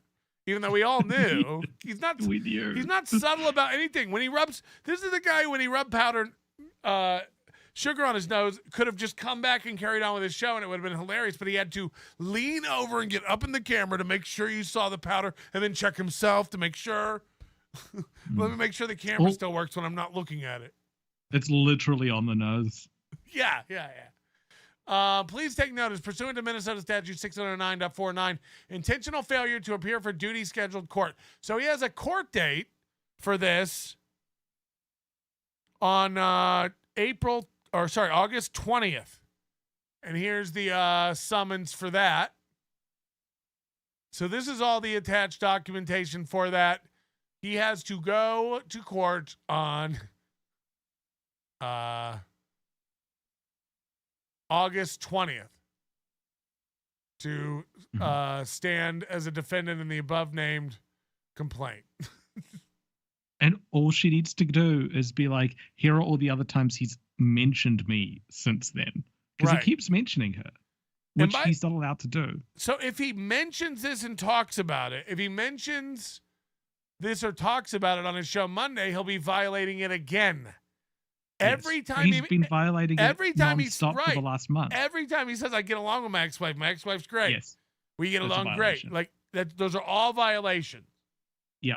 Wow. Whereas he thinks it's just about harassment and saying bad things. But the protective order clearly says any mention. So this is 18 days ago. Filed in District Court, State of Minnesota, June 10th, 2024. Is everything okay with your ex? Is she fine with everything? I have a feeling the only reason he's being nice is to try to get her to drop this shit. And the minute she does, he'll be like, yeah, that stupid bitch. Wait till I can really talk. That's how he feels. That's who he is. Yeah. All right. I think that's it, Mooney. Yeah. Closing thoughts? I think it's nice to just have a definitive written down proof about the sort of person he really is behind the scenes. We've guessed in the past over the sort of stuff, and I'm sure we'll get more with Nick when he comes out. The stuff and can speak again. The stuff between April and Ashley is particularly revealing. It's we've two never women seen who are his private communication right. like that Two women who have both been abused by the same guy, and then he manipulates one away from the other. He starts to strip away all of her support systems. Splits them up. Yeah, and then creates a bad issue. Well, and you can see him trying to involve Balin in that as well. Like it's just so shitty. It even works now because he's fighting this battle with April, and he's going to be fighting this battle with Ashley. But at least they're not together, and they don't like each other, so they're not teaming up and combining their firepower against him, Because, again, I imagine in court, if April decided to help Ashley Larue in court, Aaron will never see those kids again. Mm-hmm. Like, if April went on there and was like, yeah, I had coke in the house all day, every day. He knew about it. He didn't care. He knew I was getting up to go do coke during the show. There was way more than once we had coke in the house with the kids. All she'd have to do is, testify, and she could really fuck him. She doesn't even need to do that. Ashley can just play the stuff that he's talking about on Kino Casino and his own show, and say on top of that he violated the protective order. This is a dangerous man who should not be around kids and does not have good judgment. Right. Even when it comes to his own ex-wife and trusting her. Yeah. All right. Thank you, Moody. All of that. All right. Bye. Have a good show. I've had a good show. The show's over. We'll see. Kiki is an OnlyFans whore. Why would you think she could think? Come on now. Peter, Ashley, Sky, Parker, Angel. I'm sure this has all been a huge misunderstanding. Frank Nieblis says, how can Keanu give Aaron the benefit of the doubt, but she can't do the same for the creep she's been lying about? Again, she doesn't think she's been lying. But, she doesn't even know when she's regurgitating Moobie's words or her boy, Gino's words. It's just because it's catchy and it's rule of threes and guns, drugs, and keys. Guns, drugs, and keys. Stop. We're not looking for buzzy catchphrases. You got to get real. Paul Parady says, for Peter, Ashley, David, Sky, Parker, Walker, DeVito to change his name to John Smith. Oh, like the guy who started, what's John Smith? Was the guy from not polygamy, from why can't I think of the thing? Mormonism. Jesus Christ. Berserker Games, member of a month. Tell Kiki you don't need a producer, but she can have a wrench. Anyway, good stuff. Thanks for finally covering Stuttering John, some of the best Dabbleverse stuff. Yeah, we'll do more, John. John's nuts. We'll see. Member for 11 months. Melton is the movie whisperer. I'm getting tired of him winning. I know. It never goes right for me. G-Rob says, thanks for a great show. Thank you for a great show, G-Rob. Let's check that poll before we close it. Yeah. Look, Nick Ricada, look, I don't know. Final results locked in. Anyway, again, I'm not doing this to say Nick Ricada's a good guy or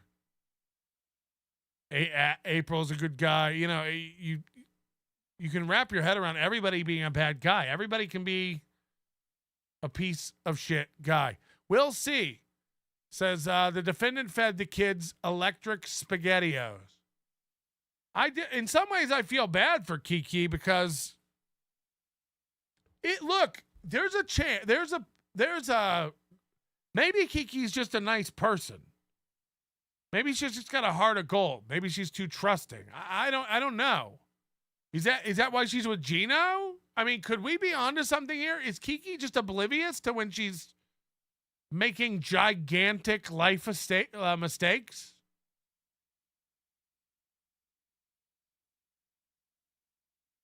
Does she look at Gino and not see any red flags?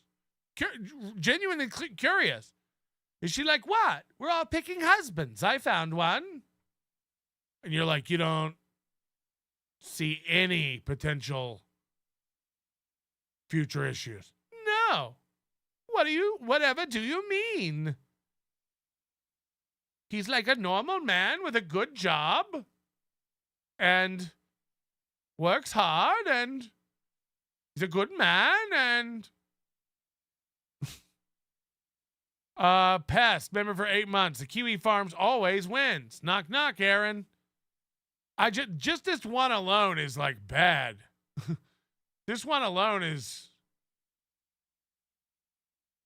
really rough. B Smiley saying, but doesn't Ashley drive a Tesla? Does Ashley drive a Tesla? Beloved chatter, Mr. Subtle buttering Ashley up since he got his. Hold on, who? Buttering Ashley. Who's buttering Ashley? I'm confused. What am I missing? I know it's me, but I'm missing it. Mason in Portland, great week of content, pal. Your your Stuttering John coverage has been exceptional. Remarkably good. Anyway. Yeah. All right, can we get out of here? We'll make this public. I was making it members only while we watch it. And again, Sunday I'm going to do a show. And I think that'll be locked down for members only as well. And will remain so. But this one's too good and has too much good info for us not to open it up and put it out. Melton is high. I am not high. I have been vaping a little, but I'm not high at all, unfortunately. Meh. All right, we're going to get out of here. It's 11 p.m. on the west, 2 on the east. And you've got stuff to do. You're having a nice little weekend, aren't you? Get out there and live that life. Your manner is most unbecoming of a gentleman. Would you be high on cigarettes? I don't know if the comedy hasn't hit them yet. They're full-blown retarded or just high on cigarettes. A question posed to stupid hoes who don't get it yet. Excuse me, miss. Are you high on cigarettes? I don't know if the comedy hasn't hit them yet. They're full-blown retarded or just high on cigarettes. All the laughter that you dig, boy, if you listen to the show, boy. Patrick Melton faces have you stacking an low point. It's the low point, not the reason. The reason is fucking gold. Gonna make the taco pony party be a party of soul. To make you vandalize a van with a pedal sticker so bold the family probably get arrested before they get down the road. Oh, stupid motherfuckers just got NL loaned. Other radio shows are straight bitch mail prone. Talk shit on the youngins that nobody like past. Have my homeboy lame prank call him fast. Have him thinking that he hates him like right before he berates him. And the way that he baits him, put him right on blast. Like Patrick is an asshole and his show won't last. And every time I call, then he